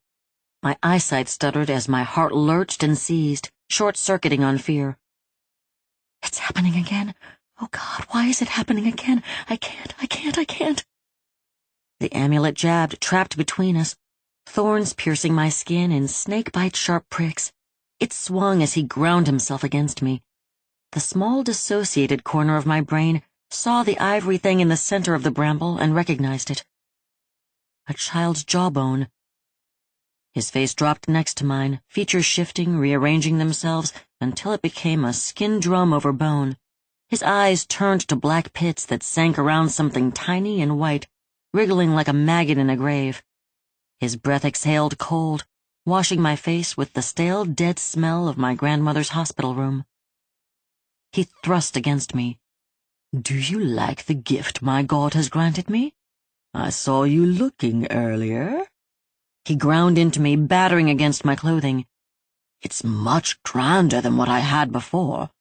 I discovered Yashigura when I clung to the bitter end of my human life, wasted to nothing by the cancer in my balls. Do you know what it's like to lose the part of you that makes you who you are? To have it cut off to save your miserable life, and then find that it wasn't enough and you were going to die anyway?" He chuckled. "I guess you do." I lay there, trapped. He kept talking. "Cancer took my manhood. It almost took my life. I prayed to God to be healed." He snarled. "That fucking asshole never answered. I had days left when I discovered Yashigura lurking in an ancient book, bound in diseased skin, with pages of pressed tumors. I called to him, and he answered." He lunged, trying to drive me into the floor, trying to crush my pelvis. He replaced my worthless manhood with a piece of himself. That thing squirmed against me. Terror pinned me to the floor, surer than his hands on my arms. He leaned closer, dipping his face toward mine. "I know about you, Charlie." His lips were stretched worms over his teeth. They moved above mine, shiny and tight, barely away from brushing against my own. "I know what happened to you all those years ago." The words broke through my panic, turning the boil of thought to a simmer. He knows? How does he know? He pushed again, thrusting against me hard enough to bruise. "I know how you laid there and took it like the worthless whore you are."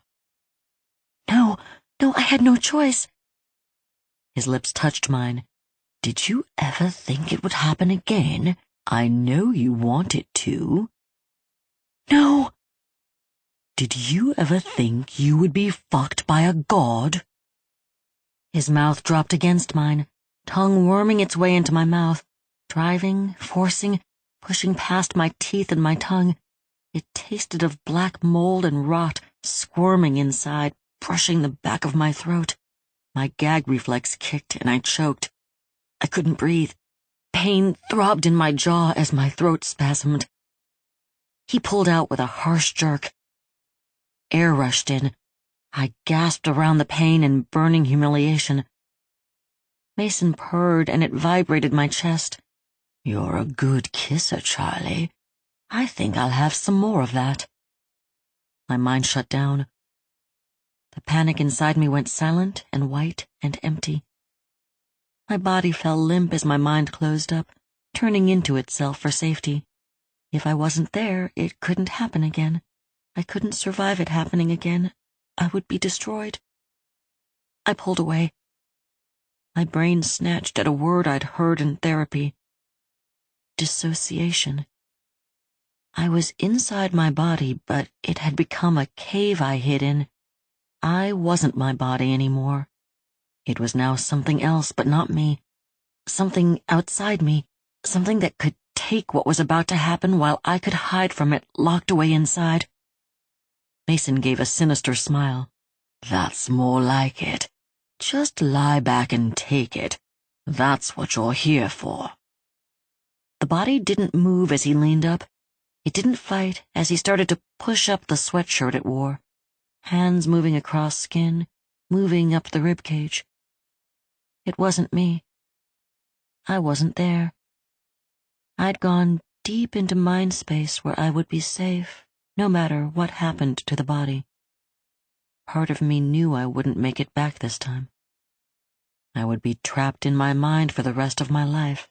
That I could survive. The body was on its own. I would be safe. A noise rippled across mind space. It vibrated the whiteness around me. I would be alone forever, but I would be safe. The noise, louder, like distant thunder, rolled through again. Safe. The noise cracked, a lightning strike that shook the blank whiteness around me. It became a word. It became a name. The noise rumbled toward me. Mind space shook under my feet. "Acolyte." I turned. "I am keeping our bargain. Do the same and fight." My eye cracked open to the real world. The man in black crouched over Daniel. The caul of diseased flesh had been ripped away and lay shivering on the floor. Daniel leaned on his elbow, gasping air into his lungs. The coat loomed over them like a shield. The cancer god reabsorbed its pieces, growing in throbs and pulses. It lapped over the edge of the tattered coat. I could hear its alien sing-song voice crying in pain as it fought. Mason had pushed my shirt and bra up to my chin. Cold air ran across my breasts. Panic bubbled at the hard ache the chill brought to my exposed nipples, but I fought it down. The doctor-priest knelt between my legs, jerking at the snap of my jeans. Nyarlathotep's voice jolted inside my head. "Mason is the anchor. He is the key to this manifestation. As long as he is alive, we will lose this battle. Take this." I nodded, just barely, willing myself to not fight, not yet. The man in black's left hand flicked out, and something long and sharp spun across the floor toward me. It skittered in a dance of reflected light. The Akedah. The knife of Abraham. Mason's head jerked up, black hole eyes narrowing as they flicked over to the spinning knife.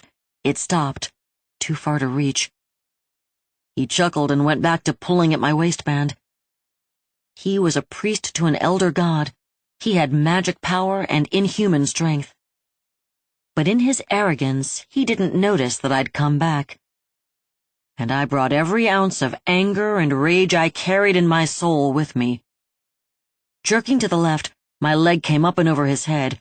It was a move learned in mixed martial arts class, a way to get free from a mounted position. It only worked if your opponent was sloppy, untrained, and not paying attention. Using all the power in my leg, I drove my heel down against his temple, torquing my hips, using leverage to smash his skull into the floor. Pushing off with my foot against his shoulder slid me almost a foot away. I rolled over and scrambled toward the knife. My feet slipped on the slick tile. I lunged. Mason's hand closed on my ankle. My hand closed on the knife. His roar of anger shook me as he jerked my leg, pulling me against him. I rolled, and his hand grabbed my shirt, yanking me off the ground. I swung in his grip, pulled against him. His fist swung back, ready to fall on me like the hand of doom when I shoved the knife in his chest. The blade sank deep, slicing through his sternum and skin like they were air. Dark blood bubbled out, spilling over my hand. Magic sparked and dark energy leaked from the gash in his chest. It ran in streamers of bruised black, twittering upwards, pooling against the ceiling, and rolling into wisps that pulled and thinned and dissipated into the ether. His golden perfection dulled as it left, skin turning the color of iron. Blue eyes swam back from the black pits they had become, eyelids fluttering as his mouth went slack. I knelt over him as his life drained away, and I watched as he slipped loose and limp off the end of the ancient knife in my hand. 27. Someone touched my arm and I jerked. I looked over and found Daniel kneeling beside me. He smiled. His hand stayed on my arm. He said something to me that I couldn't hear, but I watched his mouth move. I blinked at him, my eyelids shuddering down and then up again. His voice sounded muffled, hazy. The whole room sounded that way, like it had been filled with a light fog. The gap between me and reality was still there, still open and raw. My eyes slid sideways, landing on the corpse cooling in front of me. I fell back, scrambled away. Daniel looked concerned. His mouth moved again. He sounded like he was underwater. He didn't get it. He didn't understand. It wasn't the image, the memory of killing Mason that clawed and scrabbled at the inside of my skull. It wasn't his death that horrified me. That wasn't it at all. Back in my body, my mind had to deal with what he'd tried to do, what he'd threatened me with, what he'd almost accomplished. His hands were on me.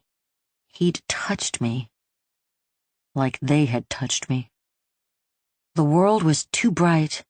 Everything was too close, too sharp, too harsh, too real.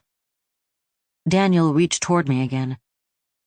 I jerked away, frantically climbing to my feet. The man in black finished chopping up the leftovers of the cancer god. He walked behind Daniel, wiping his sword clean with the end of his coat. Daniel said my name. I turned and ran with every ounce of strength I had left. 28. The night was bright and clean and sharp as broken glass when I burst through the door and spilled out onto the grass. My lungs hurt as I bellowed air between sobs. A high moon swung in the velvet sky, bright and full-ringed in indigo that melted to the pure dark of the void. Stars flared, uncountable eyes watching my frail humanity, unblinking, uncaring. I pulled my legs to my chest and rocked. They hurt from pounding down the stairs. I couldn't wait for the elevator, couldn't be trapped in a box. The pain was good. The pain was clear. The pain was in my legs, and not in my head or my heart or my guts. I still held the bloody knife. I tried to fling it away, but my hand had locked down, fused to the handle by a crust of blood dried into glue. Holding the back of the blade, the heavy spine thick in my fingers, I pulled it free from my grip. I wanted to throw it wide, to get it away from me. I don't know why I slid it into my belt. The handle dug into my stomach. I still sat in the cold, wet grass, rocking back and forth, when Daniel pushed open the door and stepped outside. I heard him come out. I didn't turn, but I knew it was him. It felt like him. I listened as he walked through the grass behind me. He stepped around where I could see him and stood in front of me. I didn't look up. I didn't do anything but rock and hold myself. Slowly, carefully, he lowered himself to the ground beside me.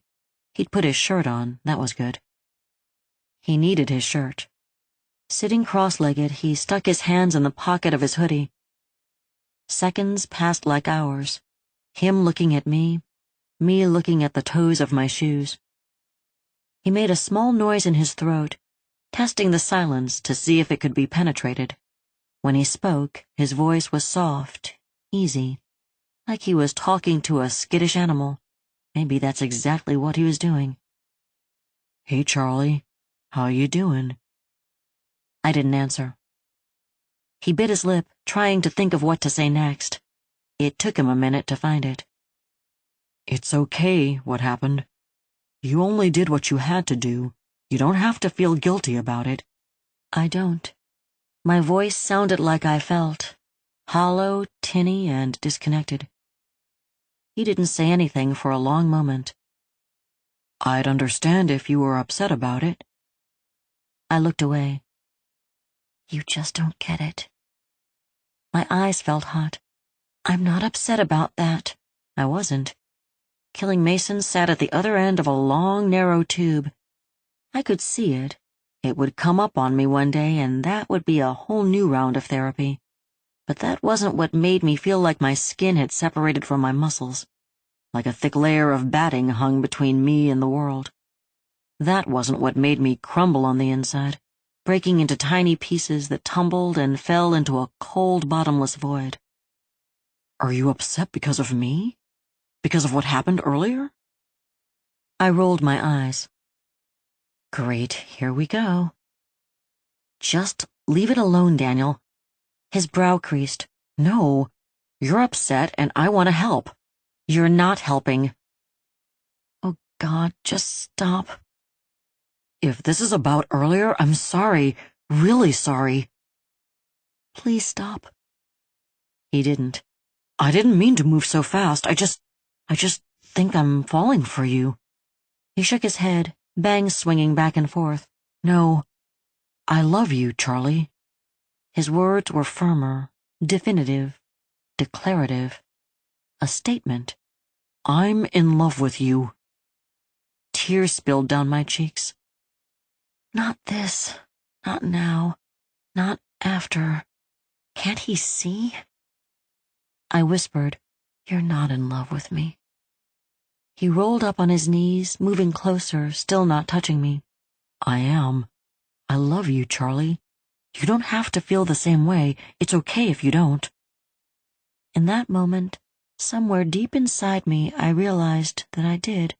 I did love Daniel, but he was wrong, so wrong. He couldn't love someone like me, not someone as damaged as me. My head went ugly, dark thoughts rushing into the black hole that had opened up inside me. Was this some cruel joke? Something he'd been waiting to do since high school? Some sick way to make fun of what happened to me? "Screw you! This isn't funny!" Shock crossed his face. "What are you talking about?" I turned. My mouth felt sharp and feral. "This isn't funny. You know what I've been through. You know why I can't be loved." I jumped to my feet, screaming from my gut. "I'm damaged goods. You can't love me. Nobody can love me." He stood, hands out, palms up in supplication. "What are you talking about?" Tears ran hot and salty, the side of my mouth hitched up, making my voice sound strange. You know exactly what I'm talking about. Tyler Wood's party in 9th grade. I'm the party favor. I'm the girl too stupid to watch herself, the girl who wound up passed around like a two-bit whore. I'm used up and screwed up and no good to anyone anymore. Confusion wrestled across his face. Wait. He blinked, trying to process. Wait. I couldn't stop. Not after earlier with him. Not after Mason. It all spilled out. A wound lanced, a dam burst, a bottle of hurt shattered. My finger jabbed the air toward him. Don't act like you didn't know. Don't you dare. You chased after me all this time because of it. Surely the gangbang girl is easy meat. Surely she puts out. She's an easy mark. She wanted it. She asked for it. She deserved it. It spilled out. All the things whispered about me. All the things said behind people's hands, muttered in hushed tones, somehow always just loud enough to carry to my ears. Words that cut open wounds that never really healed. You thought it. You knew it. Jacked up cancer god priest knew it. Everybody knows it. I screamed, the pain ripping out of me in a raw animal sound of anguish. Daniel grabbed me by the arms. Charlie! I screamed in his face, bleeding out the pain, unable to stop. He shook me. It wasn't hard, just sharp enough to jar me back to reality. We stood there, his hands on my arms, looking at each other. Tears ran down his face, tracing the edge of his jawline, hanging in shaky, silvery droplets before falling. I never thought those things. I didn't know. I swear to you, Charlie. I didn't know. You're a liar. Pain made my voice ugly, snarling out like a slap. I swear. Everybody back home knew. He blew out a breath, sharp and hard. I knew it happened to somebody. It was on the news, but I was 14. I didn't watch the news. I had no idea that was you, I promise. I looked in his eyes. They stared back at me, green and bright. And completely honest. Damn it. I believed him. He didn't know. The knowledge broke something inside me. A knot of distrust I'd held since the second I'd started talking to him. I'd held back, always waiting for him to do something, to hurt me in some way. Maybe he never would. Maybe the time had come to stop living a half-life of doubt and suspicion. Could I know love? I stepped into his arms. Carefully, he put them around my shoulders as I pressed my face against his chest and cried out the pain. He held me and made soft shushing noises of reassurance. A small surge of wild panic started, and I pushed it away. I could trust Daniel. I could love Daniel. We stood like that until all the poison had leaked out of me, until I came up empty and dry, until all the pain and hurt and betrayal had been spent. I wasn't fixed. The scars were still there and always would be. But now, maybe I wouldn't have to bear them alone. The cold began to set in through our clothes.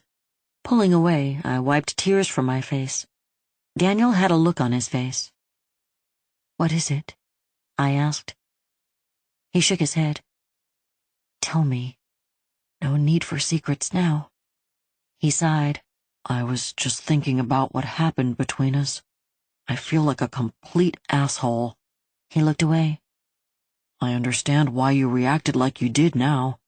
I'm sorry for doing anything to bring back that pain, for making you feel that way again. I touched his face, turning it so he had to look at me. Our misunderstanding. I searched for the right words to explain. It made me feel scared and helpless. Angry. It hurt because I thought you knew and just didn't care what I'd been through. His mouth opened to speak. I put my fingers over his lips and shook my head. "It's my turn. Let me finish." He nodded. I continued. What happened was horrible. The worst thing I can imagine. Not just the physical stuff, but the pain in here. I touched my heart. And the pain in here. I touched my head. It destroyed who I was for a long time, and it still messes with my head. It probably always will. My hand moved to his chest. But what you did was just a mistake, and nothing like what happened then. That night, those animals left me feeling like I had been turned inside out. I stopped talking. If I kept talking, I would cry again. I didn't want that. I wanted to be done crying for the night. Daniel gently pulled me close again. His voice was soft in my ear. I am so sorry you had to go through that. I am too. I burrowed close in the safety of his arms. I just wish those assholes could feel like they made me feel. Especially Tyler. He's the one who started it that night. The one who pulled me into that room. He should know what it's like to be ripped apart, to have everything you are turned inside out. The moment the words left my mouth, I regretted them. The torque around my neck tightened, constricting in a hard line, bruising the skin of my throat as magic welled up inside me. The warm rain fell against my skin under my clothes. What? Ashtoreth's gift struck, and the rain scraped me raw as it jerked us both through time and space. It was different this time. I was pulled, stretched, and dragged into a howling dark void. Vast planets that hated us spun and twirled as we passed, turning their terrible faces to destroy us in their own inexorable rotation. 2 moons locked in orbit, both conspiring the other's demise. Things gibbered by, scritching and tearing at us, made of strange geometry that ran the blood in my body cold. My eyes slammed shut, and it didn't help. The horror still seared through them as if my lids had been made transparent in the face of unimaginable iniquity. Things never human swept by. A malevolent entity, incomprehensible to our tiny human minds, swirled toward us as we shunted the edge of it, barely skimming past, and I knew that if we had even brushed against that color, we would have been obliterated, snuffed from existence. Madness acid-washed my mind, welling up, trying to drown my soul. I was very nearly lost when we crashed back into our reality, nowhere near where we were before. 29. Noise pressed all around me, constricting me. On my hands and knees, the world gone black, my eyes squeezed tight like they'd been nailed together. I didn't want to open them. Nothing good would be there when I opened them. What the hell was that? My brain scrambled, turning circles, trying to reorient, to make sense of what happened. Think, one thing at a time. What do you feel? Something rough under my hands. Not gritty, not hard, just firm and textured, and warm, sticky. What do you smell? I breathed, pulling the air in my mouth, tasting it on the back of my tongue. The smell of a playground, metal monkey bars to be exact, iron left out and heated in the sun. What do you hear? I clamped down, concentrated, pushing out of my head the echo of the howl in the void. Noises all around me. They started separating, pulling apart as I concentrated. A rhythmic sound welled up, a noise that came and went, sweeping in and out like a tide. A wet sound, harsh and raw. Someone's throwing up. I could hear shouting. How many voices? 3 voices. I recognized one as Daniel. The other 2 were male, one rough and raspy, the other shrill, caught under with a brittle edge of panic. They jumbled, running over each other. What the fuck? Who are you? What the hell just happened to Tyler? Good. You did good. Now, what do you see? I opened my eyes. I knelt on red carpet. Red, shiny carpet. Red, shiny, wet carpet. The carpet under me was saturated with blood. I recoiled in horror, scrambling backwards. My eyes jerked around the room, trying to take it all in, trying to see everything at once. I was in a room, a bedroom. Familiarity pushed the skin of my brain. The walls were the same color, the dresser the same dark-stained wood. The shelf crowded with trophies bunched together like a fake gold and imitation silver mob that stood just like they had all those years ago. Details were different, but I recognized this room. This was the room where my life ended. Daniel stood a few feet away, hands knotted around a tie worn by a tall man hunched over, pulled down to Daniel's level. The tall man's hair had been clipped short to hide the fact that it had started thinning. Angular face clean-shaven instead of wearing a scraggly goatee. 10 years had carved lines around them, but I recognized those rodent eyes. The last time I had seen them, they winked as he strolled past me, leaving the courtroom acquitted and with a clear record. The time before that, they'd been dark and sharp with merciless cruelty as he used my hair to hold me to the bed. Brad Curson. My eyes jerked away, finding 2 men on the other side of the room, one standing, one sitting in a puddle of sick. Dark jeans over heavy black boots covered the squat bowed legs of the man standing. A black t-shirt stretched over his expansive stomach and had the cover art to a band I didn't recognize. Hard dark hair that came from a box, lighter over his ears where it tried to cover gray, gelled up and back in a pompadour. He had an air of desperation, trying to hold on to something he had already lost. His face looked different, a bust someone had coated in lumps of clay to resculpt, covered but still recognizable.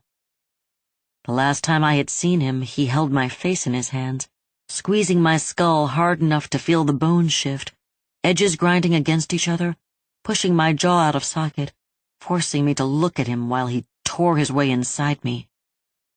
Donnie Zito. The man on the floor wiped sick from his mouth, scrawny hand clapped in place. Narrow trails and trickles ran down his ratty chest in beaded dribbles. The pants he wore were frayed, worn through in places, the denim stiff with old paint.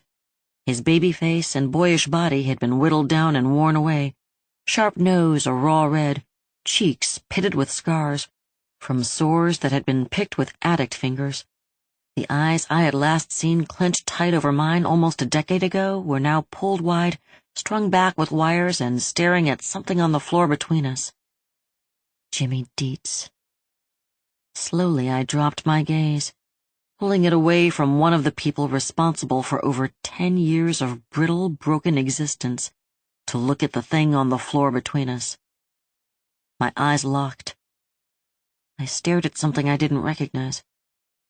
It lay on the carpet in a patch of vermilion, the edges creeping away, wicking from one fiber to the next, the stain marching steadily across the face of a carpet kingdom. There were shapes and colors, an oblong geometry that branched in 2 even parts on one end and 3 uneven on the other.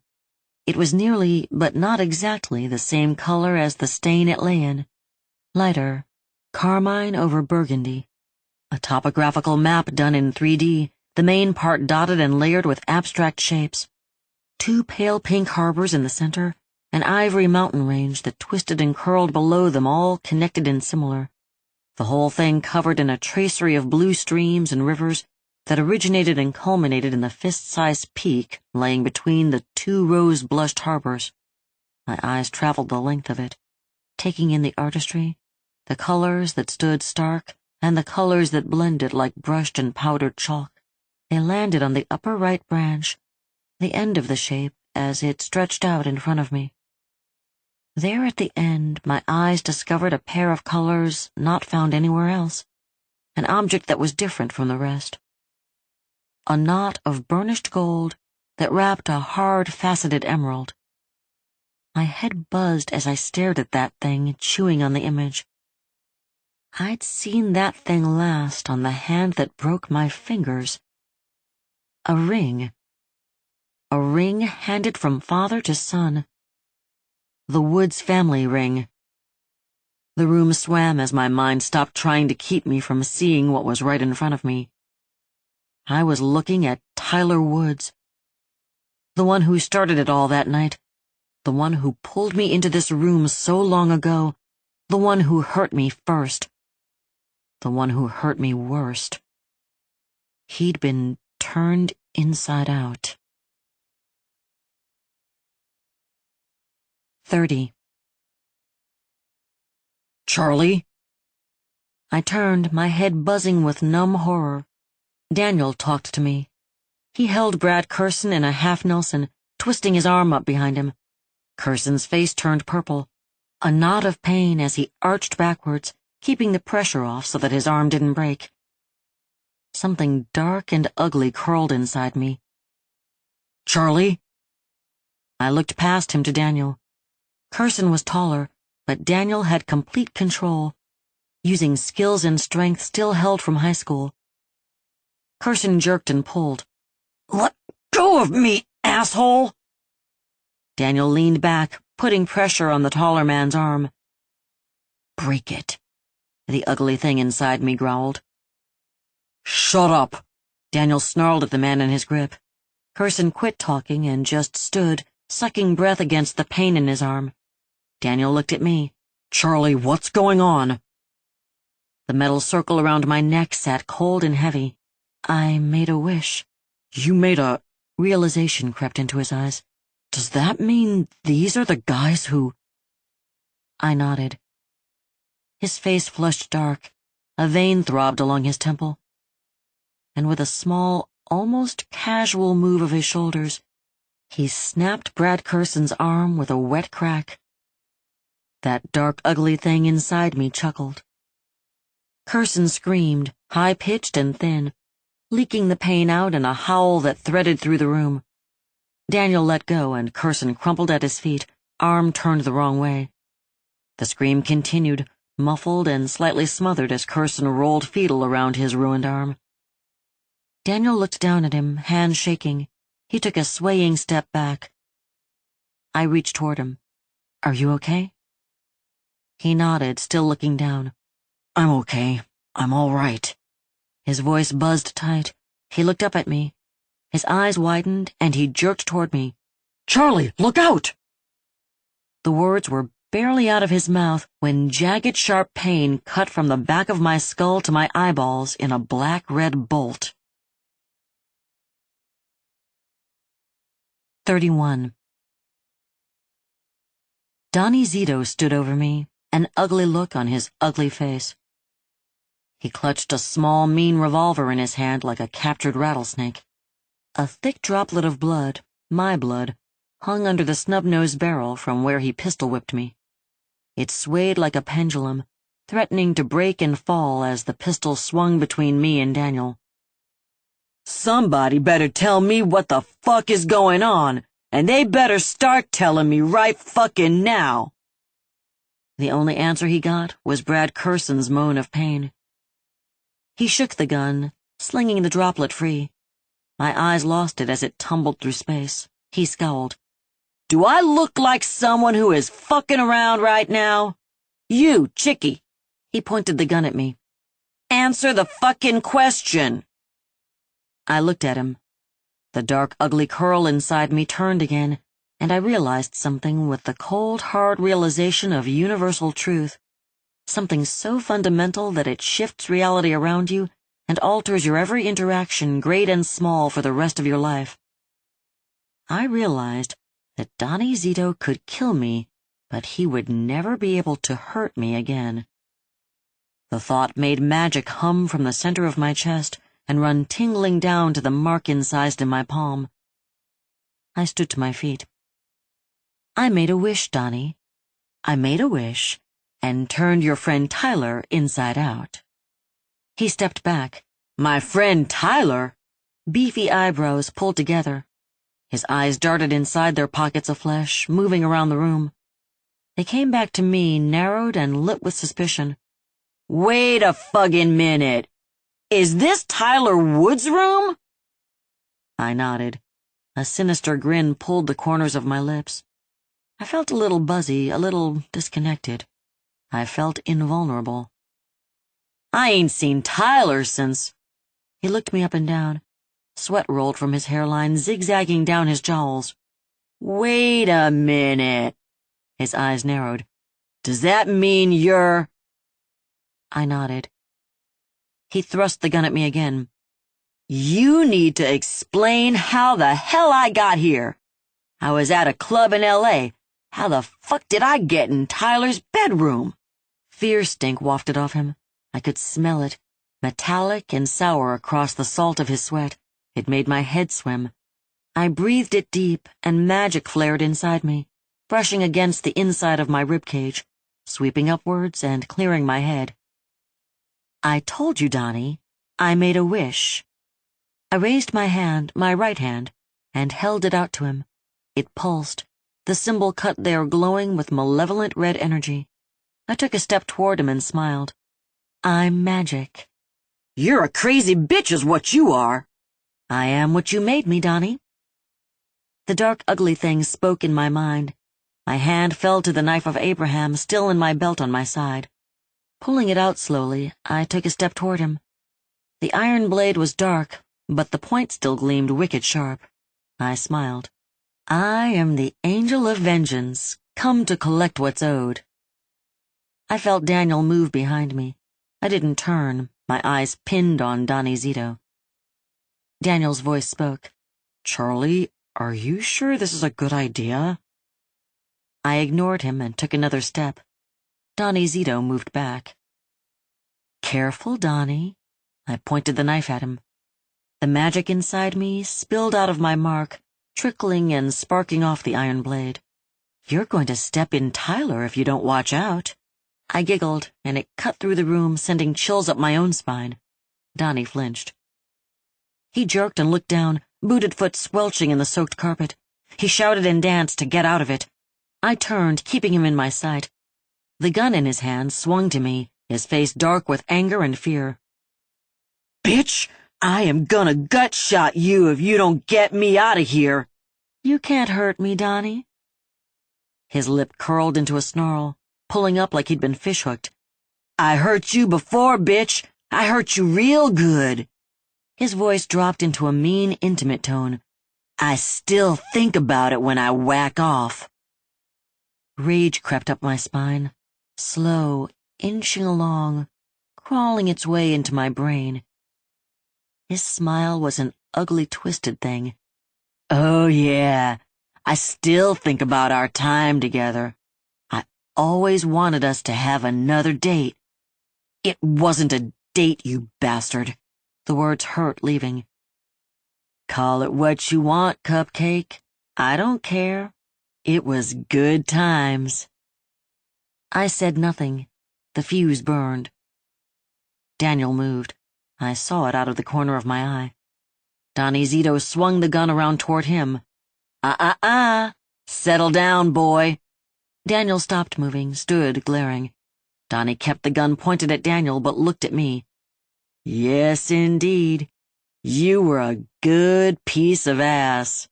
Tell you what, you drop that knife, or I'm gonna shoot this asshole in the face. Magic sparked like electricity along the metal around my neck, crackling under my chin.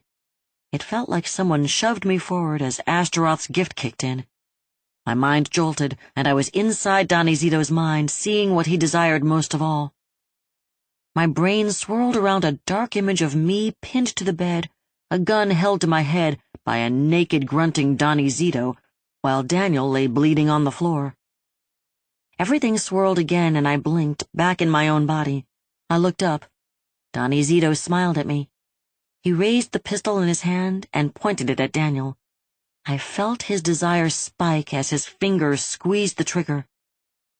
I lunged, slashing with the akeda. The blade flashed in my hand, crimson magic trailing in a shower of sparks. It struck deep, slicing through the meat and bone of Donnie Zito's arm like it was made of cheese. The gun bucked as it fired, jerking his arm, the blade embedded in it, and my hand clenched tight on the handle. Hot blood sprayed in a fine mist across my face, and someone screamed. 32. Donnie Zito staggered. Fat fingers clamped around his bleeding arm in a sorry tourniquet. He crumpled to the floor, landing on the pistol that had fallen from his useless hand. The wound still pumped, blood welling around exposed bone. It didn't even look real. Dread pinned me there, watching him lay on the floor. I didn't want to turn. Didn't want to see Daniel laying dead from a gunshot. I couldn't take seeing that. Looking at a fat rapist bleeding out on the floor was bad enough. Seeing Daniel dead would destroy me. I slid the knife in my belt. I didn't know what else to do with it. My ears were shut, the world muffled in the aftermath of the gunshot. I could still hear screaming, but it was far, far away. I wanted to be far, far away. The torque around my neck tingled, and I opened my mouth to wish when something clamped on my arm. I turned and found Daniel standing there holding my arm. What? He said something. I saw his mouth move. He stared at me and said it again, slower, lips moving wide as he enunciated. Concentrating, I made out, Karzu Smoky. What the hell? I shook my head. He said it again, leaning in, putting his mouth close to my ear. Are you okay? Am I okay? It took a long second for me to make sense of the question. I was okay, and I wasn't anywhere close to being okay. Wait. Daniel wasn't dead, wasn't shot. My eyes slid around him. Curson lay on the floor in a slowly widening stain of dark blood. He wasn't moving. He wasn't breathing. I'm all right. I'm not, but what else can I say? Relief washed over his face. Who's screaming? His mouth pulled into a hard line. Lifting his hand, he pointed. I turned. It took me a second to see him pulled in on himself. A spider dropped down a line of silk into an open flame. Bony knees hugged high to his chest, hands scrabbling at his mouth, trying to stuff his screams back inside. I'd forgotten about Jimmy Dietz. His eyes jumped, flinging themselves around the room from the inside-out man on the floor in front of him, to Donnie Zito's bleeding bulk, to Brad Curson's cooling corpse. They flicked up and locked with mine. The longer we stared at each other, the wider his eyes got, until I thought the skin would actually peel away, letting them roll out to bounce across the floor, like those crazy balls that come from a 50-cent novelty machine. I shoved the thought out of my mind before it could take hold of the magic that still hummed, still vibrated in my veins. Daniel touched my arm. We should maybe get out of here. It was hard to pull my eyes from Jimmy's. It felt like they were actually tethered to his, but I did it. I sighed, and it took me by surprise, pulling deep from the bottom of my lungs and rushing clean out my nose. You're right. I'll wish us away. I started thinking of where in the world we could go when Jimmy Dietz stopped screaming and started moving. He rolled up on his knees and began crawling toward us. He was thin. So thin I could see every jerk and jut of his shoulder blades, his spine, and his ribs. In high school, he had been in ROTC. He'd been fit and healthy. Looking at him now was like watching a hairless, starved rat crawl to you on its last bit of strength. He scurried around the mess of Tyler Woods and hit his knees at my feet. He looked up and I looked down. Splinter-nailed hands reached but didn't touch me. They hovered in front of my waist in supplication. Tears streamed from red-rimmed eyes, racing down hollow cheeks, skimming around the sores in their way. His mouth opened, then closed, white gummy substance in the corners of his lips. They opened again, and his voice came out choked. Please. The word shocked me. He swallowed, a tiny sob breaking at the end. Please, he repeated. Please what? Please forgive me. The ugly thing in me curled, rubbing up against the pity being born, blossoming in my heart. His head dropped, muffling his words, but this close I could still hear him. I am so sorry. I know what we did to you was horrible. I can't imagine what it was like. No, you can't. I can't stop remembering it. The ugly twisted. I bet you can't. His face flew up, horror painted there. No, not like that. Never like that. God, I wish I could scrub it out of my head. I've tried so hard. crank, pills, drinking, but it never works. It's always there. Twist. Maybe you should have used a bullet. His head fell. I tried. Scrawny shoulders shook with silent sobs. I couldn't do it. His fist beat against his leg. I was too weak. Just like that night, I couldn't stand up to Tyler. And you? He choked, an ugly noise shaking his ridged chest like palsy. I'm so sorry for what I did, or what I let happen. Ragged fingertips moved to his temples, rubbing in circles. It's been horrible. I can't hold a job. I haven't ever been able to find someone to love. I live off disability and painting houses. His fingers curled into a fist. They beat on the sides of his head. I barely sleep. I only eat enough to live. And I'm alone, so damn miserable no one wants to be around me. The ugly inside came out in my voice. I feel really sorry for you. I'm sure it's been tough. I fought the urge to spit on him. He broke, spine folding until he huddled, compressed over his knees, rail-thin body shaking as he cried. Daniel touched my arm. I looked at him. He ran his fingers through his hair, not looking at me. What? It took him a second to speak. Listen to me, Charlie. Hear me out. I'm not saying he deserves it, but maybe you should forgive him. Forgive him? His hands went up between us, warding off the anger in my voice. Not for his sake, but for yours. I'm watching you right now, and I can feel the anger, the hate, hell, the magic rolling off your skin. I don't think it's good for you. I looked at his face. The ugly curled inside. Screw him. He doesn't know what this animal did to me. The look on his face cut through that ugly. It wasn't anger. It wasn't pity for me. It wasn't self-righteousness. It was a look of care. A look of love. It shone in his oh-so-green eyes. He loved me. He had asked me to forgive Jimmy Dietz because he could see what the anger and the hatred were doing to me. That look in his eyes made it click.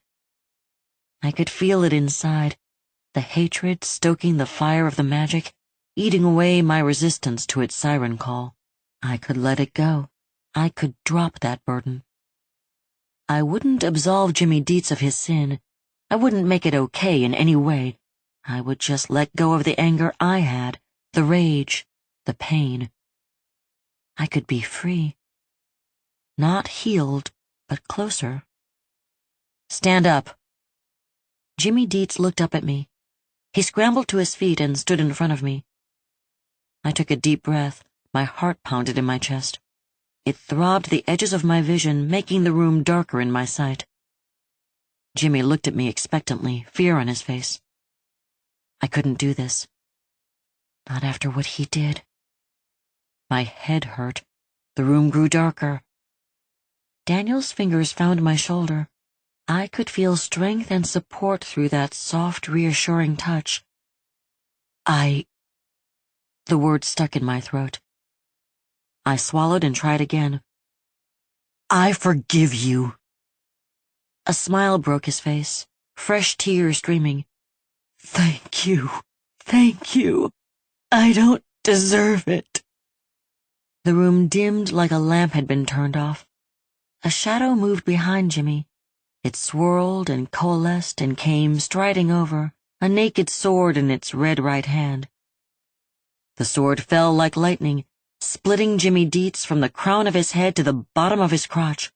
He stood there, a shocked look on his face as both halves of him fell apart. No one gets to harm my acolyte. The man in black stepped through the blood mist, dropping the bloody sword into the eldritch depths of his coat. Not even 10 years ago. 33. My hand slid across the mirror, wiping away condensation in a smear. The shower ran behind me. Hot water rolling steam into the bathroom. My bathroom. I stared at my reflection. I looked like shit. A fine layer of grime covered my face, turning my eyes into black holes. My eyes are dark, it's part of my heritage. But now they look painted. Cimmerian circles around both, as though I'd been awake for days. The skin over the right one was discolored. It hurt to touch, a deep soreness under my fingers. It also felt mushy, swollen. It's from where your face got slammed into the door. All the way back at the beginning of this night. God, that felt like weeks ago, but it had only been just a few hours. Damn. I turned my head slowly. I didn't want to, but I had to. I looked at my right ear. It wasn't as bad as I thought it would be. It looked a little weird, but I couldn't really see it. Using a finger, I moved the hair curling over the top rim of cartilage. It was stiff, hard with dried blood that cracked and crumbled under my touch. It stuck to the torn flesh like a hard-packed bandage. I took a deep breath and pulled it away. It didn't hurt. I couldn't feel it at all because of whatever Nyarlathotep had done earlier, but I still had to grab the sink to keep from falling down. My ear was ruined. Taking a deep breath, I pulled together my resolve and looked again. The ear looked perfectly normal on the bottom half. The lobe still curved delicately to my jaw. It still had the diamond earring given as a graduation present by my dad. But the top half was destroyed. It had been torn into 4 jagged sections and a piece was missing. I could see white cartilage in the tears. It didn't look like an ear. It looked like mangled meat. How will you explain what happened to people? This would be out there, out where the world would see it forever. Maybe a doctor could fix it, but I couldn't afford that. What would I do? Scarves? Hats? Grow my hair out? The thought made my stomach hurt. I had short hair. I'd cut it short the day I got out of the hospital and have kept it short since. The thought of growing it long tripped the ugly old feelings. It dragged my mind off my ear and shoved it toward what happened earlier. I killed someone earlier. No, you killed 3 people. Mason, Donnie Zito, and Tyler Woods. Brad Curson and Jimmy Dietz were dead because of me, too. I didn't stick a knife in them or use magic. I couldn't believe I used magic. To turn them inside out. That thought made my stomach lurch. I bent at the waist, aiming for the trash can, but nothing came up. I stood there, bent over with the room spinning lazily. The air grew hot, the shower steaming up the tiny bathroom. That didn't help. Pull it together. Reaching deep inside, I forced my mind to think clearly.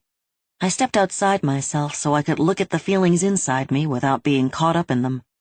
It was a trick I learned on my own, and I could only do it by myself and someplace safe.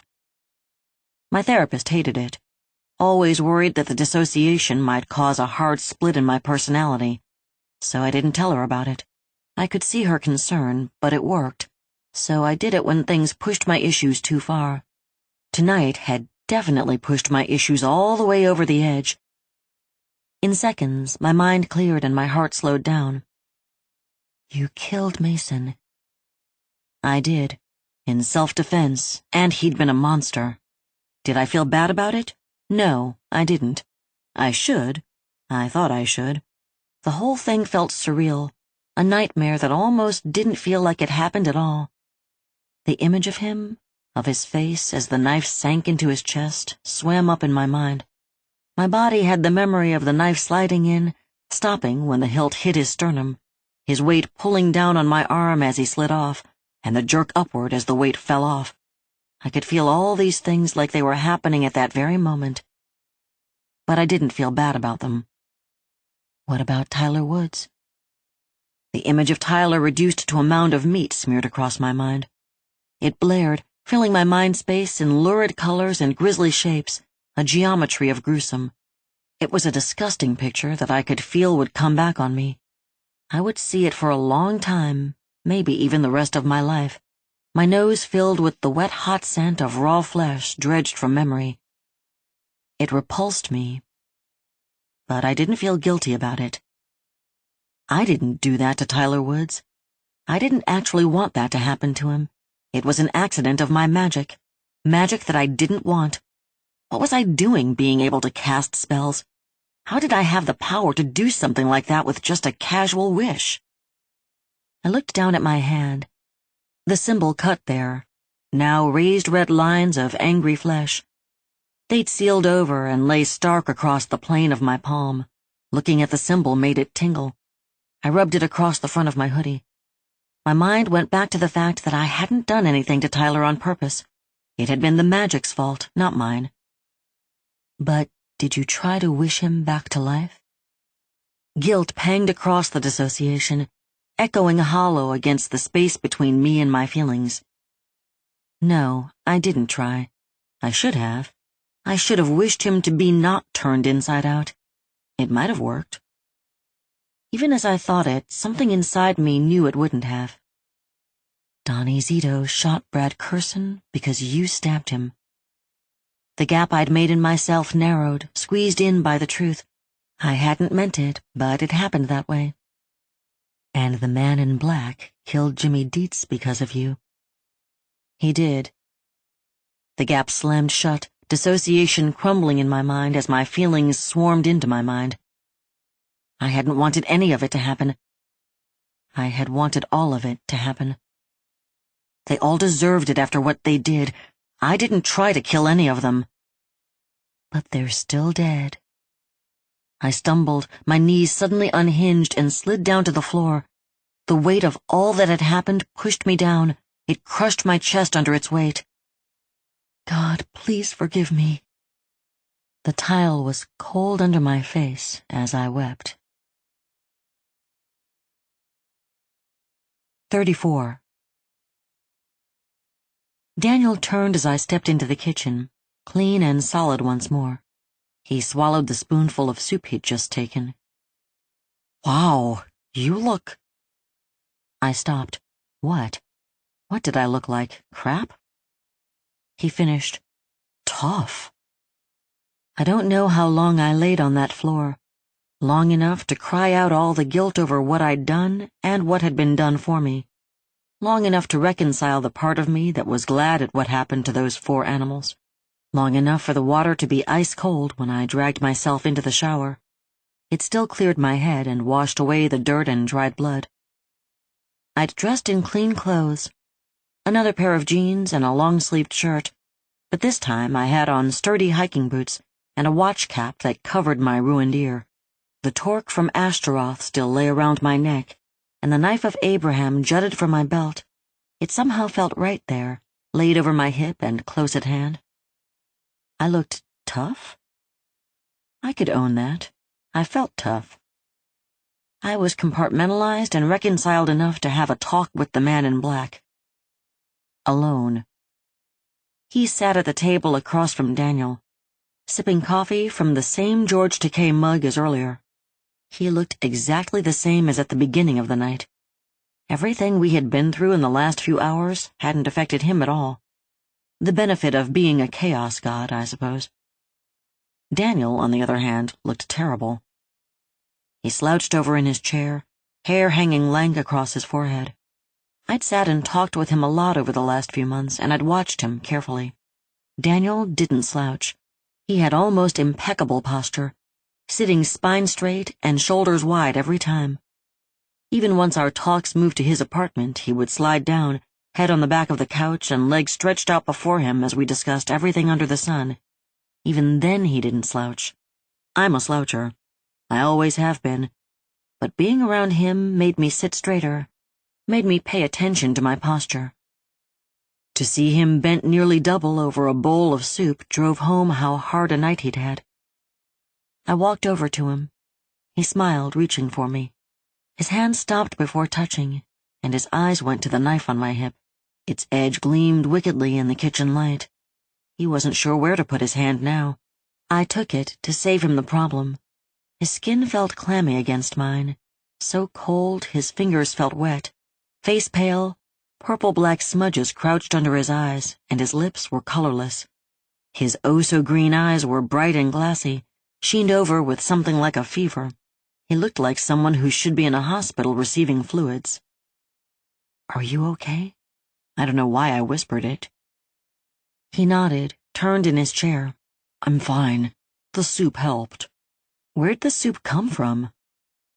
His head tilted toward the man in black. "He found it in the pantry." I looked over. "You made him soup?" A dark smile twitched his face. He raised his mug. "He did not want coffee." Daniel didn't drink coffee. All the times we'd gone to the coffee shop, he always ordered juice. The thought of the crawling chaos opening a can of soup and working the microwave with his red right hand flashed in my head. It was weird. And damn creepy. Daniel shifted. "I know now isn't the time, but you smell really good." I laughed, and it caught me by surprise. "Thank you." My fingers found his hair, the wayward cowlick behind his ear that he couldn't control. I'd always wanted to touch it before. It's called soap, and there's more upstairs in the shower if you want to use it. He looked just as filthy as I'd been. When I'd taken off my shirt to get in the shower and caught a glimpse in the mirror, the grime had been like a mask and gloves, my body pale and near gleaming where the shirt had covered it. His eyes slid sideways. "Are you okay to be left alone here?" The concern touched me, breaking loose something inside. I felt a surge of love. It was love for Daniel. It trilled through me, a delicious, dreadful ache. I touched his face with my other hand. "I'm good. Go take a shower. It'll make you feel better." He nodded, letting go of my hand. He stood slowly, using the table and the chair to push himself up. I moved to help him, but he held his hand in a stop motion. "I got it. I can do this. If I can't, then I'm no good to you."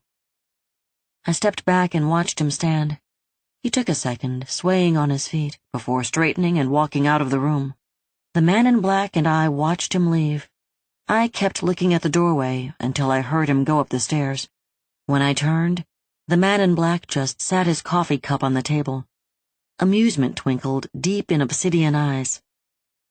"Well, Acolyte, have a seat and tell me what is on your mind. I cannot wait to hear what you are so eager to say." I sat, sliding the chair close to the table. The leftovers of Daniel's soup sat in front of me. Chicken noodle. I pushed it aside so I didn't have to watch it congeal. My fingers slid across the checkered tablecloth as I worked up to talking. A soft whispering sounded under the table, and something brushed the front of my shins. I didn't look down, sure it was the coat. For some reason, its caress reassured me. The man in black spoke before I got the nerve. "Would you like some coffee?" The question surprised me. I shook my head. What is it with you and the coffee? "It is one of the things I enjoy about your world. Nothing like it exists anywhere else in the universe." A chaos god on a caffeine bender. Excellent. My eyes found the spot on the tablecloth where his finger had burned a hole through it earlier. It looked like someone had put out a cigar, the checkered print marred by a black ring of charred wood. Shasta's going to be pissed about that. He leaned forward, skinless right hand, fingertips gently stroking the rim of his coffee cup.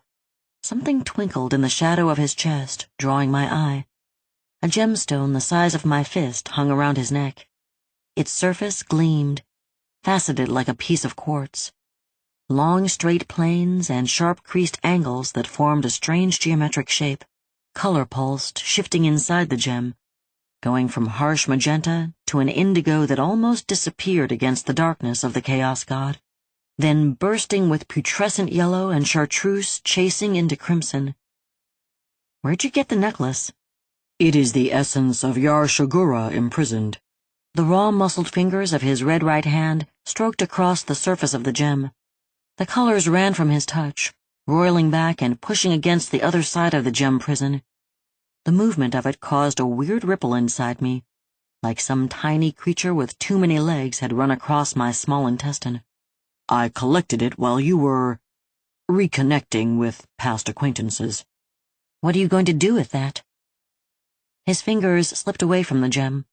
Stop playing games, Charlotte Tristan Moore. I do not believe you want to discuss the remains or fate of the unholy masticate.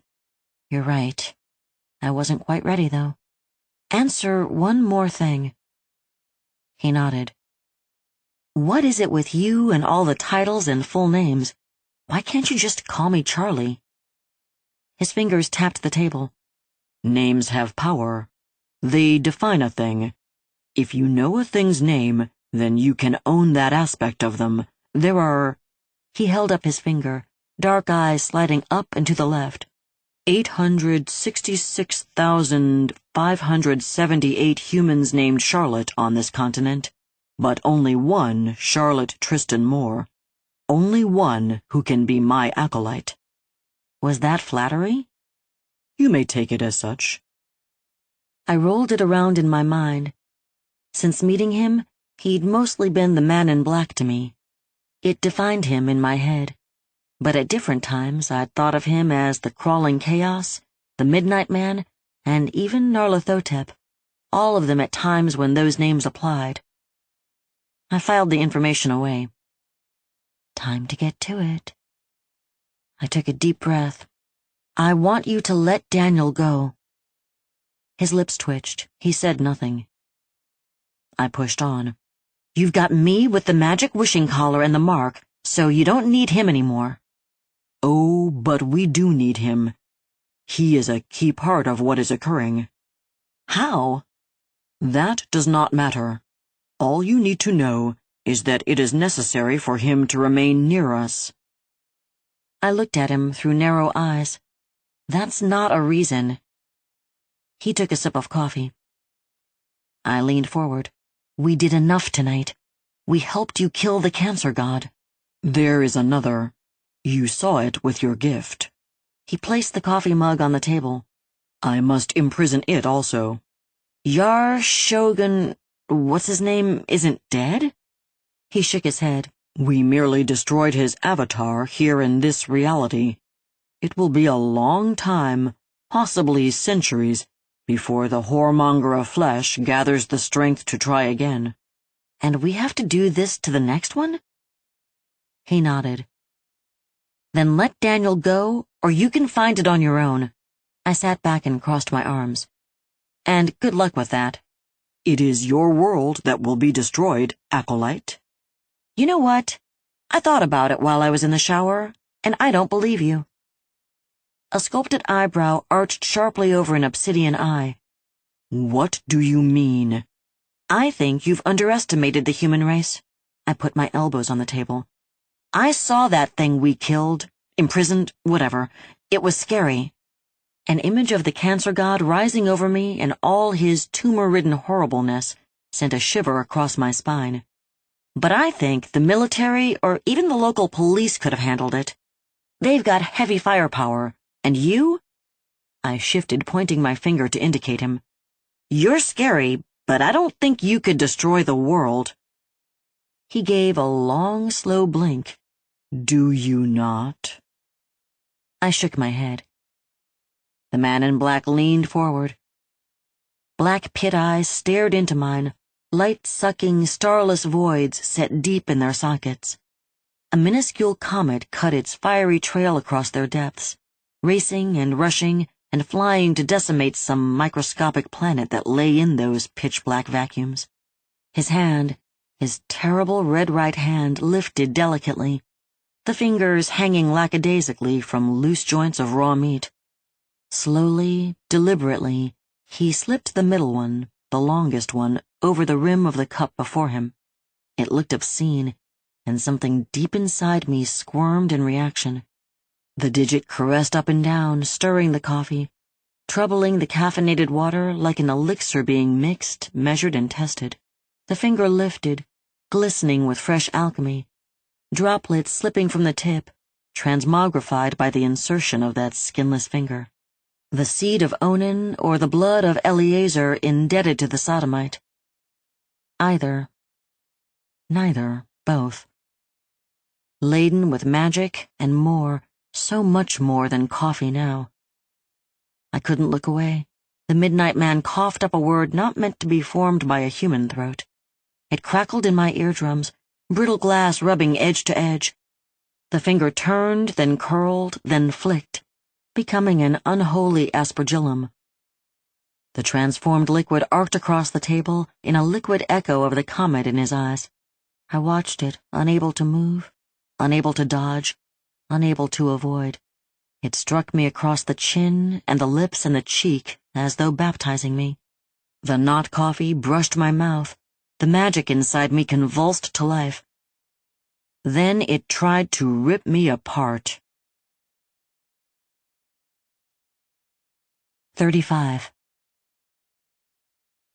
The world tilted, sliding sideways in a languid twirl. Everything washed across my eyes like the hand of God wiping the condensation of the world away from his mirror. I blinked and found myself standing in the center of a field of ash and ember. I could still feel my body, distant, disconnected, still sitting in the chair in my kitchen while my mind, my soul, stood on the edge of hell itself. A night sky stretched over my head, all the stars ripped down and flung to earth in spiraling trails of poison cinder. The firmament sat empty and void, except for the moon which hung low and full, the color of fresh shed blood, casting ruddy light like arterial spray. I looked around, the place I stood both alien and familiar. The ground was hot under my feet, baking up through the soles of my shoes. A fence ran to my left, ash covering the chain links like gray used snow. The fence followed a road beside a drainage ditch, clogged with soot-stained corpses. I stepped over, looking. The bodies were jumbled, discarded and jigsawed, some whole and some in pieces. The blood had all turned to grime, mixed with ash and black in the ruddy moonlight. One of the dead lay face up. Eyes struck open in death stared at me upside down, and realization was born in the midst of growing horror. I knew her. Mrs. Mickelson. Mrs. Mickelson, my senior year lit teacher. Mrs. Mickelson, who always smiled when talking about the classics and smelled like sugar cookies when she leaned over you to discuss your work. Mrs. Mickelson, who lived down the street from my parents in the bright yellow split level and drove a Hyundai Accent the color of a ripe tomato. Her plump face snarled now, contorted and locked by death in a grimace that looked like a mask. The skin from her throat had been cut and peeled down to her chest, a wallpaper of flesh whose glue had failed. I pulled my eyes from her death stare, looking down the fence line. I saw the small house on fire in the distance and realized where I was. That was my parents' house, the house we moved to after I got out of the hospital. The house they still lived in. I started running. Smoke curled, rising to disappear into the empty sky. I ran harder, screaming, just screaming out to the world. The house had become a black stick skeleton skinned over with lurid red flames. In front of the inferno, strung by tendons ripped from his calves from the lowest branch of the great shady oak where I once had a tire swing, I found my father. He'd been split and splayed like prepared game. Everything inside spilled out on the wet ground, and ribs stuck out like narrow teeth in a raw mouth. His hair, worn too long since his midlife crisis, was a wet sheet that hung down, pointing at hell. The fire roared hot, throwing his shadow far out into the yard and roasting across my face.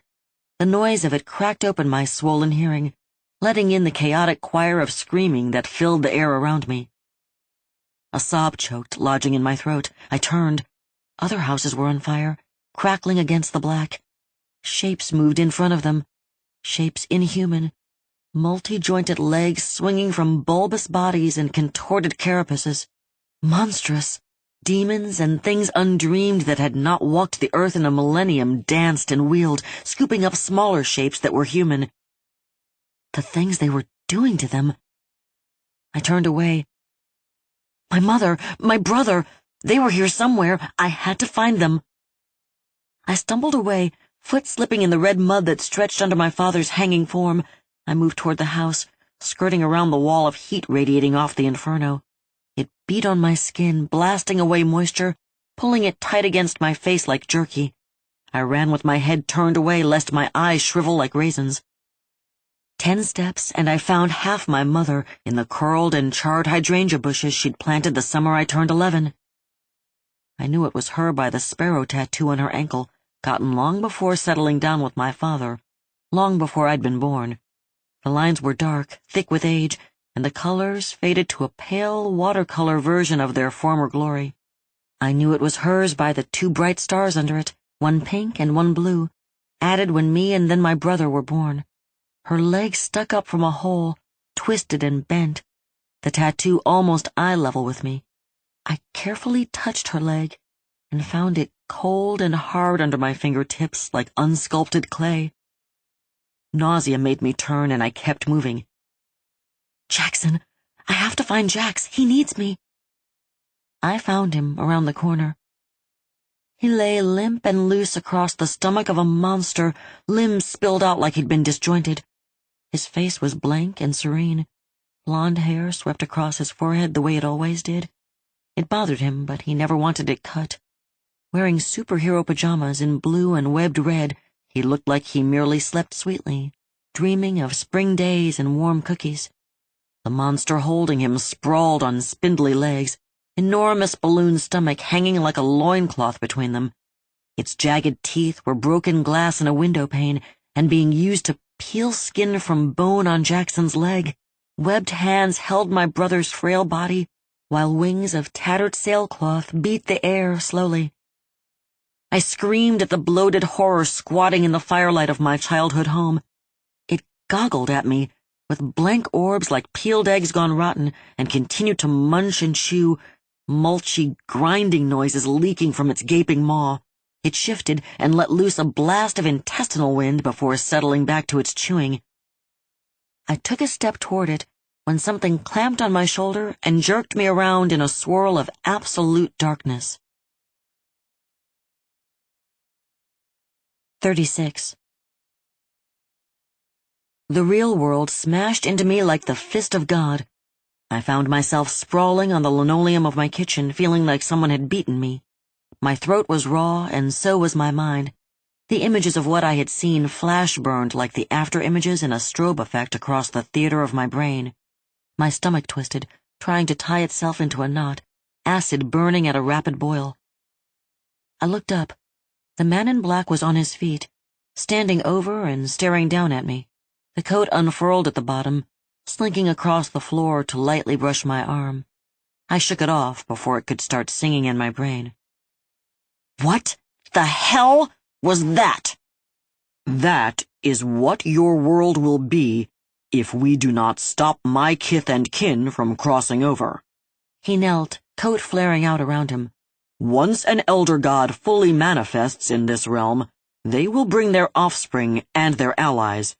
Your martial strength will be the flailing of infants before lions, and you will be destroyed." Pushing off the floor, I scrambled to my feet. My knees shook, but so did my hands. At least I was standing. "Why did you show me that?" He rose in a column of ebon. "That was your gift at work. You saw what it would take for you to understand the enormity of the task at hand." "Do you have any idea what just went through my brain?" Anger flared, sparked by echoes of the images I had seen still bouncing behind my eyes.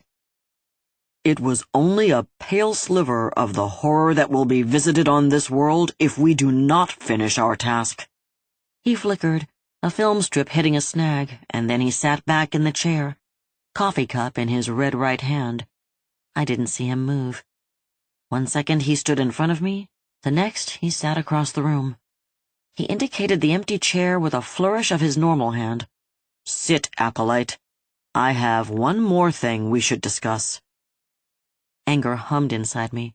My hand fell to the handle of the akeda stuck in my belt. It felt right and natural for the handle to be in my palm. "If you try anything like that again, I'll pull this knife and take my chances.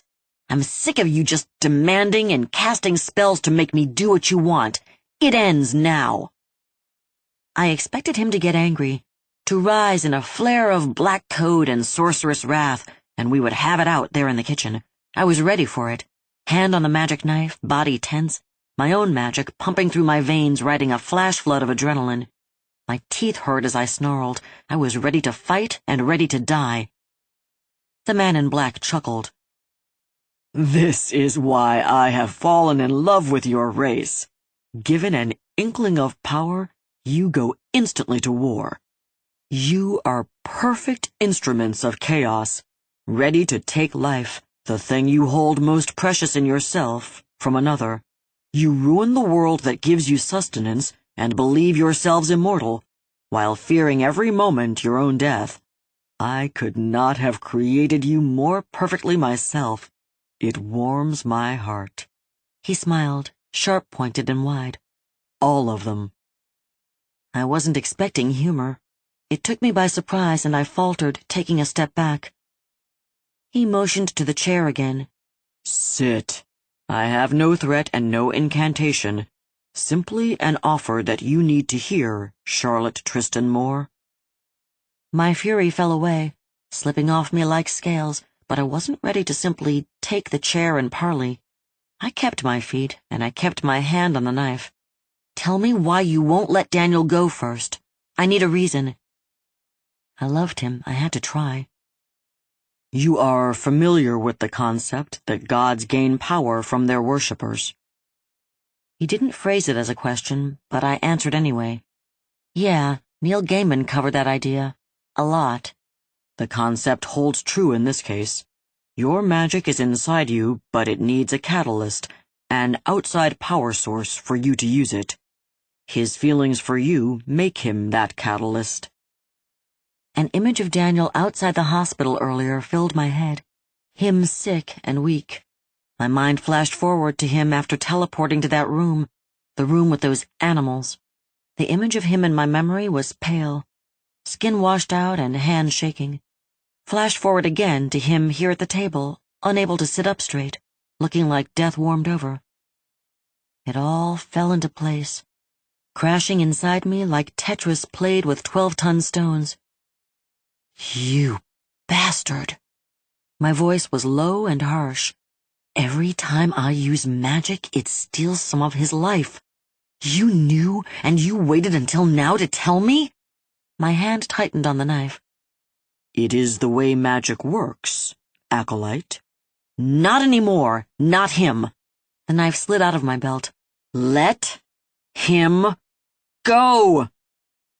The man in black set down his coffee cup, red right hand slipping under the flap of his coat. You should hear my offer before you do something rash. Let him go! He stood. I can free you from the memory of what happened, Charlotte Tristan Moore. I can wipe it from your mind as if it never occurred. I said nothing, just stared at him. His coat rustled, but he was motionless, as if he had been carved from obsidian and sandalwood. He continued. You never need flash back to that night. You can be free of the fear, the anger, the pain you have carried with you for a decade now, and it will require only one thing of you. We stared at each other. I don't know what my face looked like, but his was perfectly blank, Semitic features closed and dark. Free. He offered me freedom from a prison I'd been locked in nearly half my life. Somewhere deep in my heart, a yearning for that sprang up. To not spend my entire life worrying about every man I met. To not have nights where I couldn't sleep in the bed because of the feel of the mattress underneath me. To not have every ache or pain, every headache, be an instant reminder of how I'd been hurt so long ago. And I would only have to sacrifice Daniel for it. It was too much. I opened my mouth, not sure what I would say. Daniel's voice cut me off before I could speak. Name your price, and we'll pay it. He stepped into the room. Master. The man in black smiled. Oh, Daniel, what did you just do? 37. My bedroom door shut with a loud click. I stood, my hand on the knob, not turning around, not moving, just standing there facing the white-painted wood. The man in black left us downstairs in a swirl of coat, saying he had to prepare for our next encounter. The pale light of a coming dawn pressed against the window. The man in black said his spell would end then, meaning my roommates would be awake. So we were waiting in my room, out of sight and away from any questions they might have. It had been a silent walk up the stairs. We hadn't said a word to each other since Daniel's declaration in the kitchen. I could feel he wanted to, but I didn't know what to say. My thoughts and feelings swirled in a maelstrom of confusion. "Charlie?" Daniel's voice came from behind me. "Talk to me, please." I didn't turn around. "I just need a second, Daniel. Give it to me." He didn't say anything else. I felt him step close to me, stop, and then step back. He didn't know. He couldn't. I took a deep breath and held it, letting it sit in my lungs. It built pressure, and I still held it. I kept it until it began to burn, holding it hostage until my heart began to beat harder, growing until it pounded in my chest and my temples.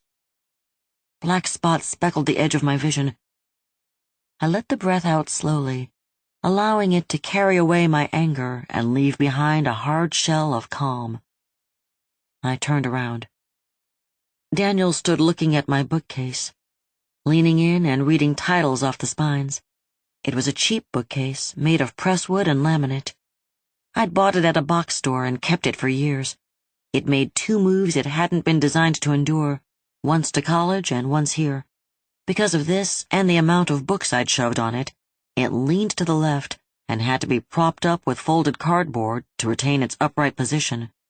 Books of all kinds hung off the edges of the shelves. They jutted and they jumbled, haphazard and threatening to fall for lack of space and being crammed together. Hardbacks, paperbacks, graphic novels, some new, most old and used, in double-stacked rows organized only by size and how something would fit. I read everything and anything, judging each book and each writer on their own merits, but keeping almost everything I consumed, and finding something, its language, its imagery, a character, its plot, to be worth retaining. I don't loan my books, don't even ask. I'd loan you my kidneys first. Daniel realized I watched him. He half turned. "You said you were a reader. I had no idea it was—" "How much did you hear?" The question stopped him short. For a long moment, he didn't say anything. "You heard why he won't let you go." I didn't make it a question.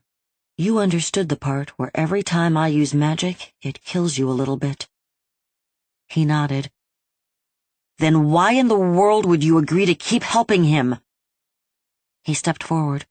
"Because I was in that room tonight with those sons of bitches that hurt you.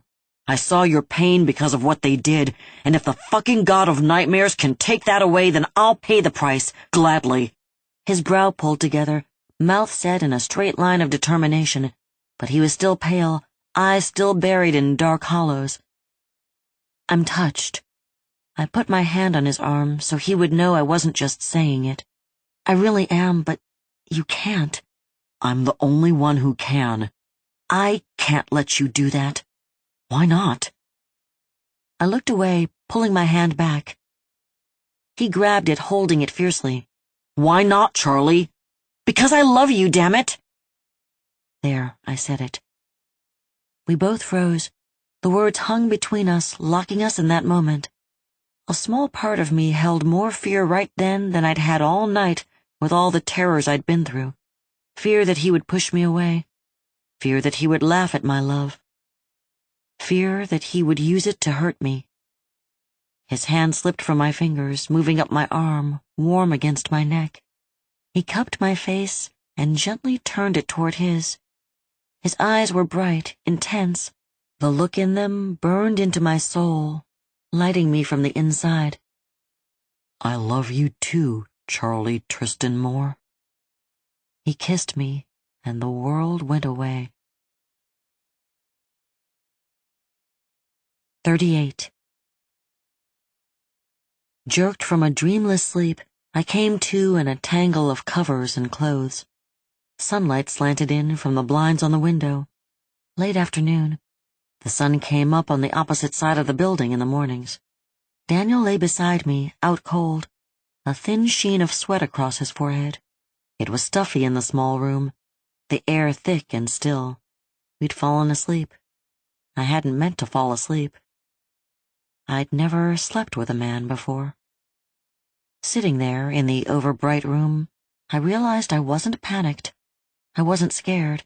It somehow felt right, different. A little strange, but right, to be inches from Daniel's sleeping form. He stretched across one side of the mattress on his back, both arms laid over his head, stomach exposed where his shirt had ridden up, Isaac on the altar. The thought made my eyes drift to the Akedah. The ancient knife sat on my bedside table, highlighted red by the cheap alarm clock and beside the dog-eared thrift store copy of The Wasteland and Other Writings by T.S. Eliot. Something shrilled under the covers. My phone. My phone was ringing. Throwing the comforter aside, I dug it out of my pocket, reading the display to see who called before putting it to my ear. Mom? My mother's voice came across the line. It sounded hollow, echoing lightly, like the connection was off. Charlie, are you okay? It was a strange question, and she didn't sound right. I'm fine, Mom. I sat up and shook my head to clear it. What's going on? Is everything all right? Please don't say Dad's heart. Please don't say Dad's heart. She cleared her throat on the other end of the phone call. Well, dear, there's been... I don't know how to... She took a deep breath. Something's happened. Oh, God. My finger joints ached around the phone. Now I couldn't talk. I couldn't speak the words into existence. I took my own deep breath and forced myself to go on. Is it Dad? What? No, why would you ask that? Mom, just tell me what's going on. Something happened to the 4 boys. To the 4 boys who hurt you. Her voice trailed off. Her words were a cold jolt down my spine. Numbness spread along my ribcage. Swinging my legs off the bed, I stood and walked over to the window, trying to think. Are you there, dear? Did you hear what I said? I heard you. I didn't know what to say. I don't know what to say. Do you want to know what happened? I know what happened. What happened? They're dead. All of them. I know that. I was the one who killed them, but I can't tell you that. The thought was cold, already compartmentalized away from my core. It had been dealt with and filed away. I needed to respond to my mom, to tell her something. Silence boomed on the phone. I said what I thought I would have said if I had no foreknowledge, if I hadn't played a hand in their death. Good. My mom took in a sharp jerk of breath. What else do you want, Mom? You know what they did to me. I don't feel sad for them, not at all. I know, Charlie, I know. It's just that... A voice broke in, cutting her off. A man's voice. Hang up, Mrs. Moore. The bad connection wasn't a bad connection at all. My mom's voice wavered. I'm sorry, dear. They made me call. It's all right, Mom. I'll talk to him. I can call our lawyer. Mrs. Moore, clear the line right now. The man's voice was sharp, commanding, used to being listened to. Mom, you should go. I don't think I need a lawyer. I love you. I could hear the start of tears in her voice. I'd heard that same catch 1,000 times. I love you too. Kiss Dad for me. She didn't say anything else, but I could feel her leave the line. I didn't speak, waiting to let whoever was there go first. That felt safer, smarter.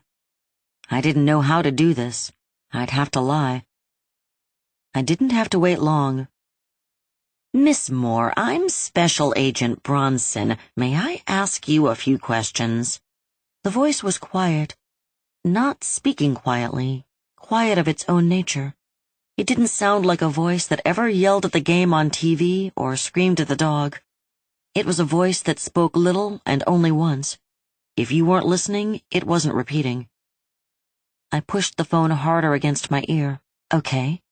Have you left your city of residence in the last 24 hours? Tyler Woods' house was in my parents' city.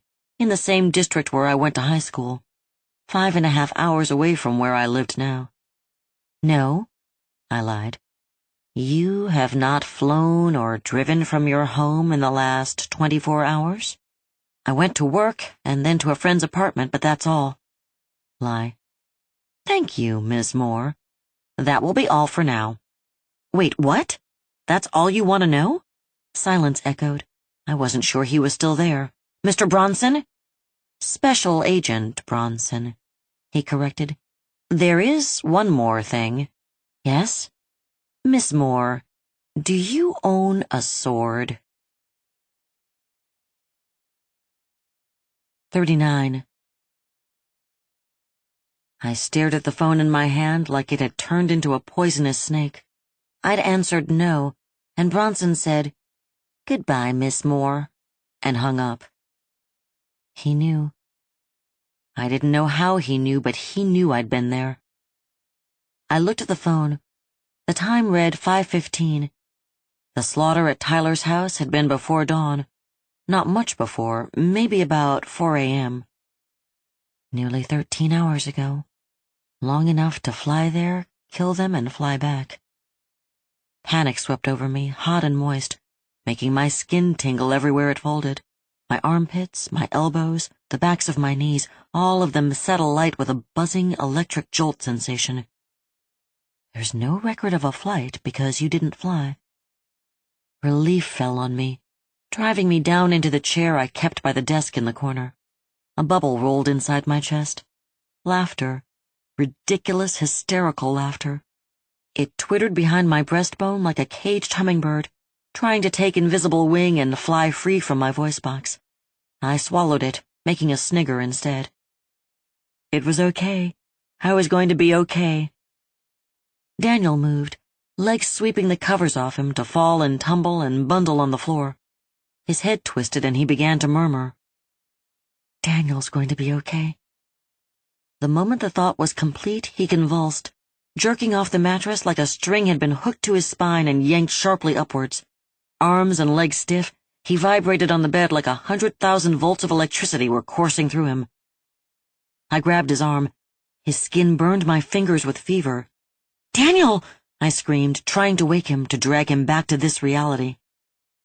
His voice stuttered from his throat, jerking past clenched jaw muscles, coming out low and animal.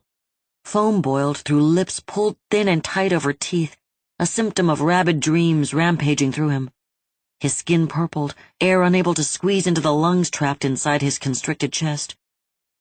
He choked, suffocating on a nightmare. I tried to jam my fingers into his mouth, to pry it apart, but they bounced off pork coulis teeth. Think! Shoving my hands against his chest, I tried to push him down against the mattress. He was made of case-hardened steel, unmovable, unbendable. All of my weight made no difference at all. His face darkened, gallows black creeping down his neck as arteries throbbed like living things trapped under his skin. Desperate panic clawed at my mind. Without thinking, I shoved my hand under the edge of his shirt and touched my mark to the sweaty, fever-hot skin over his heart. The cut lines in my palm lit like a brand against his perspiration, making me cry out. Pushing through the pain, I commanded the magic inside me. "Show me!" The steel circlet convulsed around my throat, a cold metal clench that sent shivers up my spine. The magic sputtered to life, flickering inside me, a hand shaking off droplets of water, and my mind's eye fluttered open. Daniel looked hollow, a near-empty chalice slick-sided with the remnants and the dregs of a slow-draining pool of his life force. The energy gathered in the low places of him. Some of it flowed through our connection, a thin tributary running from his chest into my arm, feeding the magic that connected us. The rest turned in a slow-moving whirlpool, corkscrewing away into a sinister spot nestled by his spine. Pulling my hand away broke the connection. The real world slapped me in eye-searing color. Leaning over, I grabbed his arm and pulled. His body slid a few inches on the sheets. He was too stiff, too heavy.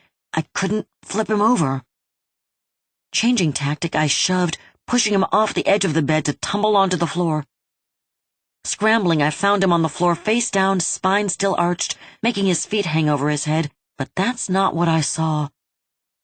A fist-sized chunk of tumor blinked up at me from the small of his back. 40. The thing stared at me, sulfur-yellow iris leering at me. It pulsed, black veins running into Daniel's skin where it melted and fused to the bottom of the ugly malignant mass. Prickly waves of angry magic radiated from it. Daniel's muscles gave out in a chain reaction that left him spent and loose on the floor. Do something, do something, do something! I slid off the bed and crouched beside him. My hand fell on the knife of Abraham, sliding it off the table. The tumor's eye widened. I shoved my thumb into it.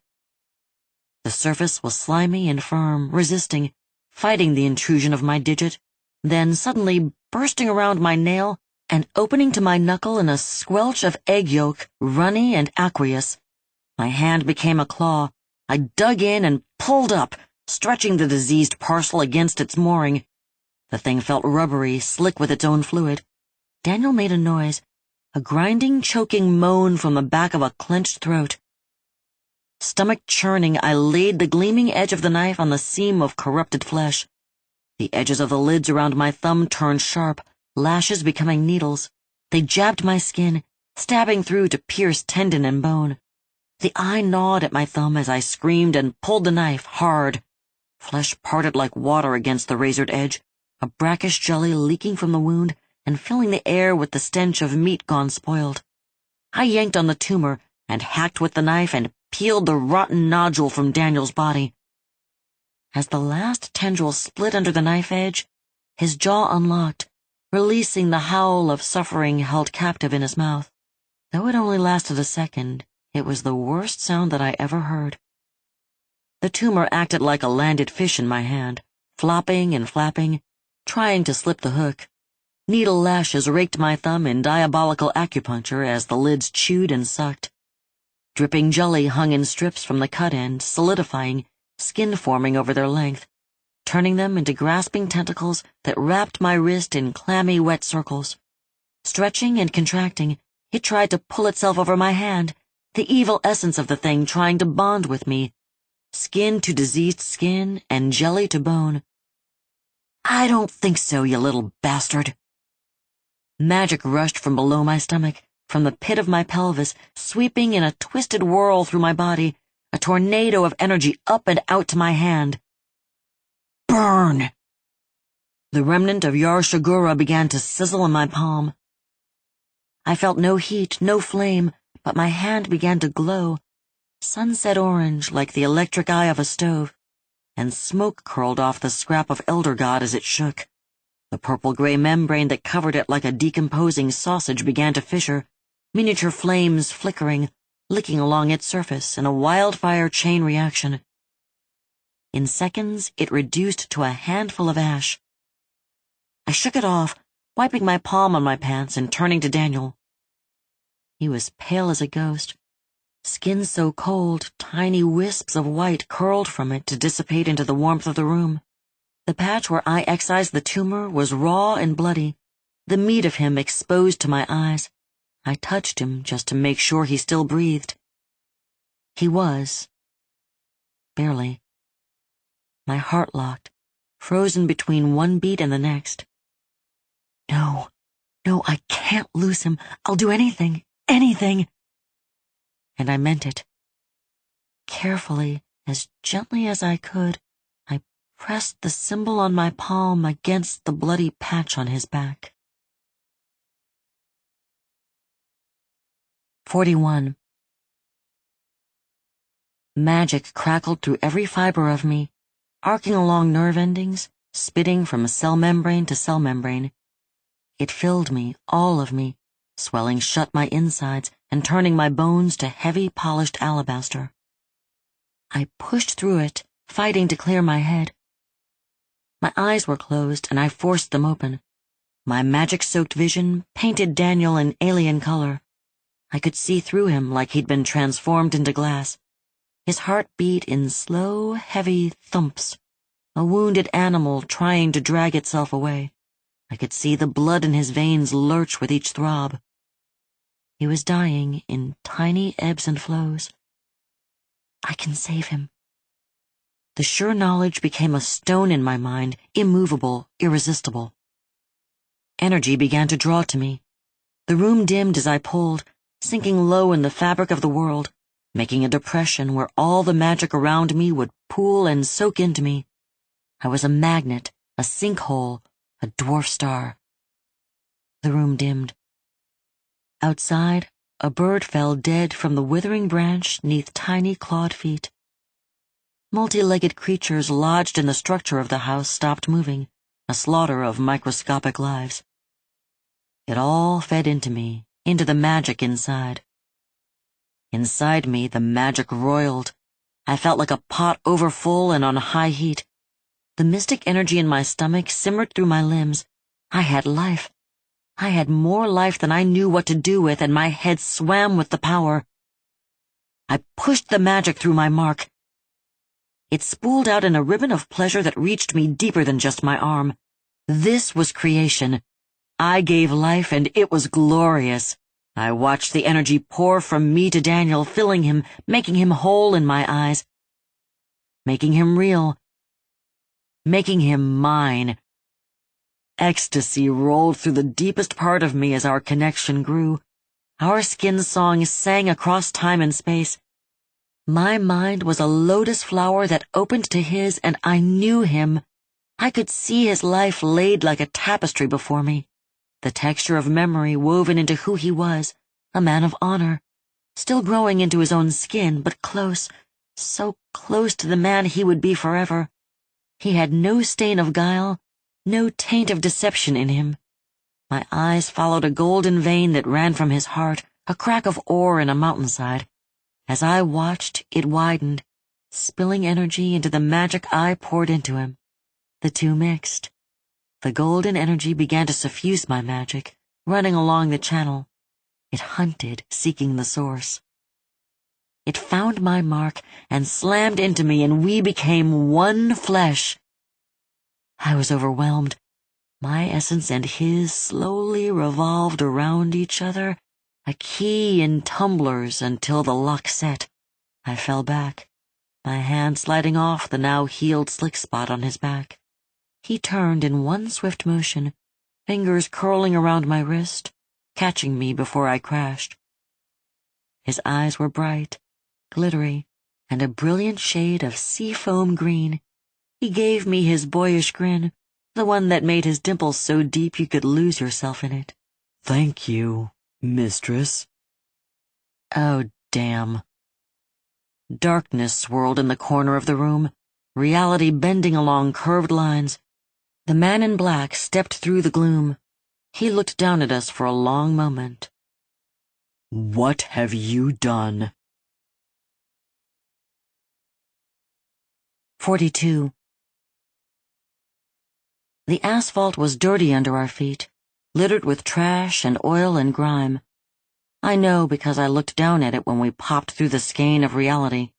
My own skin burned with fire, and my head spun, but I thought I was getting used to this transdimensional travel. Daniel pulled away, staggering a few steps until he reached the brick wall of the alley we were in. The sound of him being sick made me turn. His shoulders heaved and jerked. I turned away to give him privacy. The man in black glared at me, nearly disappearing in the gloom of the alley, black coat rustling uneasily around him. He loomed in the shadows, brow furrowed, mouth drawn into a sneer. He was pissed at me. Screw him. He wasn't my favorite person, elder god, whatever, either. Apparently, when I saved Daniel's life, I cut the man in black's hold on him. I'd done what I wanted and set him free from the chaos god, which was great, but now he was tied to my magic even more.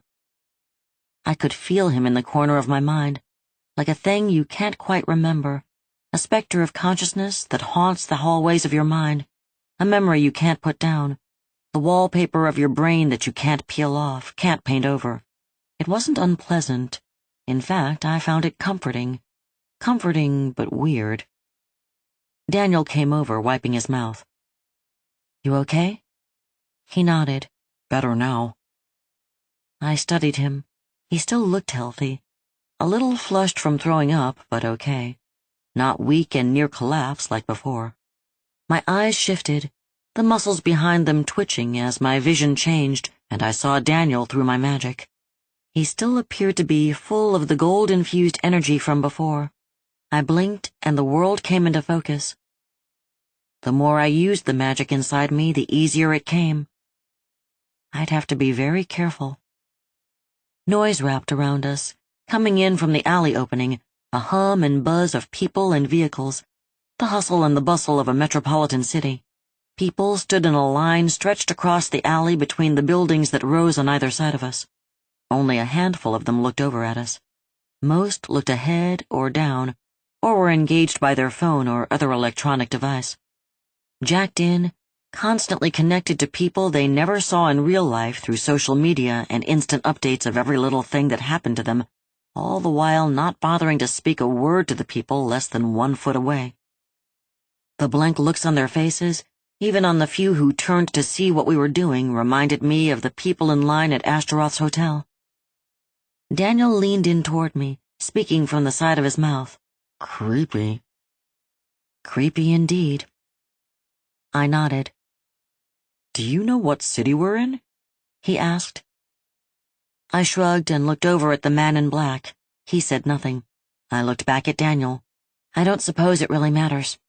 No, I guess not. His eyes slid past me, moving up and over my shoulder to look deeper in the alley. Hold on. He moved away from me, taking 4 steps and picking up a discarded chunk of rock or metal. His hand covered it almost completely, so I couldn't see what it was. The words to ask what he was doing were on my lips when he pulled his arm back and slung the thing into the alleyway. My eyes tracked it as it flew fast and true toward a low-slung shape that crouched beside a dumpster. The skinhound. It jerked back, nimble-footedly dodging Daniel's missile. Whatever he threw clanged loudly against the side of the metal dumpster where the skinhound's head just was. The devil dog's muzzle cracked in a grin that would have given a rabid jackal the creeps, and it stared at us with its one baleful yellow eye. The other one, the one I injured, was a stark empty socket that sat black on its skinless face. Daniel stomped his foot and waved his arms. Get the hell out of here! The skinhound simply crouched lower, nearly disappearing into the shadow of the dumpster.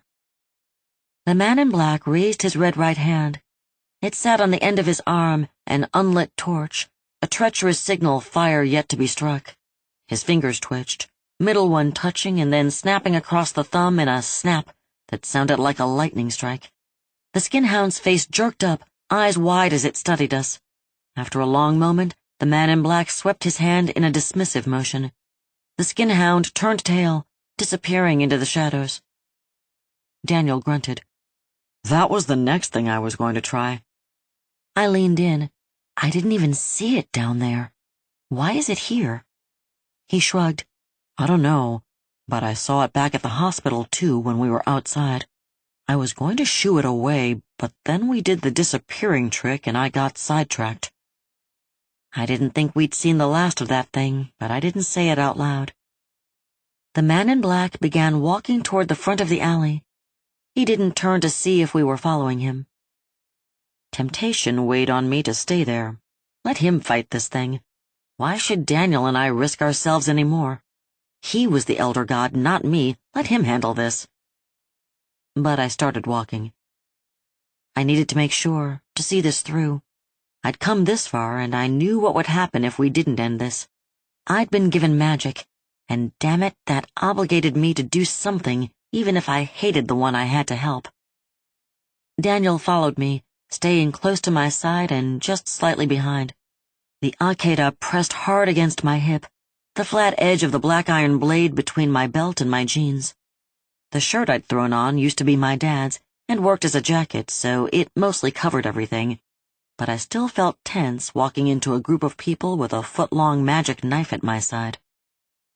Nyarlathotep didn't slow as he approached the people stretched across the alleyway. He walked as if he owned the entire city, coat flaring around him like bat wings. His red right hand pulsed with crimson energy. It left a color trail in my vision.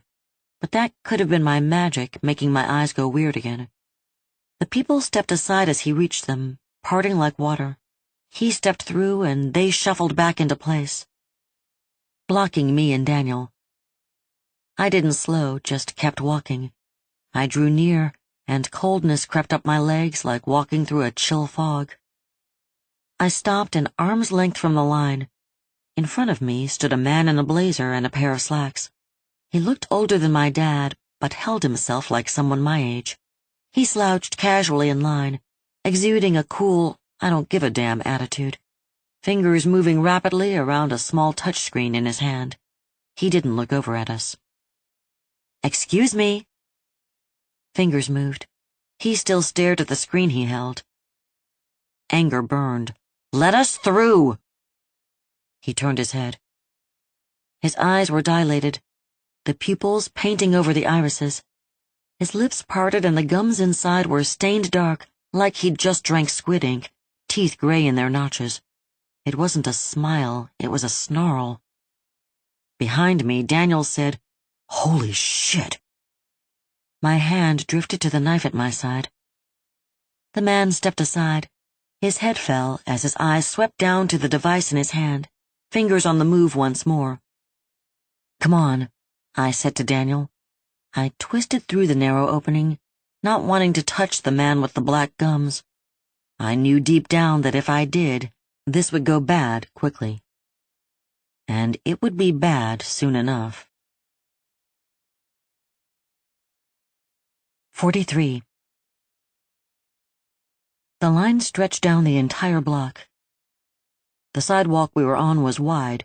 10 feet or more separated us from the street teeming with cars that flew helter-skelter past, the roar of engines cut only by horns that honked in discordant symphony.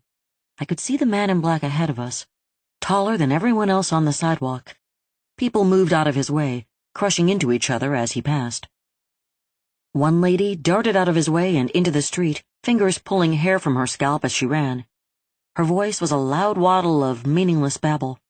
A taxi slammed on its brakes, the car rising in the rear on its shocks as black smoke boiled from its tires. She didn't notice, just continued to wail as she ran down the lane past us.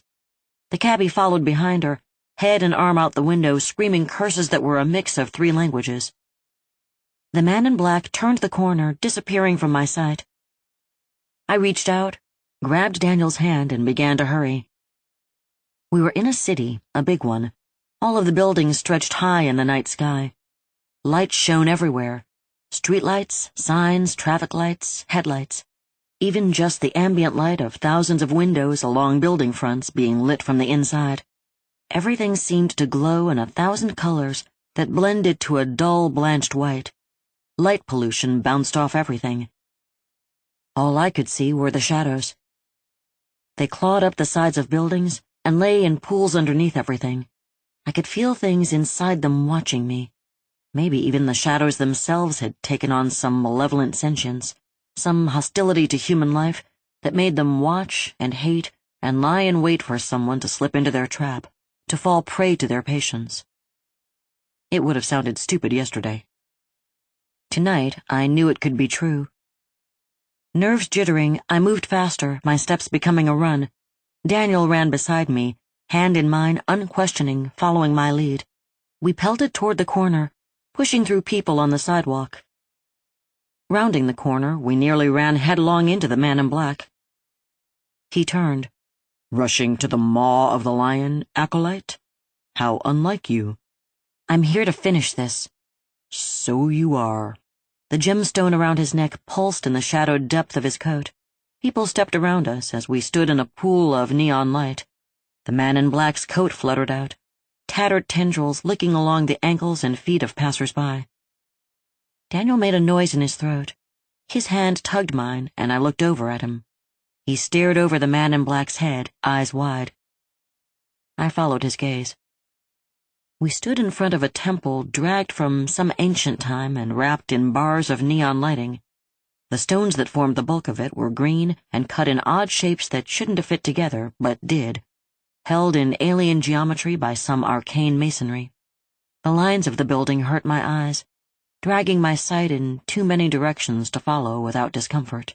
The roof curved deeply like a Shinto temple of Asia. Sodium yellow tiles laid like scale on a lizard's back, overlapping, interlocking, and conjoined. They formed lines that pointed to the heavens where the peak of the temple disappeared into a murky shadow. Garish tubes of neon light traced every corner, every crease, and every edge, blaring out into the street where we stood. The words, "Riley Walk and Roll," pulsed across the front in blood-red electric light flashes, like the ponderous heartbeat of some great beast lying in wait. The line of people we'd run by shuffled and shambled up wide concrete steps that led to a pair of doors yawning open beneath the flashing words writ in red. "Lambs to the slaughter." Daniel spoke. "So that's where we're going?" The man in black nodded, once down, then up. Daniel grunted. "Looks like a sushi joint designed by a nut job." The man in black turned, looking up at the building. "It is a juncture, a temple folded from lost history." Dark eyes glittered. "They once served as feasting board for my kind." Daniel's eyebrow rose in an arch. "So we should steer clear of the California roll, then?" 44. We passed through the entrance by the people lined up to get inside. The doors were tall, made of dark mahogany, and carved in intricate patterns. I looked carefully as we passed, my eye picking out details in the artwork. Human faces melted into each other, forming a cascade of agonized expressions from top to bottom. They'd been done at the hands of a master, each one as unique as a snowflake, the expressions locked in a time of despair and anguish. It made me shiver. I kept walking. Inside the doors, the lobby ceiling soared away and out of sight. I'd seen the outside of the building. It stood only a story tall. The ceilings should not have disappeared like that. But they did. Daniel leaned in. "It's bigger on the inside." "Someone should have painted it blue," I said. He nodded. The man in black walked until a maitre d' in a white jacket stepped in front of him. Holding a menu in his hand as a stop sign, he looked ridiculous compared to the elder god who stood before him. He was shorter than me and soft in the middle. The hand holding the menu pudged over the laminated pages. Lank but glossy black hair hung across his forehead, shadowing almond-shaped eyes. His voice came out lightly accented, a spice, not the meal. His lips formed words. "Asa shaima malalakium." As the words left, his lips rippled, exposing ink-stained teeth, wide and opalescent gray, like the man in line. Visions of the nurse guardian at the hospital flashed in my head. I let go of Daniel's hand, reaching for the knife on my hip. The man in black lifted his red right hand, reaching for the face of the maitre d'. It pulsed with dark crimson energy, casting magenta highlights on the smooth planes of the man's face. The maitre d's jaw slung down, mouth hanging lax and loose as he stared at the skinless appendage. The man in black spat a word, his raw red fingers twisting into an arcane symbol. As they rubbed together, a fat pink spark of energy popped off, arcing into the man's open mouth. The maitre d' stopped moving like he'd been flash-frozen. Not breathing, not blinking, and no tremor disturbed his skin. "Is he dead?" I asked. "His kind do not die easily as long as they retain their heads." I looked around. The people in line continued to shuffle forward where they were met by another maitre d', who could have been a clone of the one standing before us. He handed the persons at the head of the line menus, then turned and walked away. The people followed him into the dining area that stretched before us, the back of the room disappearing in the shadows of the dull light provided by a combination of muted neon and guttering candles. The line shuffled forward, and within seconds another clone appeared to take a small group away. I watched diners at tables in 2s and 3s and 4s, all of them smiling and laughing and talking. Forks and chopsticks dipped and lifted morsels of sushi during breaks in the conversations. It looked like any busy metropolitan restaurant full of hip diners enjoying an evening meal with friends and family. So why did the skin creep across the back of my neck? Realization fell on me like a ton of bricks. It was absolutely silent. The number of people I looked upon should have produced a dull roar of white noise, voices mingling and meshing, laughter boiling over the top of it, the underscore provided by the clink of fork on plate, the muffled thud of cup on tablecloth, the creak and breath of chairs, even the rustle of cloth as people moved and reached and lived. There was none of that. The only sounds in the pin-drop silence were the shuffle of feet to my left, the whisper of Nyarlathotep's coat flopping around his feet, and Daniel's rhythmic breathing beside me. And the sound of my own heartbeat in my ears. Daniel leaned in, voice close to my ear. "It's like a silent movie."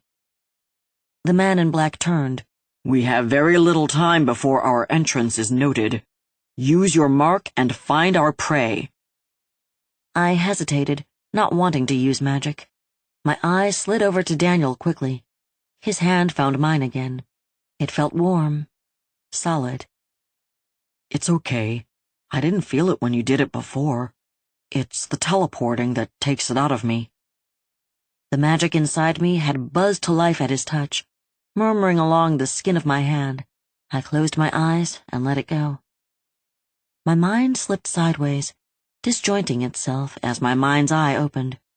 Prickle pain rushed in from the edges, and I ignored it, concentrating on finding what I needed. The metal circlet around my neck crackled, its temperature plummeting until it grew so cold it frost-seared the skin underneath. The room blossomed in my mind like an unfolding flower, each person's desire a petal. They all pointed toward a thing I could barely discern.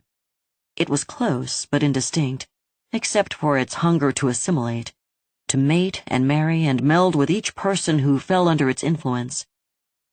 My stomach growled, low and angry. My eyelids fluttered open, and the magic sloughed away, falling to a low simmer. I could still feel the pull of the thing, but now it had distance. It was fuzzy, less immediate. "It's in the back of the restaurant." The man in black gave a slight bow and a flourish of his red right hand. "Lead the way, Acolyte." I pulled the knife of Abraham from my belt, holding it point down along my forearm like I'd been trained. I had a bad feeling, but I stepped into the dining room anyway.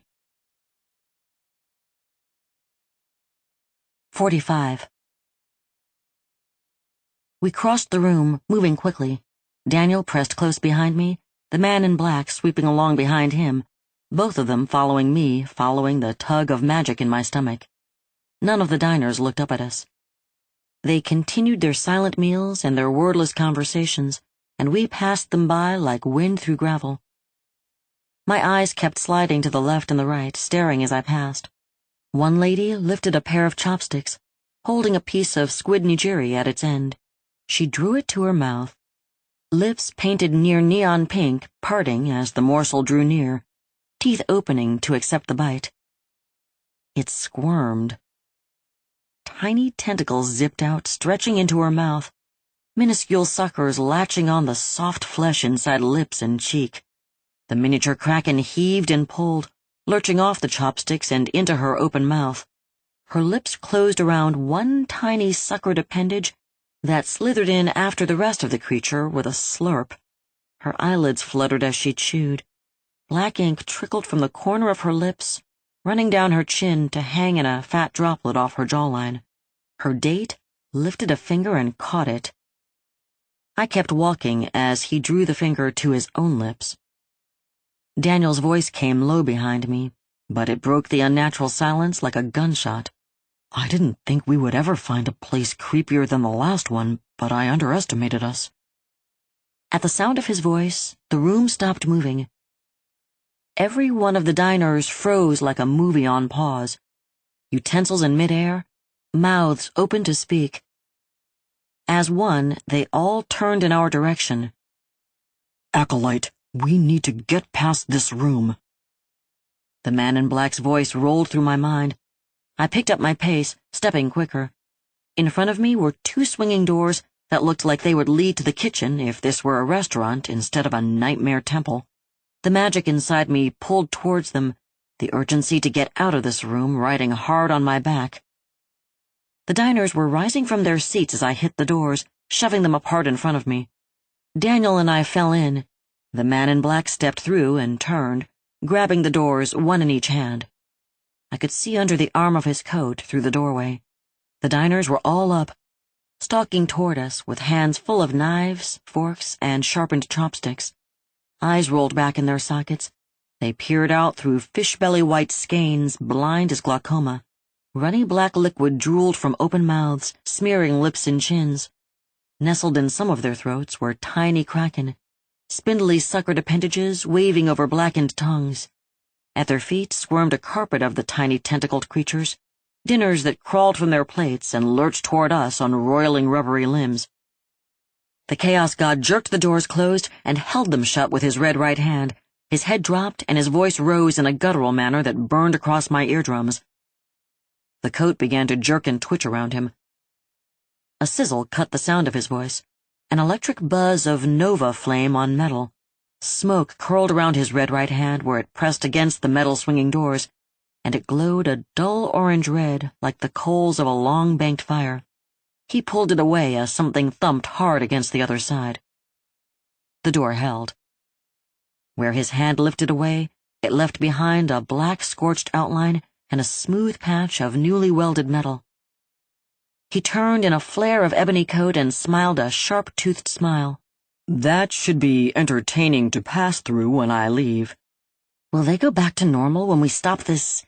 I didn't know exactly what we were dealing with. A god? A monster? Both? So I went with, thing. He shook his head. Their minds will never be the same. Madness will take them, and they will end their lives as gibbering idiots. So serving you guys has a really shitty retirement package. Daniel shook his head. Glad I got out of that rat race. His hand found mine. The night is still young, Daniel Alexander Langford. The knife of Abraham spun in my fingers, blade swinging around so that I held it in my fist, held it back and low, ready to rip up, to strike, to cut a chaos god. Is that a threat? Nyarlathotep looked down at me, red right hand hidden in the folds of his coat. I have no need to threaten him, Acolyte. Then what the hell are you doing? Telling the truth. I don't believe you. I always speak the truth. The edge of sarcasm cut into my voice. And you wouldn't lie about that. I am the crawling chaos. I have no need to lie. One sleek eyebrow arched up. Have you not found truth to be the most chaotic force in your world? I stopped cold. He was right. Truth could injure. Truth could maim. Truth could destroy. My mind flashed backwards, moving through time. Their lawyers had told the truth. I did have a drink that night. I had worn a skirt. I never said no. They didn't care that my drink had been one mouthful of beer, tried and spit out as disgusting, that my skirt hem hit my ankles, or that I screamed, "Stop," and "Don't." The crawling chaos was right. Truth was absolutely destructive. 46. The doors rattled with a hard thud that brought me out of my head. A series of wet slaps and metallic scratches followed the loud noise as the people on the other side tried to get through. Daniel eyed the door suspiciously. Are those going to hold? The man in black shrugged. We should continue on our way. The magic inside me tugged, drawing me forward to follow it. We were in a dim room, enough light to see, but not enough to see well. It was narrow and bare, almost a hallway. The walls were tiled in pale greenish limestone, the cracks between them filled with some kind of dark grout that showed black in the low light. Shapes and sigils twisted across the surface, finger-painted by lunatics. They worked around clumps of luminescent fungi, spilling out of damp cracks and bulbous loams and fanned ridges, like dully pulsating lamps spaced along our path. The floor was uneven under my feet, rolling slightly up and down. Thick moisture gathered in crevices and shallow pools, giving the air a musty, salty, fishy smell. I walked carefully, knife out and ready to cut anything that might leap from the shadows. The hallway twisted and turned, narrowing into a true tunnel. Openings appeared randomly, pitch-black gaps in the wall that blew cold, damp air across the path as we passed, as if we were in the lung of a sleeping creature. Each step increased the tension along my spine in a slowly tightening ratchet. The magic inside me pulsed harder and harder, faster and faster as we moved down the hallway like a second heartbeat that crashed and lurched inside my stomach. Slow ache crawled across my temples. It was maddening. I looked over my shoulder, checking to make sure Daniel and the man in black were still behind me. They were. Daniel watching me closely, brow drawn together. He smiled as our gaze met, making his dimple appear. It made me feel better. Then my eyes slid past him. The man in black loomed behind him, filling the space. Semitic features pulled into a tight sneer. Black eyes glittered in the caves of their sockets as he scowled at me. The coat fluttered around him, soaking into the gloom of the tunnel, barely a flicker to differentiate it from the shadows. The look on his face had turned predatory, feral, the look a restless lion gives to a rabbit. He winked at me. I stumbled, fingers tight on the handle of the knife, the ancient hardwood making me aware of each raised line that made my mark. Daniel's hand snatched out, latching on my arm, jerking me short. The knife moved before I caught myself and stopped it. He pointed past me. Careful. Eyes following his finger, I turned and looked.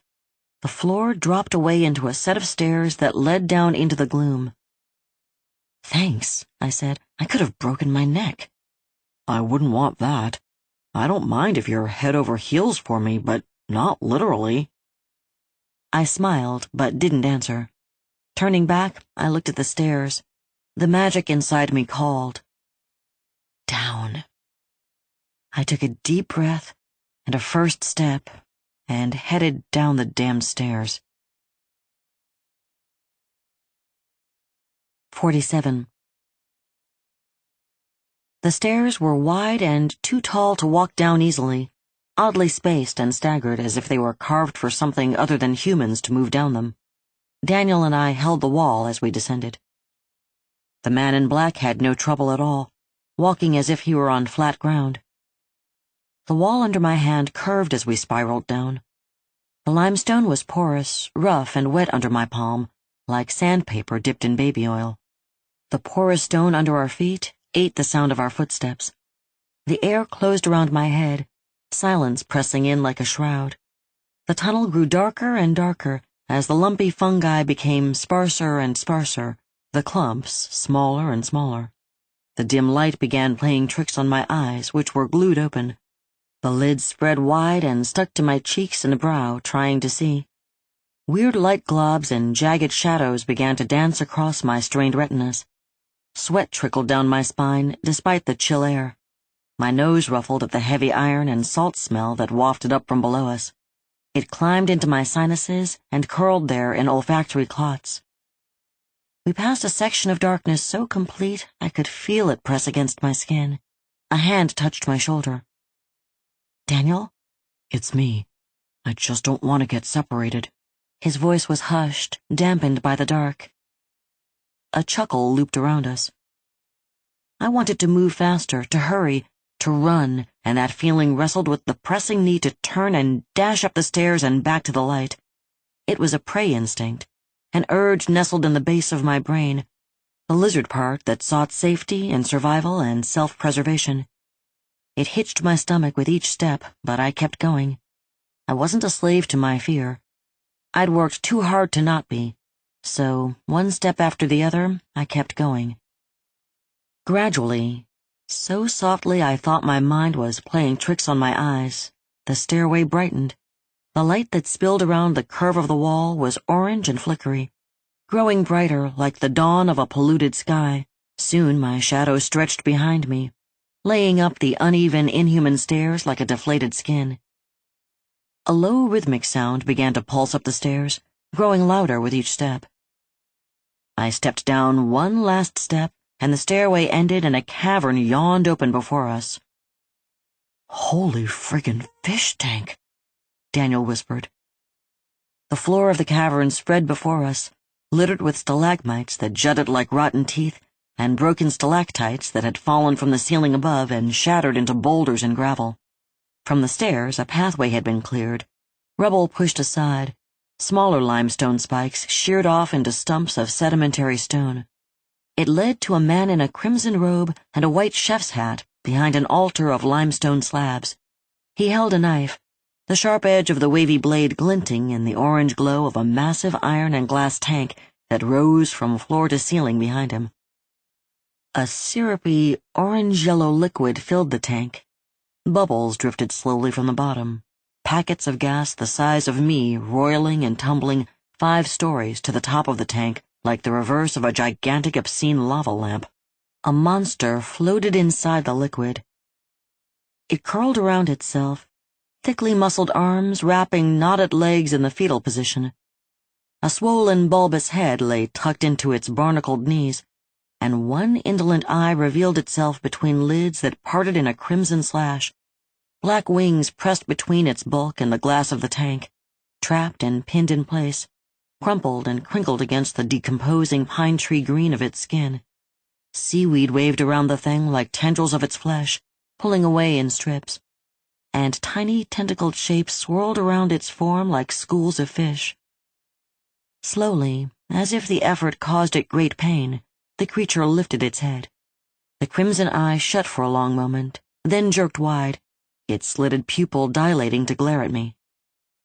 I couldn't imagine something so enormous being alive, being real, but it was. It was horribly, terribly alive, its mind pressed against mine, weighing against me like an ocean of alien thought, incomprehensible, dispassionate, and inhuman. I shivered as its presence slipped across the magic inside me, sliding, seeking a foothold. It made things low in my body tighten, tension building until my skin wanted to crawl off my bones.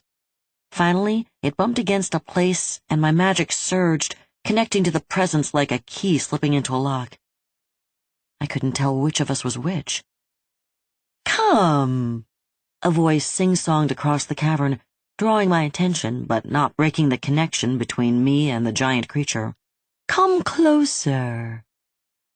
The sushi priest waved us over, the knife gleaming in his hand. Daniel spoke.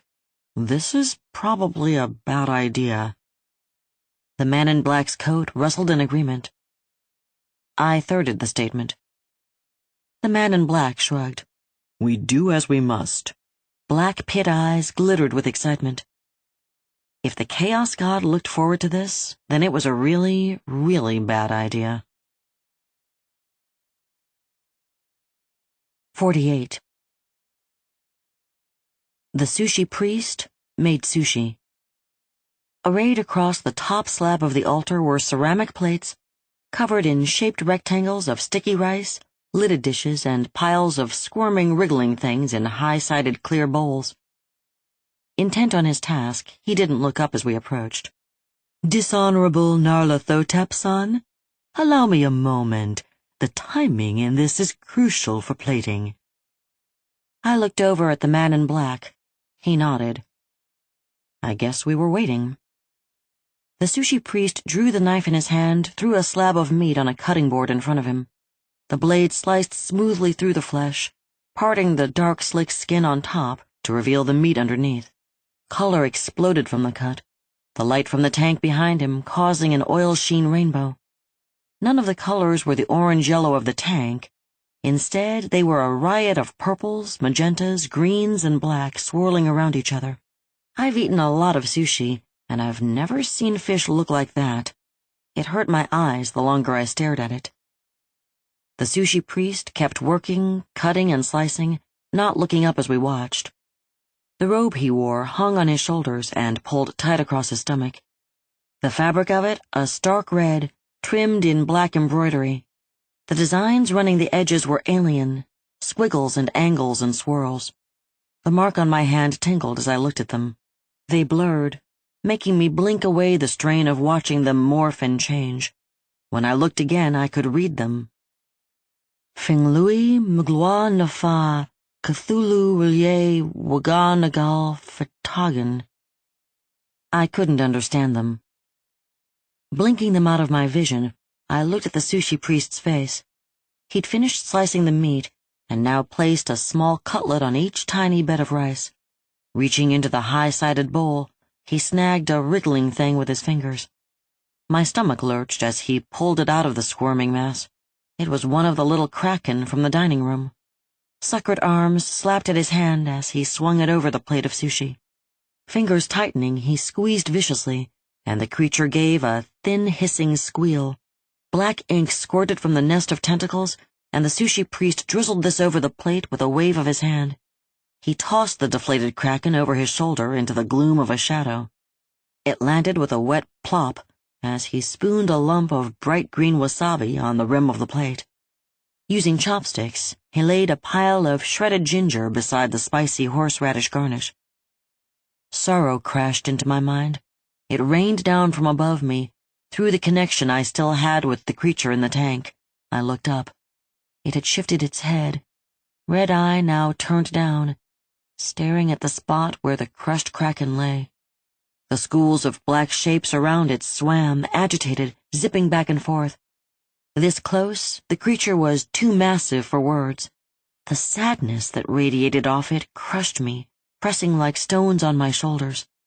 My eyes traveled its form, and I saw that chunks of the creature were missing. Holes gaped in its slick green skin, the wounds a raw rainbow of colors. Like someone had been cutting slabs off it. The sushi priest looked up. Our eyes met, and he smiled. My chest tightened with bubbling anger and magic. He looked away, pushing the plate forward on the altar. "I apologize for keeping you waiting. Please, help yourselves." "I don't think so." My voice came through clenched teeth. "Yeah, I'll pass." The man in black reached forward with his red right hand. I looked at him. "Surely you're not." Skinless fingers closed on a piece of Elder God sushi. He lifted it. Black ink had stained the rice gray under the meat. It reminded me of the people's teeth in the dining room and the line outside. "I have always wondered what another of my kind would taste like." His lips parted, and he popped the entire piece into his mouth. He chewed with his eyes closed, savoring the morsel. Small sounds came from his throat, jerking their way out and spilling from his lips. They made my skin feel dirty. Finally, he swallowed. The sushi priest looked expectantly. "Your verdict, Nyarlathotep-san?" "Earthy. His flesh is rich, if a touch gamey, with a nice flavoring of brine." He gestured with a flourish. "My compliments. He is delicious." I shook my head. "I can't believe you just did that." "You should try new things, Acolyte." He frowned at me, his voice grave. "Do you not know that life is about new experiences? When will this chance come to you again?" "Never, I hope." "Not to interrupt." Daniel moved closer to my side. "But don't we have something to do here?" The sushi priest smiled at us. His teeth were brilliant white. I expected them to be stained gray like the diners upstairs. The sight of them gleaming disturbed me. "Ah, yes, the reason for your visit to my little eatery." He gestured to the tank behind him. "Have you come to free your brother god?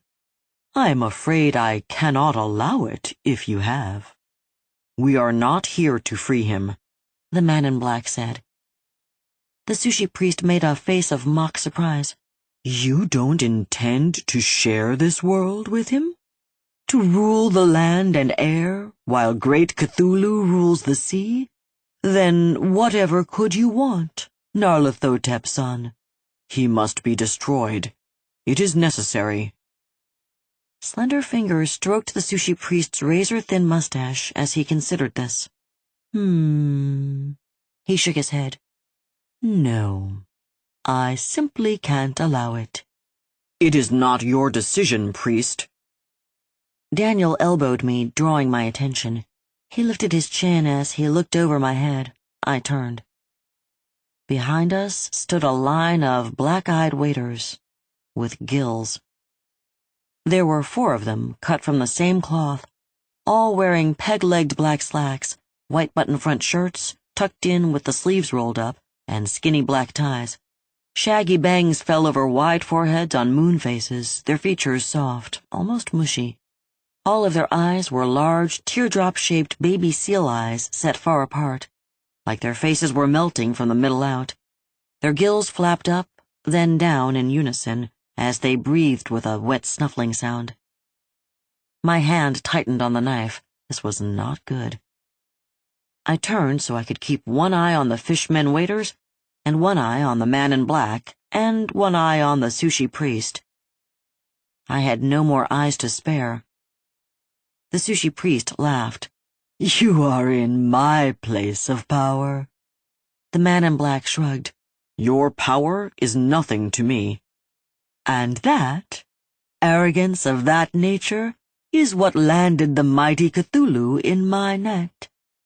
"He had slept for eons when you snared him," the chaos god snarled. "You will find me fully awake." "You underestimate me at your peril, O Prince of Darkness." "Does a Shoggoth underestimate a titmouse? Your reach exceeds your grasp, puny mortal. You have no power to harm me." "I have no intention of harming you, Nyarlathotep-san," the sushi priest smiled. "But you will be a delicious addition to my menu." His hand moved from behind the altar, holding out a medallion on an iron chain. Metal swirled in a cage around a glass sphere filled with liquid. Inside it floated a human eye. The eye bulged, an uneven, jaundiced globe, trailing pink optic nerve from the backside of it like an obscene jellyfish. The pupil and iris shone with energy, lighting the sphere like a lantern with violet light. Slowly, the eyeball turned to look at us, using the fluttering optic nerve like the fins on a betta fish, a rudder of dangling flesh. The magic inside me throbbed. "Surely you recognize this?" the sushi priest asked. "I have seen the Eye of Omens before, priest. Now I know how you have taken the mighty Cthulhu." "With it in my grasp, I can hold 2 just as easily as I hold 1. He pointed his hand at the man in black, vomited out a chunk of green magic, and the situation went to hell in the blink of an eye. 49. Verdant magic blasted over the altar stone in front of the chef priest, sizzling toward us. The air filled with the stink of burnt calamari as the tiny krakens piled in the bowls caught fire. The man in black lifted his red right hand, its raw fingers knotted together, and a shield of ruby-colored magic cupped up around him. The green energy slammed into it, driving the man in black back a step, gobbets of magic spattering off to each side. The force of the impact rushed across me like a runaway train careening through a station platform. I stumbled from the brunt of it, falling to one knee. Daniel howled and dove to the ground as some of the fractured green magic splashed across his legs. Rolling to a stop, he sat up, beating out tiny flickers of flame that spackled his jeans. I moved to help him. I got it, he yelled, pointing with his free hand. "Watch them!" I spun and found the waiters walking toward me. They chanted, voices combined in a quartet of creepy, moving lockstep like a dead-eyed version of a show choir. Every one of them now held a box cutter, short wicked razor blades extended. I moved the knife of Abraham in front of me, holding it tight. Mine was longer, but there were 4 of them, not good odds. The words of Sensei Laura blasted into my mind. If your opponent has a knife, run. If you fight someone with a knife, you are going to get cut. Better to run than bleed. Trapped between them and the sorcery battle, I had nowhere to run. Daniel stepped next to me. He smelt burnt and limped as he moved. He hefted a chunk of stalactite and leaned toward me, pointing. "What are they doing?" I looked, and the waiters were still closing in with short shuffling steps. They had crossed their arms, laying the blades of the box cutters against the insides of their elbows. Their chanting intensified, beating against my eardrums. In his tank, Cthulhu stirred, agitated, pressing against the glass, pressing against my mind, pressing against my magic. Free me. From the corner of my eye, I saw the man in black lean forward and sling crimson magic at the chef priest. The inhuman waiters pushed the short, sharp blades into their flesh and drugged them down each arm, splitting the skin in wide seams. The chanting never stopped as their skin unzippered beneath cutting blades, yawning wide. Things moved in the wounds, writhing, squirming, and as blades reached wrists, bursting out in a mass of slimy, flapping tentacles. "Damn," Daniel said. Then they were on us. 50. I slashed up with the knife as Daniel swung his stone club. The edge of the akeda bit into a mass of rubbery tentacles, snagging and pulling in my hand. Black ink spurted in high arcs from the cut, splashing up my arm and across my face in thin, cold streams. Chunks of tentacle fell to the cavern floor, severed by my knife. They squirmed and squiggled under my feet. The waiter gave no reaction of pain, his moon face blank, wide mouth gaping up and down, still chanting. The skin of his arm lurched, and more tentacles spilled out in a bouquet of writhing, clicking flesh. In his tank, Cthulhu pulsed at my mind. I could feel him trying to communicate with me, trying to get my attention. Something grabbed my left arm. 2 fat tubes of mottled gray-green flesh wrapped my arm, squeezing tight as they constricted. Sharp pain dotted underneath it as the suckers began to bite. The waiter attached to those stepped closer. More tentacles reached for me. I jerked back, the tentacles wrapping my arm tighter. Pain pulled up my arm. Slicing down, I cut myself free and stumbled, falling. My back hit something solid. Daniel. He spun, trying to grab me to keep me from hitting the ground, turning his back to the monstrous waiters he fought. I pushed away, trying to say I was okay, to tell him to keep fighting. I couldn't get the words out before a mass of tentacles slithered across Daniel's face, covering his mouth and jerking him off his feet. I screamed as he fell, both of his waiters latching on and dragging him to them. I took a step toward them. Something wrapped around my waist, yanking me backwards. I spun, slashing blind, desperation clawing at my mind, magic pulsing in my stomach. The knife of Abraham cut across a waiter's stomach, parting the white shirt and the skin beneath like water.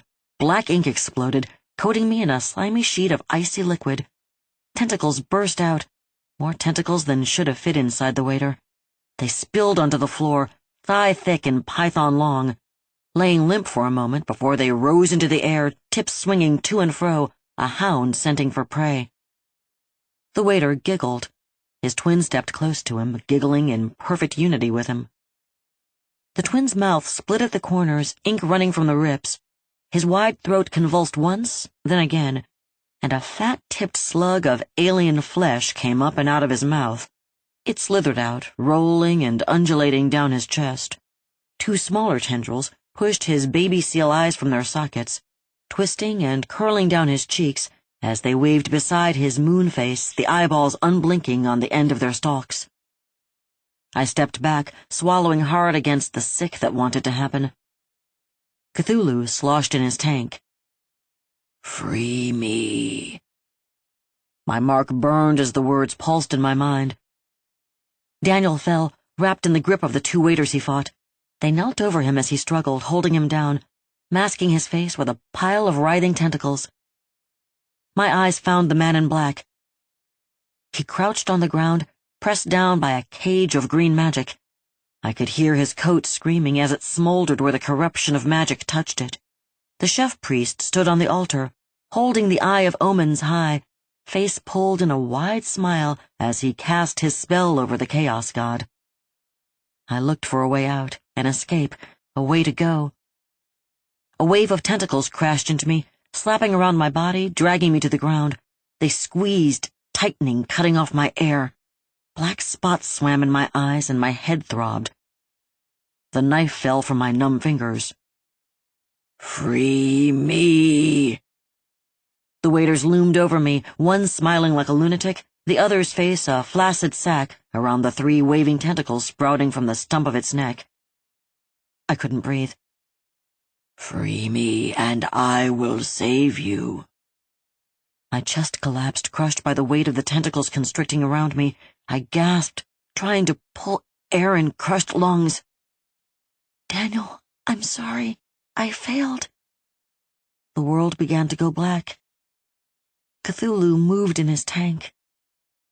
Everything grew dark, so very dark. Before I went under, I made a wish. 51. Thunder fell in the middle of the cavern as Cthulhu crashed to the floor, freed by my magic. He crouched, massive, enormous, filling the space with his size, with his presence.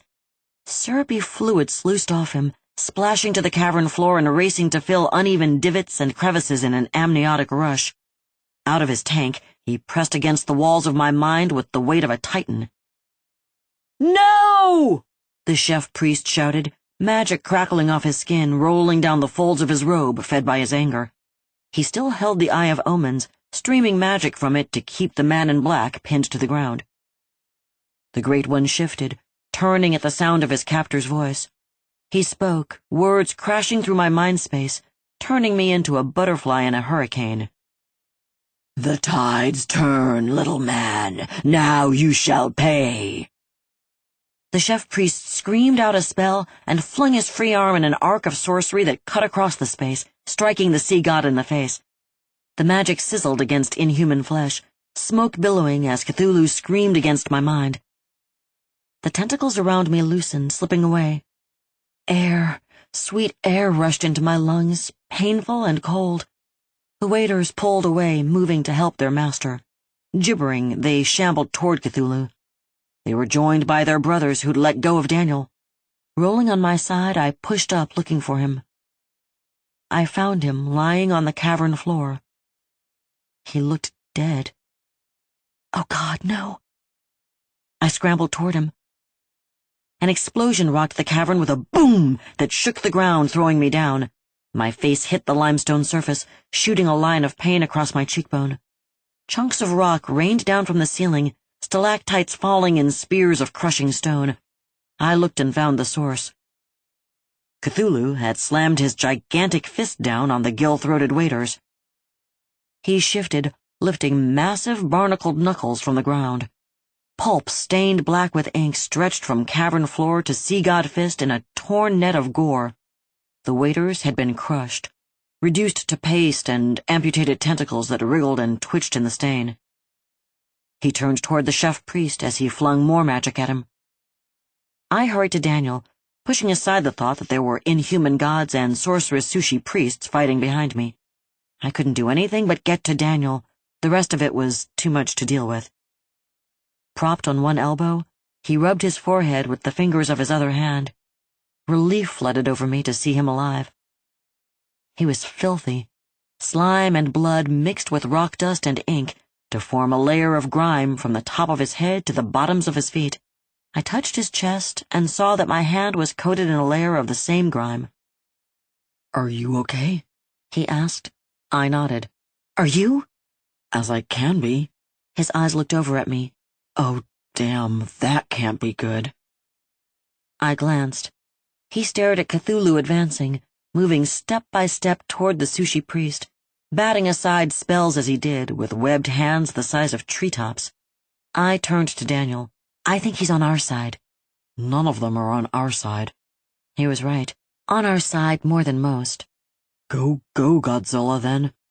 He shivered. How did he get out of the fishbowl? I did it. I didn't see another way out. He nodded. No wonder I feel so crappy. I'd used magic, damn it. He grabbed my arm. Hey. He shook me, not hard, just enough to get me to look at him. Get that look off your face. You only did what you had to. I'll be okay. No more magic. I meant it. No more magic tomorrow. He let go my arm. Today, we have stuff to get done. And magic is required. I didn't agree, but I didn't argue. Here's your knife. You'll need that too. He held out the akeda, handle first. I took it and he tried to stand. I grabbed him before he collapsed. He sat on the ground, face twisted in pain. Maybe I'll sit here for a minute. Does it hurt? He nodded, a little. Sweat cut trails through the dirt and grime on his face, skin showing waxy underneath. His breathing sounded ragged and his hands shook, twittering and trembling as he held his legs curled around himself. He was hurting, a lot. I let my eyes shift, sliding focus like I had before, calling my magic up to see through.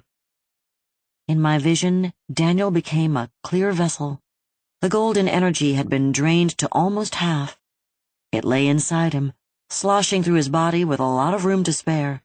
Turning, I blinked the magic away. As soon as you can stand, I'm getting you out of here.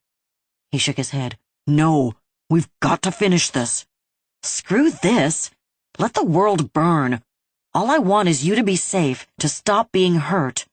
I moved closer, my hand on his face. So the rest of the world can go to hell. He grinned. It was weak, but it was there, dimples and all. We have to save the world. I need it to be here tomorrow, and the next day, and the next, and all the days after those. His trembling hands pulled me closer. I need them because I want to spend all of them with you. My heart swelled in my chest. It was hard to breathe. His voice was soft, mouth close to mine. So we fight, till the bitter end. Till the bitter end, I echoed. A wave of magic knocked us sideways before we could kiss. 52. Daniel's arms wrapped around me, keeping me from tumbling across the floor. Pinned against him, I felt us slide nearly a foot against the gravel-strewn floor. The magic washed off us with a crackling snap like a fire whip. Daniel groaned, his arms falling away from me. I moved, scrambling to take my weight off him. He sat up, and I saw blood spotting his hoodie, where the gravel on the floor had torn through it and the skin beneath. My hands touched his arms and chest, avoiding his injuries. Are you okay? It hurts, but I will be.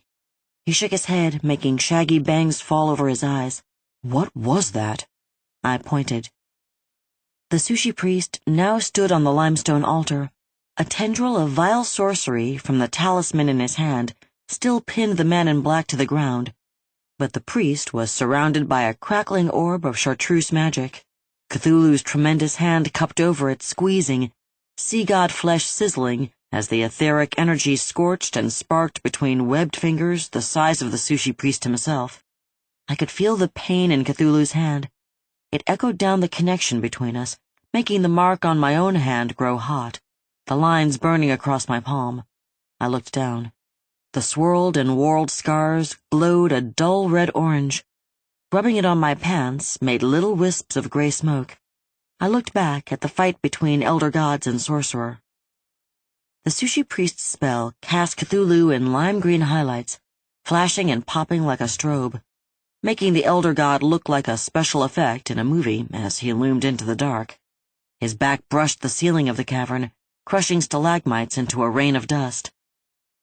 Cthulhu leaned on the sphere, pressing harder. The limestone slab under the sushi priest's feet broke in two halves with a crack that resounded across the stone-littered floor.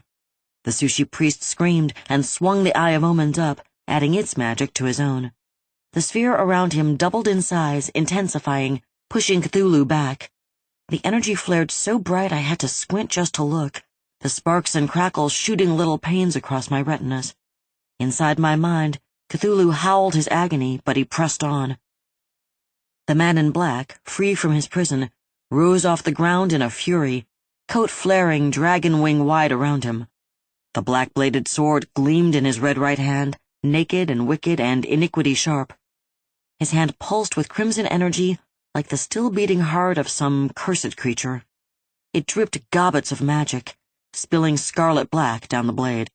His dark face twisted with raw anger and naked wrath, his black glittering eyes slit staring at the sushi priest.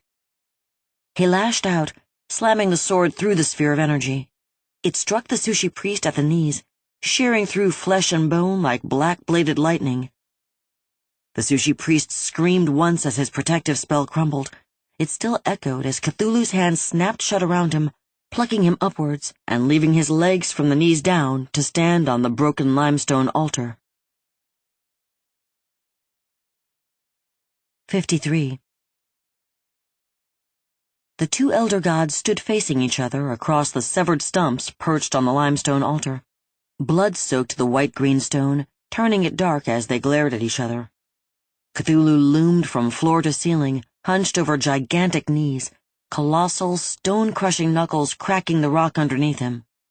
He breathed through gills the size of sailcloth, under a tangled nest of wriggling tentacles where a mouth should be, and it moved the air inside the entire chamber in dank, lagoon-moist drafts. The man in black looked like a wisp in comparison, a tiny slip of a figure next to the massive sea god. He stood in his fluttering coat, thin blade in his red right hand. Then he shifted and everything changed. The man in black looked the same, but suddenly he became different.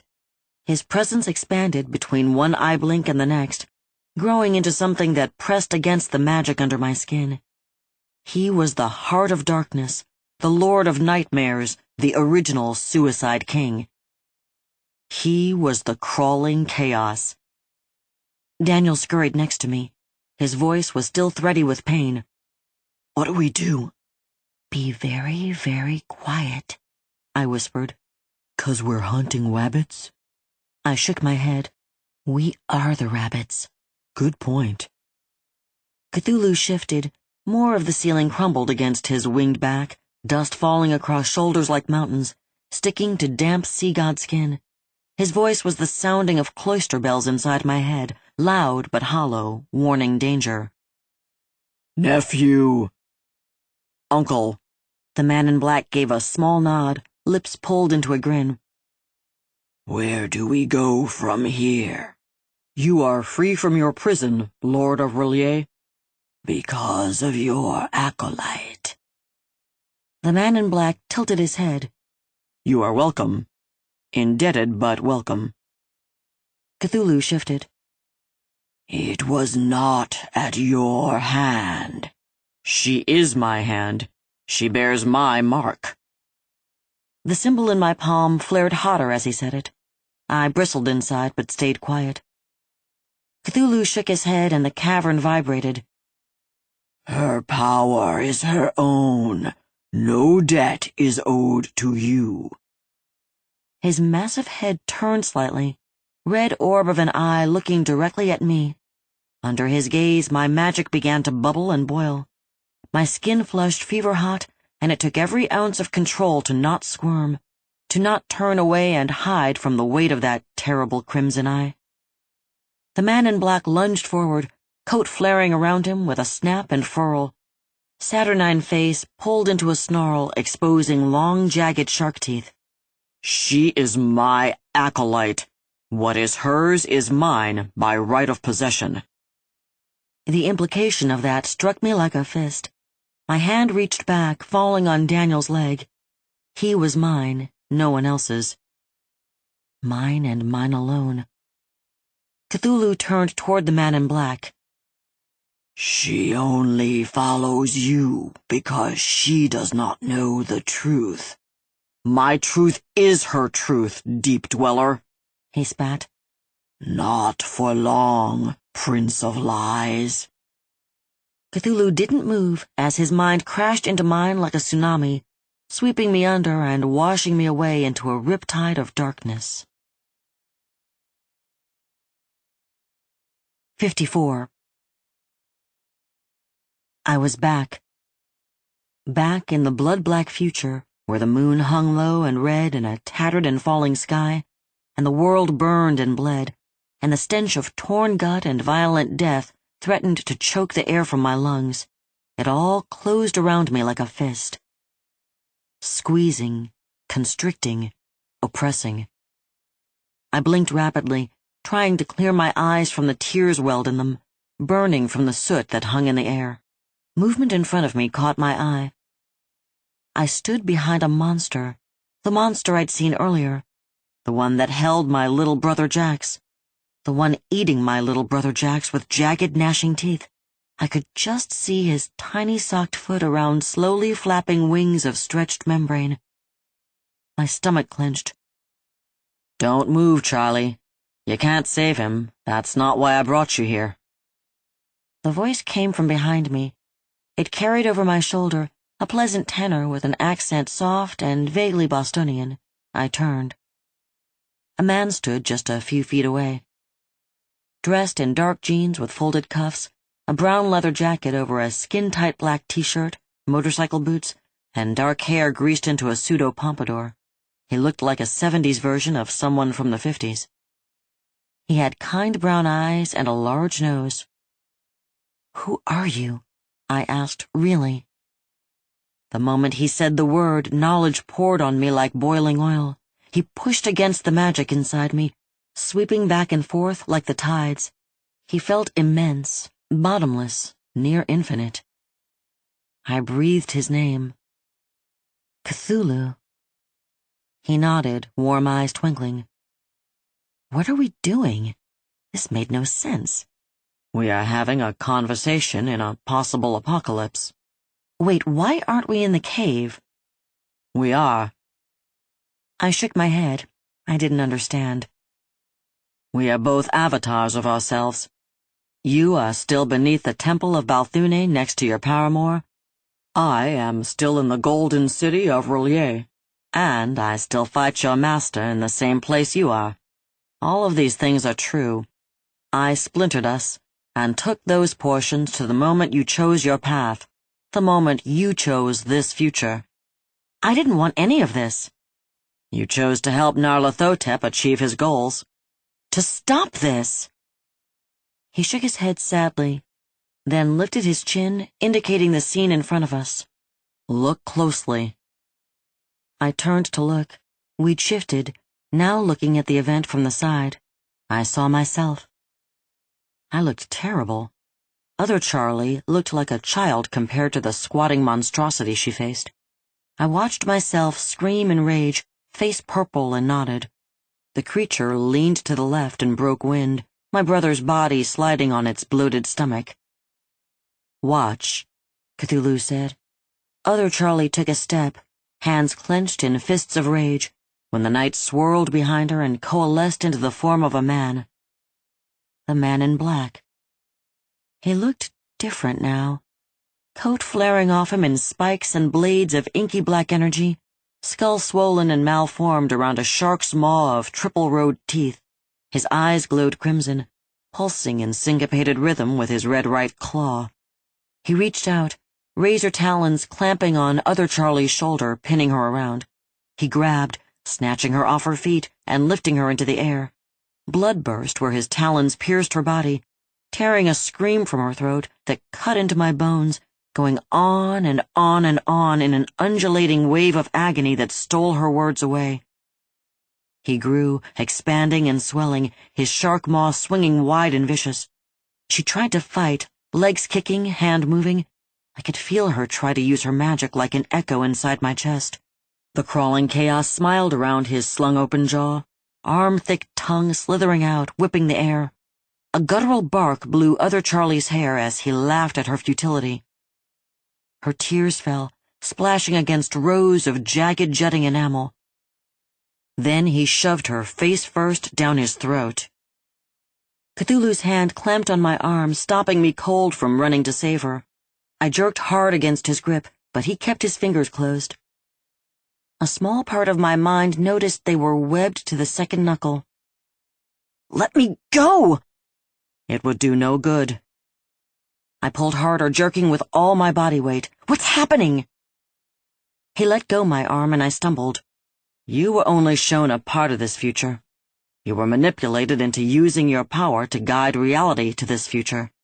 Your choices have been tumblers in a lock, one by one falling into place until this future cannot be undone. It is almost too late. This is the reality if you allow the son of Azathoth to win." I looked at the scene with Other Charlie and the crawling chaos. They were perfectly still, time-locked, everything around us frozen in place. Her legs hung in a mist of blood, freeze-framed around the monstrous countenance of Nyarlathotep. Gruesome and gory, and the fact that I was looking at another version of myself made the horror even more surreal. It scratched at my eyeballs, picking away at the edge of my sanity. I turned away, back to Cthulhu. He stood there like he was innocent, the kindly old guy who would buy you beer but never ever try to fill you up after you drank it. It was a lie, and I recognized it. "Oh, and you want me to throw in with you?" He shrugged. "It would be better." "I doubt that. All I want is a home for my star spawn. They swim the eons of space, skirting through the void without form, without home. A tear trickled from a watery brown eye. Pains me to be separated from them. Loss struck me like a fist, blasting into my gut, leaving me scooped out. I felt like part of me, part of who I am, had been trapped 1,000,000 miles away, and I couldn't get to it. Couldn't be whole. Would never be whole again. I felt like I did when I woke up so many years ago. Cthulhu moved closer, webbed hands moving to my arms, gentle this time. "Charlie, you have to understand. He is the great destroyer. He is the ravening lion.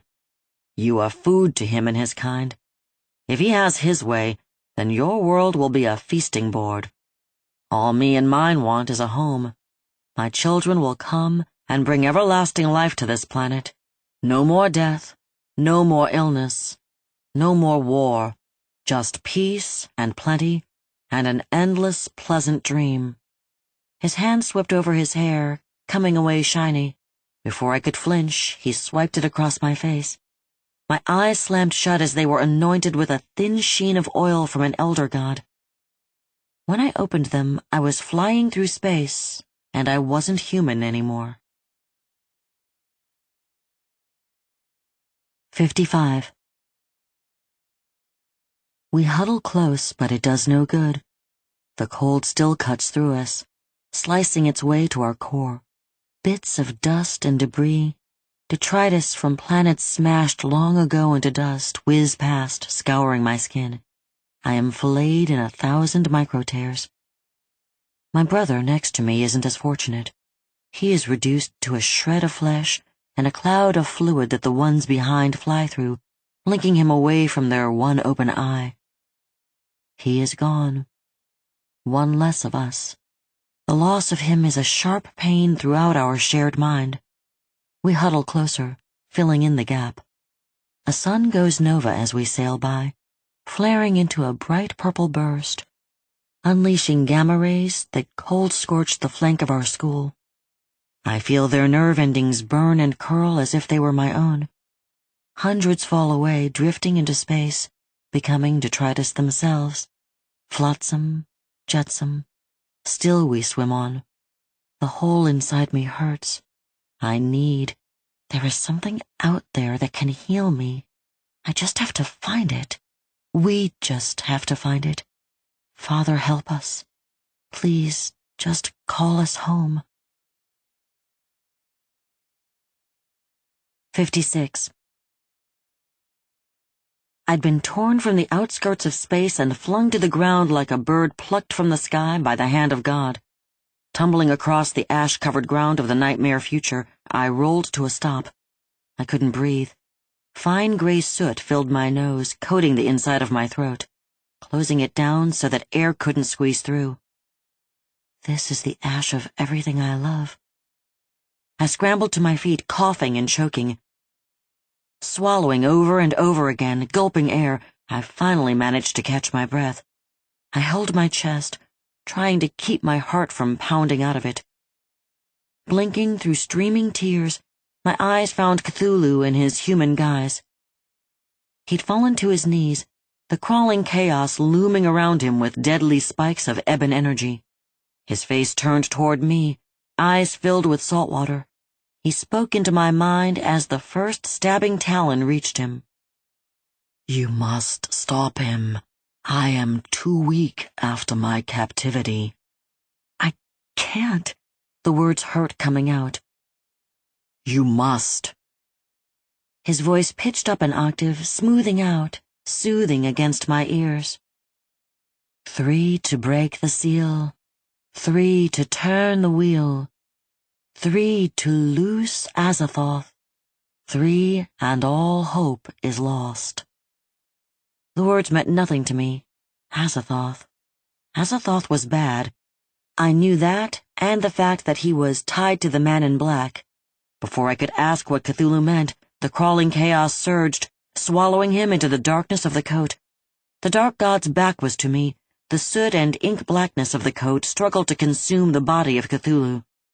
Shapes moved on the surface of the coat, bulging here and there in misshapen forms, the sea god trying to punch his way free. Nyarlathotep's distorted face loomed above the collar, his hands, red and dark-skinned, both clutching the coat together as it screamed and screamed and screamed in my mind, its voice joining the voice of Cthulhu himself, a duet of glass-edged pain as one drove to consume and one fought to keep from being consumed. The clarion skrill of their agony crushed me to the ground. I screamed, joining them. Slowly, at a bone-grinding pace, the cries of Cthulhu faded, drifting into oblivion, and the coat fell to a whimpering that I echoed as the man in black shuddered and shifted, sliding back into his human skin. One last shiver, and he snapped back into place. Slowly he turned, dead white chaos gaze falling on me. 57. Charlie, move! Daniel's arm hooked me around the waist, dragging me to the side as a chunk of limestone the size of a small car crashed into the ground where I'd been standing. It exploded in a rain of dust and a shower of white stone. Daniel grunted as a fist-sized chunk slammed into his back so hard I felt it through the other side of his body as he wrapped around, protecting me. The world crashed, falling to pieces. Daniel sucked air and continued to push me, dragging me away to safety. I shook my head, tearing through the confusion of the alternate reality I'd just left like a rotten spiderweb, and pulled my face over his shoulder, looking for the engine of all this destruction. The man in black swung his red right hand back, flinging globules of crackling magic that bounced along the cavern floor behind him, scorching the limestone black where they landed. His hand clenched in a fist, surrounded by a nimbus of crimson lightning. It flared cornea-searingly bright, flinging the shadow of both elder gods toward us like a falling eclipse. Stark shadows cut the man in black's face into a strobe-lit mask of fury, and the sea god's back disappeared into the darkness of the ceiling. Cthulhu's massive webbed hand fell, dropping like an avalanche toward the chaos god. It looked slow, ponderous because of the sheer mass of it, dropping inches instead of feet at a time. It had so far to fall it seemed to hang suspended in the air. Nyarlathotep lunged, flinging the spell in his red right hand. It flew off, smashing into Cthulhu's chest like a nuclear missile. Magic exploded, filling the cave in a red blast. My eyes slammed shut, but it still seared through my eyelids, spiking pain through them and into the back of my eye sockets. Rock and dust fell like snow from the concussion of the impact. Silence rushed in as my ears shut from the boom. I tore my eyes open. I had to see. Cthulhu's chest had been blown open. Mold-green skin yawned apart, strange and alien shapes smoking where the crimson magic had scorched them to charcoal. I gagged as a stench blasted over me, smelling like a sewage treatment plant on fire. Daniel jerked the collar of his hoodie up over his face. Cthulhu fell to his hands and knees. The ground shuddered under my feet. Wings like tattered sails on a sinking ship hung limply off his mountainous back. The tentacles around his mouth dragged through the dust, limp and flaccid. No movement to them at all. Those giant red orbs were shut tight, and his rounded head hung low between massive shoulders. The man in black leapt, the coat around him pushing him like a springboard into the air. He landed on Cthulhu's face, just above the nest of tentacles that served as a mouth. Scrambled up him, arms and legs digging into the gigantic sea god's mottled greenish skin. His coat flared around him, tendrils becoming spikes and digging in to help pull him up. He looked like a black carapaced beetle climbing a corpse. Maybe he was. Cthulhu had disappeared from my mind. I couldn't feel him anymore. Just the lack of him, like a hollow vacuum against my soul. The butchered god didn't move, didn't even shrug to shake him off. He just knelt there, head low as the man in black scaled his skull. Reaching the top, Nyarlathotep stood triumphant in a maelstrom of swirling darkness. The only color in him, the gleam of two sharp teeth, and the lurching crimson pulse of his red right hand. Out came his sword, sliding from the depths of the coat. Something inside me slid into place, like a joint going back into socket with a sick, wet pop, and I could feel the pounding cries from the coat as it struggled against its wearer.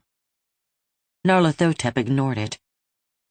Shifting to a crouch, he raised the black-bladed sword over his head. A scream lodged in my throat, stuck against my trachea. He leapt, spinning delicately like a dancer, blade cutting the air around him.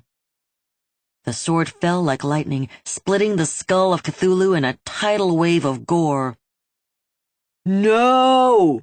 Daniel screamed beside me, too little, too late.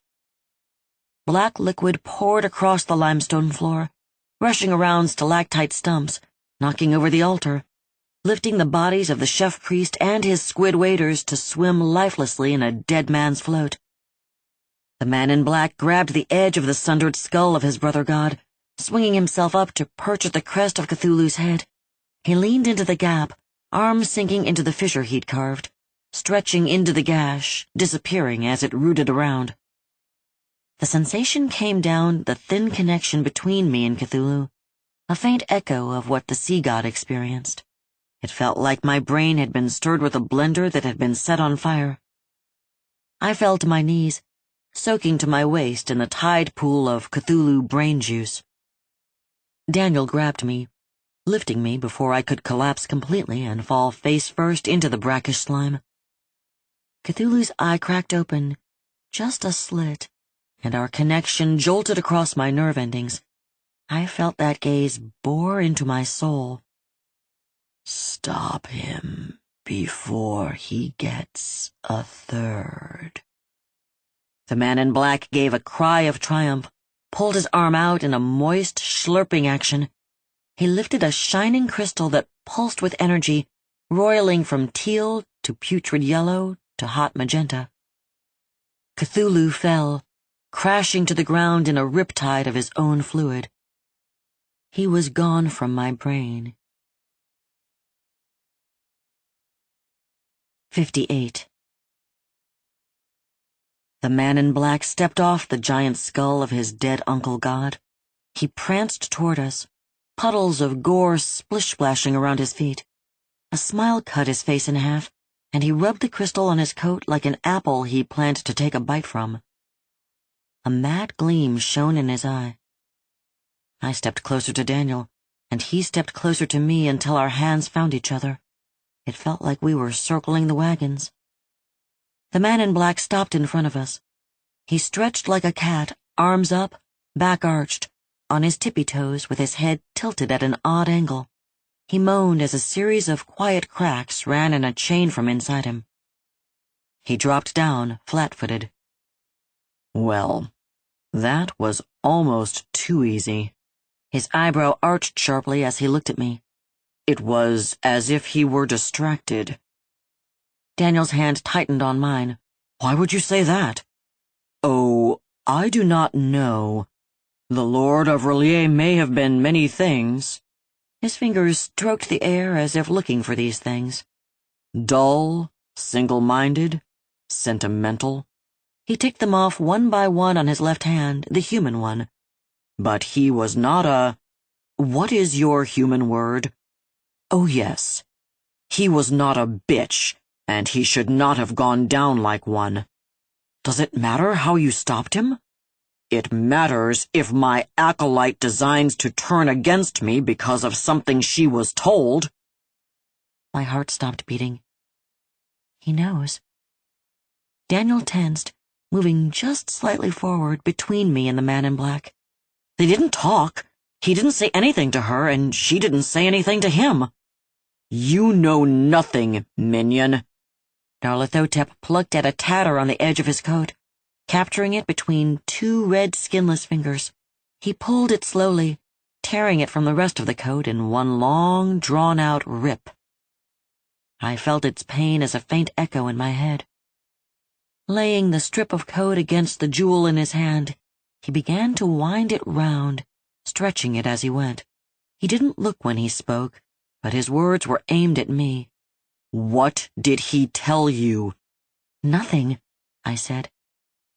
Pulling the strip into a loop, he hung the jewel around his neck beside the one from the cancer god. They rubbed against each other, the crystalline planes and corners chinking and squeaking in protest. The colors in each of them whipped into a frenzy, rushing toward the other jewel and then darting away, like living liquid energy trapped in a prism of quartz. Liar, liar, pants on fire. He stopped. Well, not literally. Not yet. We fulfilled our part of this deal. Let us walk away now. His tongue clucked the roof of his mouth. Tut, tut, tut, Acolyte. That was not the bargain struck. Yes, it was. Dark eyes glowed. He licked his lips. When he opened his mouth, his voice had changed. Daniel's voice came from the man in black's throat. Name your price, and we'll pay it. Oh, no. I name my price, Daniel Alexander Langford. The man in black's smile widened, teeth gleaming in the dim luminescence of the cave. That price is your life. Before I could move, he fell on Daniel in a swirl of black coat. In a blink, they were gone. I screamed, the only person left alive in that dank subterranean pit. 59. I had to find them.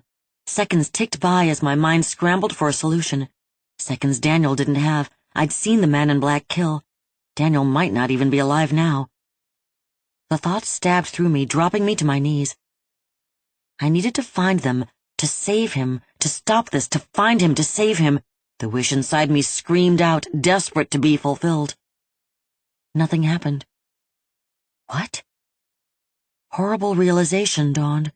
Daniel was gone. My magic had no fuel. It lay quiet and still inside me. Small, smaller than it had ever felt since being sparked. I could feel it like a shallow pool deep inside me, a nearly dry well. No, not now. Not when I need it most. That I could fail Daniel when he needed me most felt like a knife in my guts. Knife. Wait. My brain turned slowly, rotating around something the man in black had said to me earlier. When you need your magic, it can be activated by touching your mark with any bodily fluid. Blood is the strongest. Shifting the akeda to my left hand, I laid the edge of the blade against my wrist. It sat next to the line already there, the scar straight and thin. The surgeon had done a great job sewing it up. Just a thin white line of hard tissue was the only sign that anything had ever happened.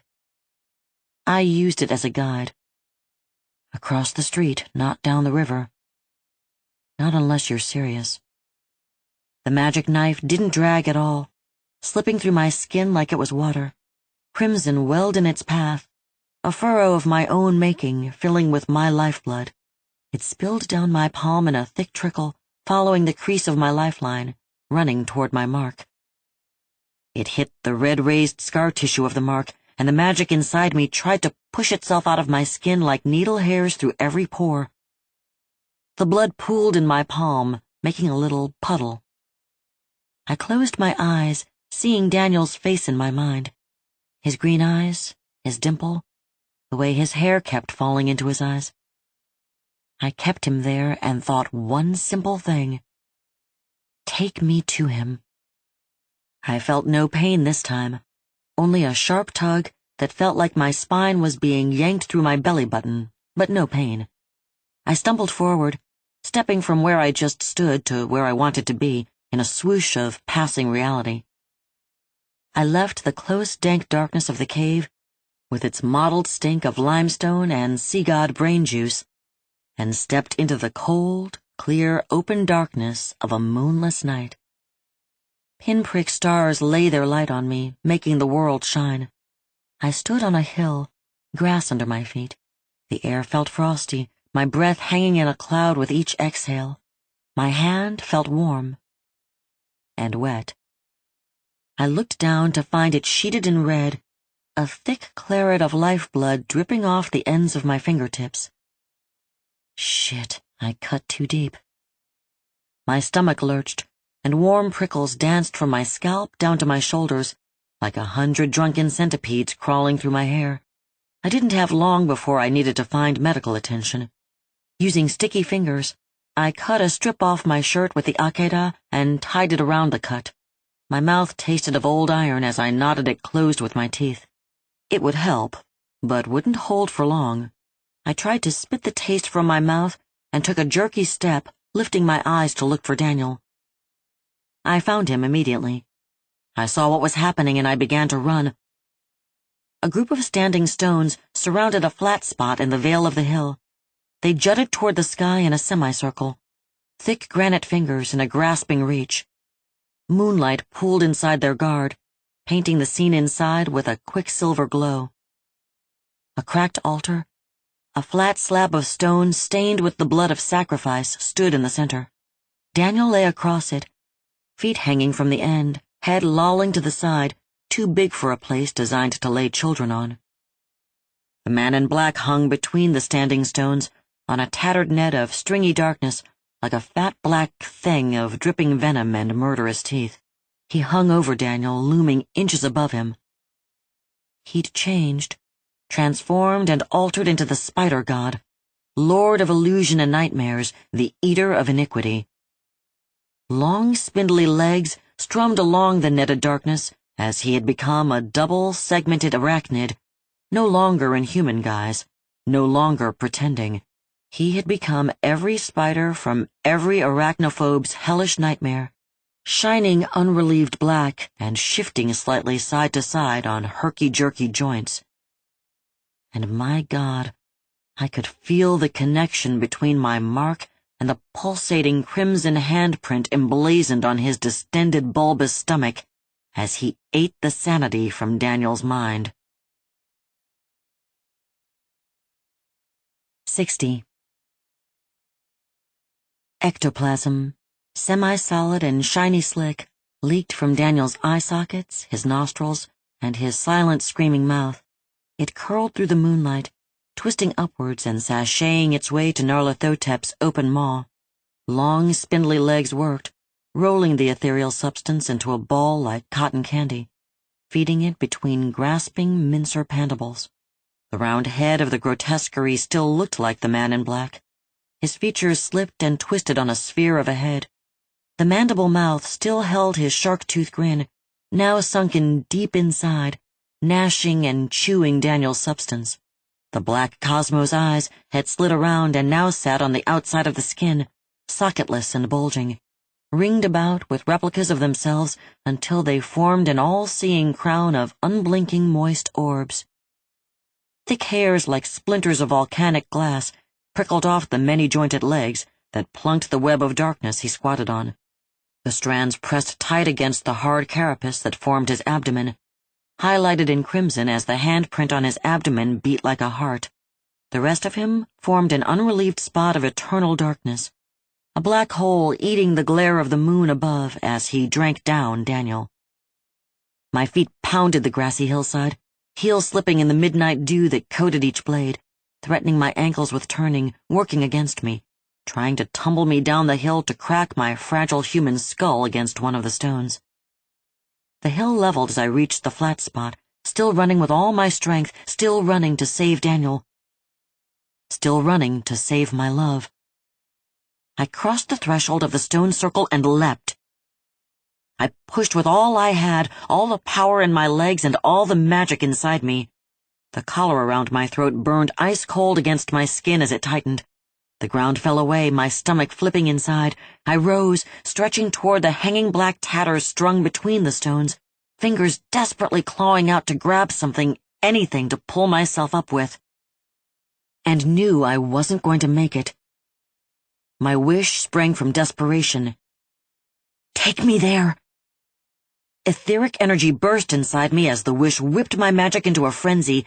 It pushed out under my shoulder blades in a sweep of ache, unfurling behind me. Pull, drag, lift. Wings of eldritch energy bore me through the air. I rose in a jerk between the strands of the web. The tatters of it fluttered up, stretching, reaching for me, not to pull me back, but to brush my skin in comfort. The web was the coat, the still-living skin of an archangel, shredded and mangled and torn to the will of its master. It barely touched me as I passed through it, the tattered tips just a whisper against my skin. Even through the trilling wonder of flight, its alien sing-song broke through, making a connection. The coat wanted me.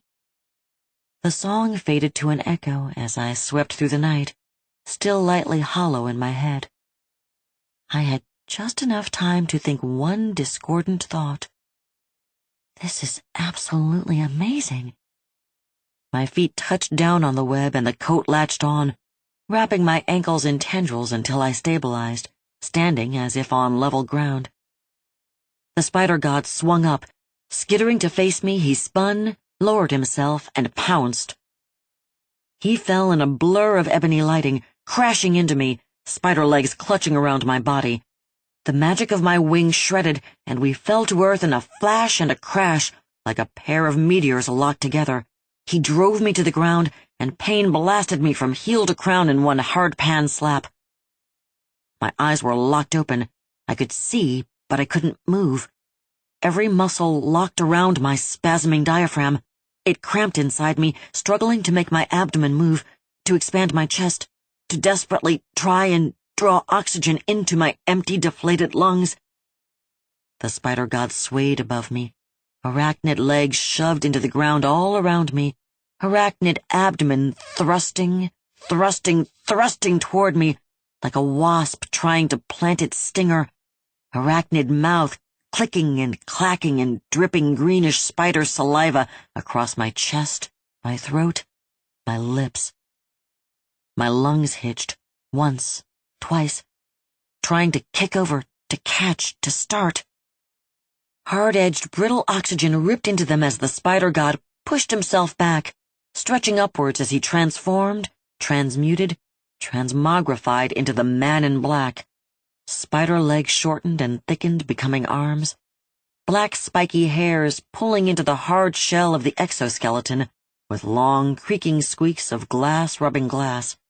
His swollen abdomen deflated like a bladder burst, collapsing into itself, to hang flaccid and folded in disarray around his now human body, before drawing up and withering into the shape of sleek muscles.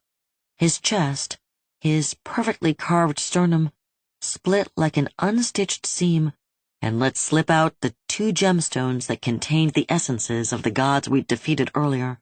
They hung around his neck like 2 brightly colored nooses. The globe of his head broke, denting and creasing into the shape of a face. The skin holding his features side-slipped around, twisting into place like latex across a greased surface. Black orb eyes popped back into their sockets, and he blinked rapidly, lids fluttering. Hands out to his side, one dusky-skinned and perfect, one skinless, red, and raw. He stood in sinister, naked glory. My muscles broke their mortal lock, turning liquid and movable as he settled into his form. I scrambled backwards. He opened his eyes and smiled. 61.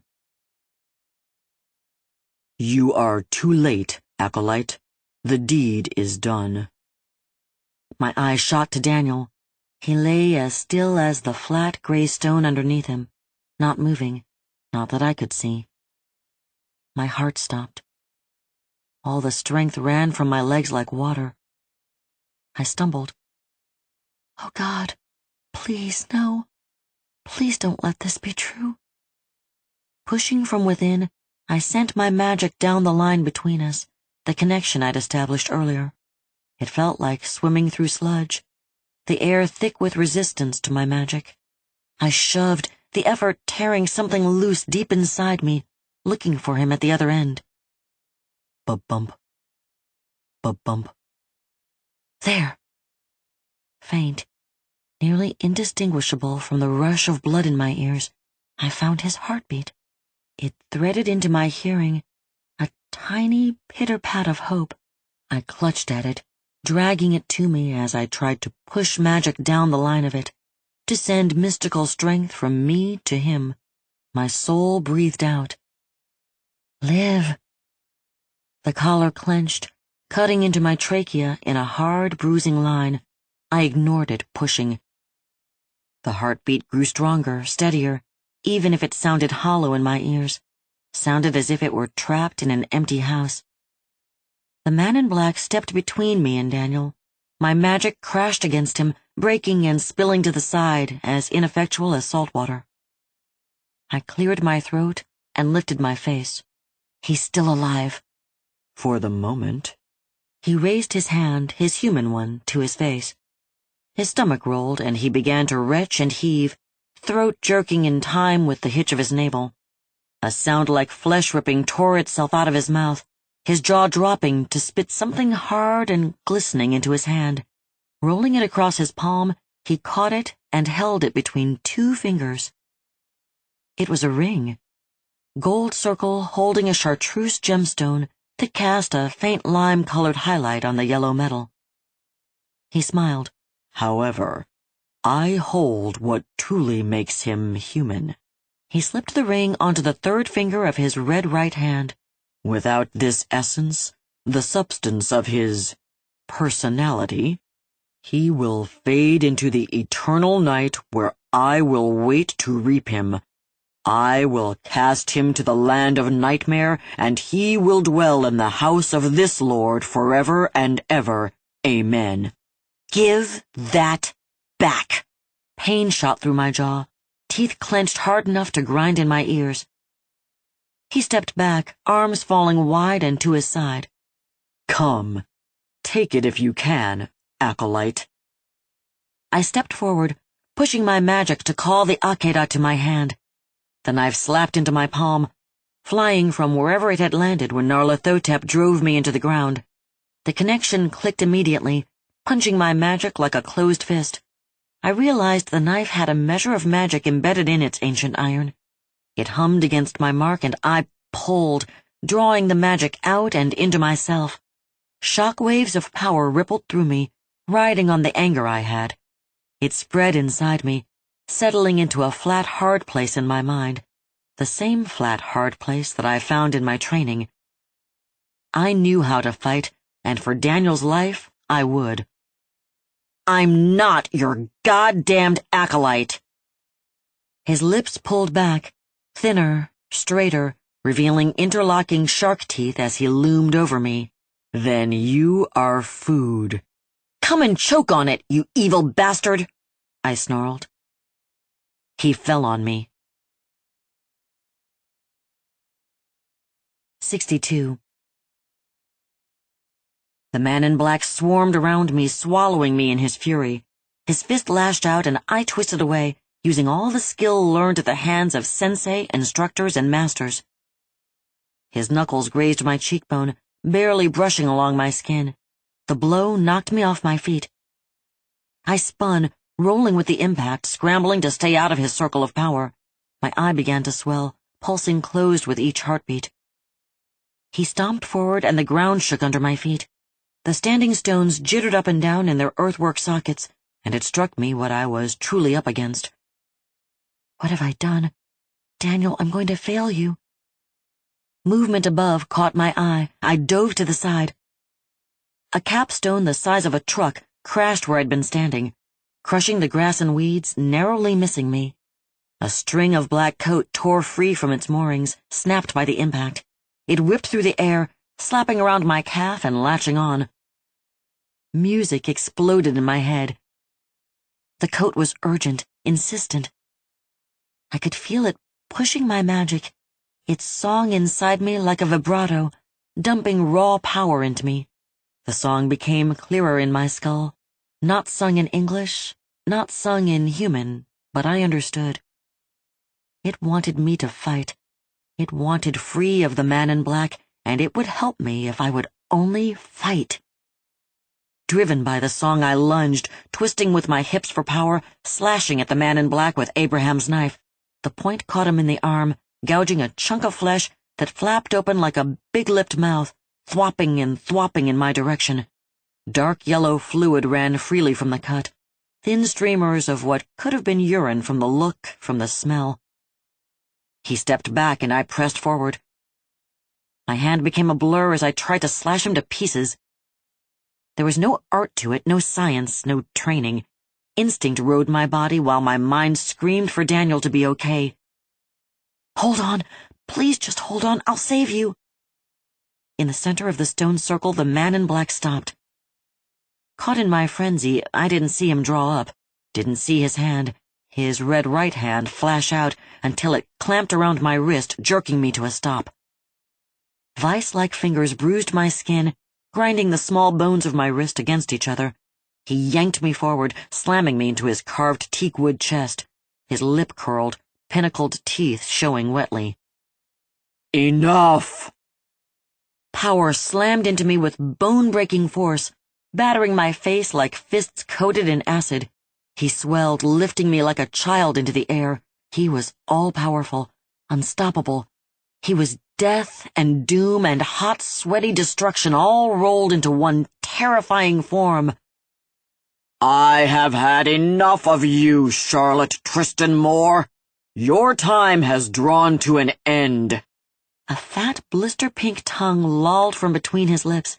It flicked out impossibly long and lapped across my face from chin to cheekbone. It snapped back inside his mouth between rows of shark teeth. "Delicious." The man in black would devour me, and I hung helpless before his hunger. His arm trapped mine between us, the knife in my hand useless, fingers going numb with no leverage to cut. He squeezed as his head reared, preparing to strike. I couldn't breathe. My head lolled loose on my neck. My free arm flopped in the air, useless. It was over. Darkness closed in on me. I wouldn't even feel it when his elder god teeth ended my life. Something constricted around my calf, tightening into a circle of pain sharp enough to clear my head. Musical language trilled through my brain. I am a survivor. I swung my free hand in one last effort. I slapped the man in black across the face with all the magic inside me, all the magic lodged in the Akeda, and all the magic being given by the coat. It exploded like a shotgun blast. He staggered, dropping me. I fell to the ground, knees banging against the hard-packed earth. I was drained, too tired to hurt, empty of everything inside except my own hot torch of anger at him for trying to destroy me, for trying to destroy Daniel. The man in black looked down at me, his human hand pressed to the side of his face. Around his long, thin fingers was a vaguely hand-shaped burn, one so severe the flesh of his cheek and jaw crackled meat pink through hard black scorch. It bubbled and seeped from magic burn. His hand pulled away, slick and shining with thin runny fluid. Basalt eyes, fever bright, he laughed. "You surprise me, Charlotte Tristan Moore. I thought you a mewling broken thing to be easily manipulated." He smiled, and it broke the skin where I'd slapped him. "It appears I have misjudged you." I spat a bad taste out of my mouth. It made my head spin. I was almost done. "You chose to hurt the wrong person." I tried to stop them, but my eyes cut over to Daniel lying on the stone. I could still feel him faintly through the residue of magic left inside me. It matters not. In the end, my will shall be done on this earth, as it is in the heavens. I will seek and find one more of my brethren gods, and take them also. Then will Azathoth be loosed. Then will he be free to enjoy all his son has accomplished in his name. I'll never help you again. There is another. He is almost ripe for plucking. What? It hit like one of the standing stones falling on me. Jax, he's the same bloodline as me. You'll kill me first, I snarled. He stepped forward. Oh, that I will. Disobedience must be punished. Come closer. He stood before me, looking down on me as I knelt. My head weighed 40 pounds as I looked up at him. Exhaustion hooked the corners of my eyes, dragging at them. He took another step. Just a little closer. He bent at the waist, bringing his face low and close to mine. The two god-prison gemstones fell free, rubbing against each other. The larger one swung toward my face, and inside I saw a tiny rendition of Cthulhu. He didn't move much, but his tiny Cthulhu head turned toward me as I stared. An echo in my head. 3 to break the seal. 3. The man in black smiled, lips parting around teeth. Ashen chunks of charcoaled skin fell from the right side of his face. His jaw slung down, unhinging and opening. His head swelled like it had in the alternate reality, eyes moving sideways as his throat flapped open, stretching into a ring-tubed trachea large enough to swallow me whole. This close, I watched the teeth slip in flesh-pink gums, sliding against each other like knives of enamel. Black ichor ran from under the gums, dripping down the thin edges of each tooth, bumping along the micro-serrations that would cut flesh like shears through lamb's wool. Hot, burning saliva fell on me as shark teeth grazed the air over my face. He would clamp those jaws shut on me, taking my head off at the shoulders. I reached up, and my fingers curled around Cthulhu's gemstone prison, knotting into the coat scrap necklace, using it to pull myself up and him down. I thrust the knife of Abraham deep in the side of the chaos god, about to eat my face off, pushing with all my strength, twisting from my hips and driving with the large muscles of my legs. He exploded backward, twisting and writhing around the blade that now jutted from his ribs. Hot pink etheric energy boiled from the gash, leaking around the magic knife. He screamed, howling in pain and anger. His red right hand scrabbled at the knife handle, trying to pull it free. That's when the coat fell on him. It dropped from above us, slapping itself around the man in black. For one horrible second I thought it would try to rescue him, to save its master, betraying me. Then the scrap around my leg throbbed, and the song in my head roared to a crescendo, and I knew the coat was on my side. It attacked with all the hatred and anger built over centuries of abuse at the hands of Nyarlathotep, fighting with all its strength. The chaos god ripped at it, his body transforming into anything it could, one form flowing to another, flowing to yet another, all deadly with fangs and claws and stingers. Nightmare versions of tiger, wolf, spider, scorpion, and shapes so alien my eyes couldn't translate them.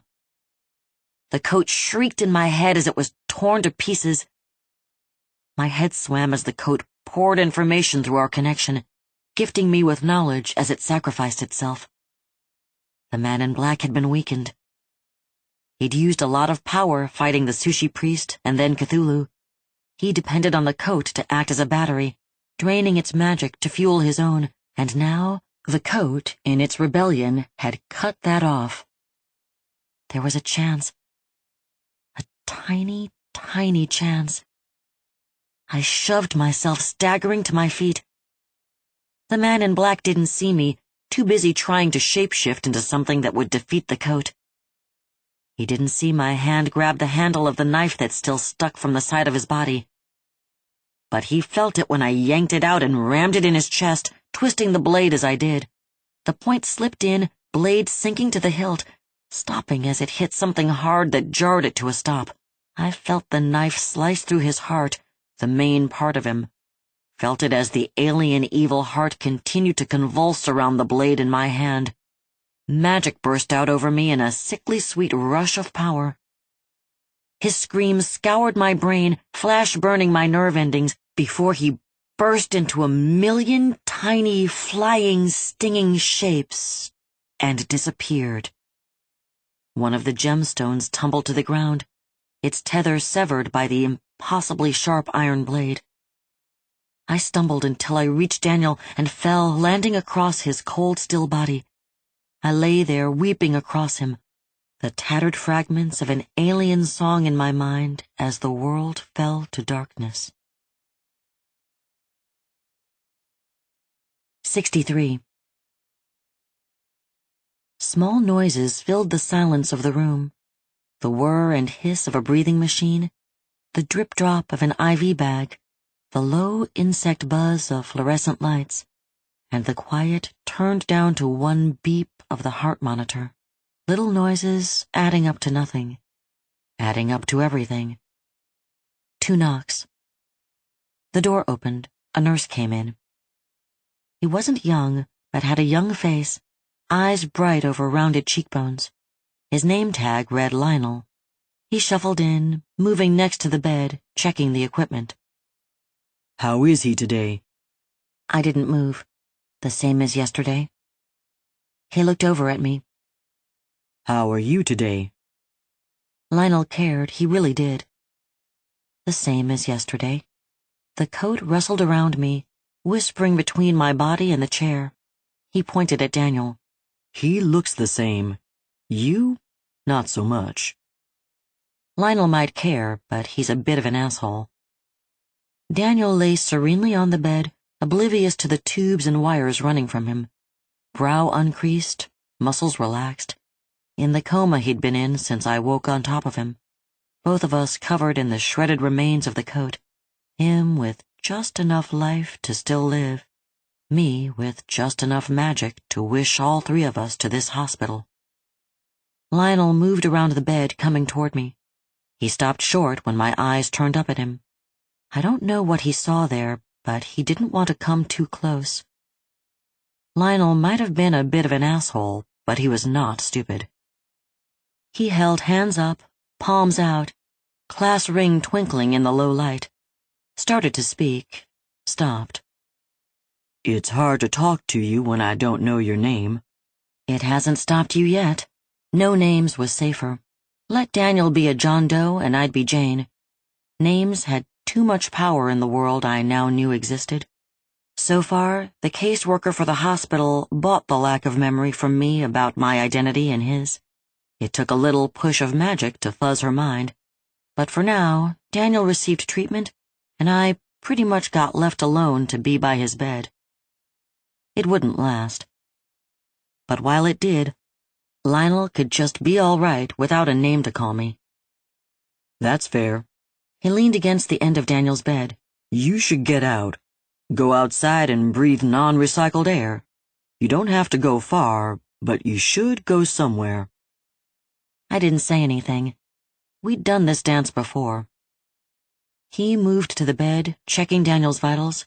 He kept talking while he lifted Daniel's wrist and took his pulse. I don't know why he did that. The machine right behind him blipped out Daniel's heartbeat. You've been here for 2 weeks. He appreciates it. Down where he still knows what's going on, he does. But there's nothing you can do here.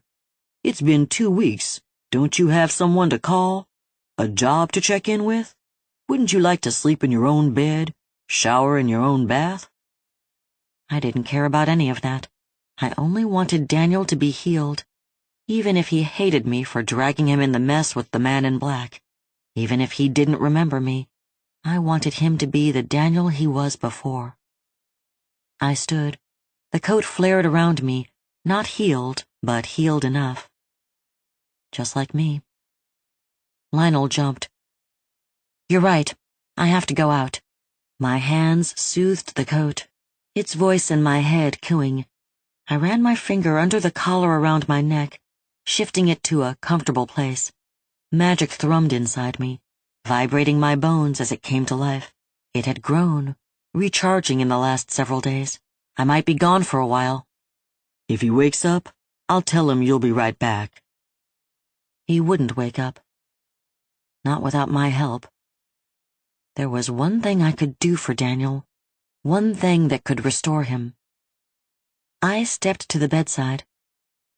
His life force had been locked in a ring, a talisman last seen on the skinless finger of a red right hand. I leaned down, my lips close to Daniel's face. I had the magic inside me to find things. I kissed him gently on the forehead, his skin cool under the warmth of my lips. I was going to find that ring.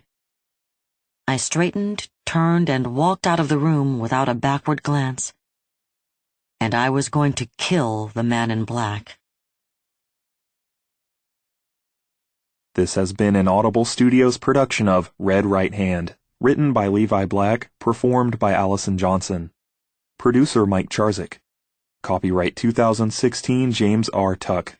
Production copyright 2016 by Audible Inc. Audible Studios is a division of Audible Inc.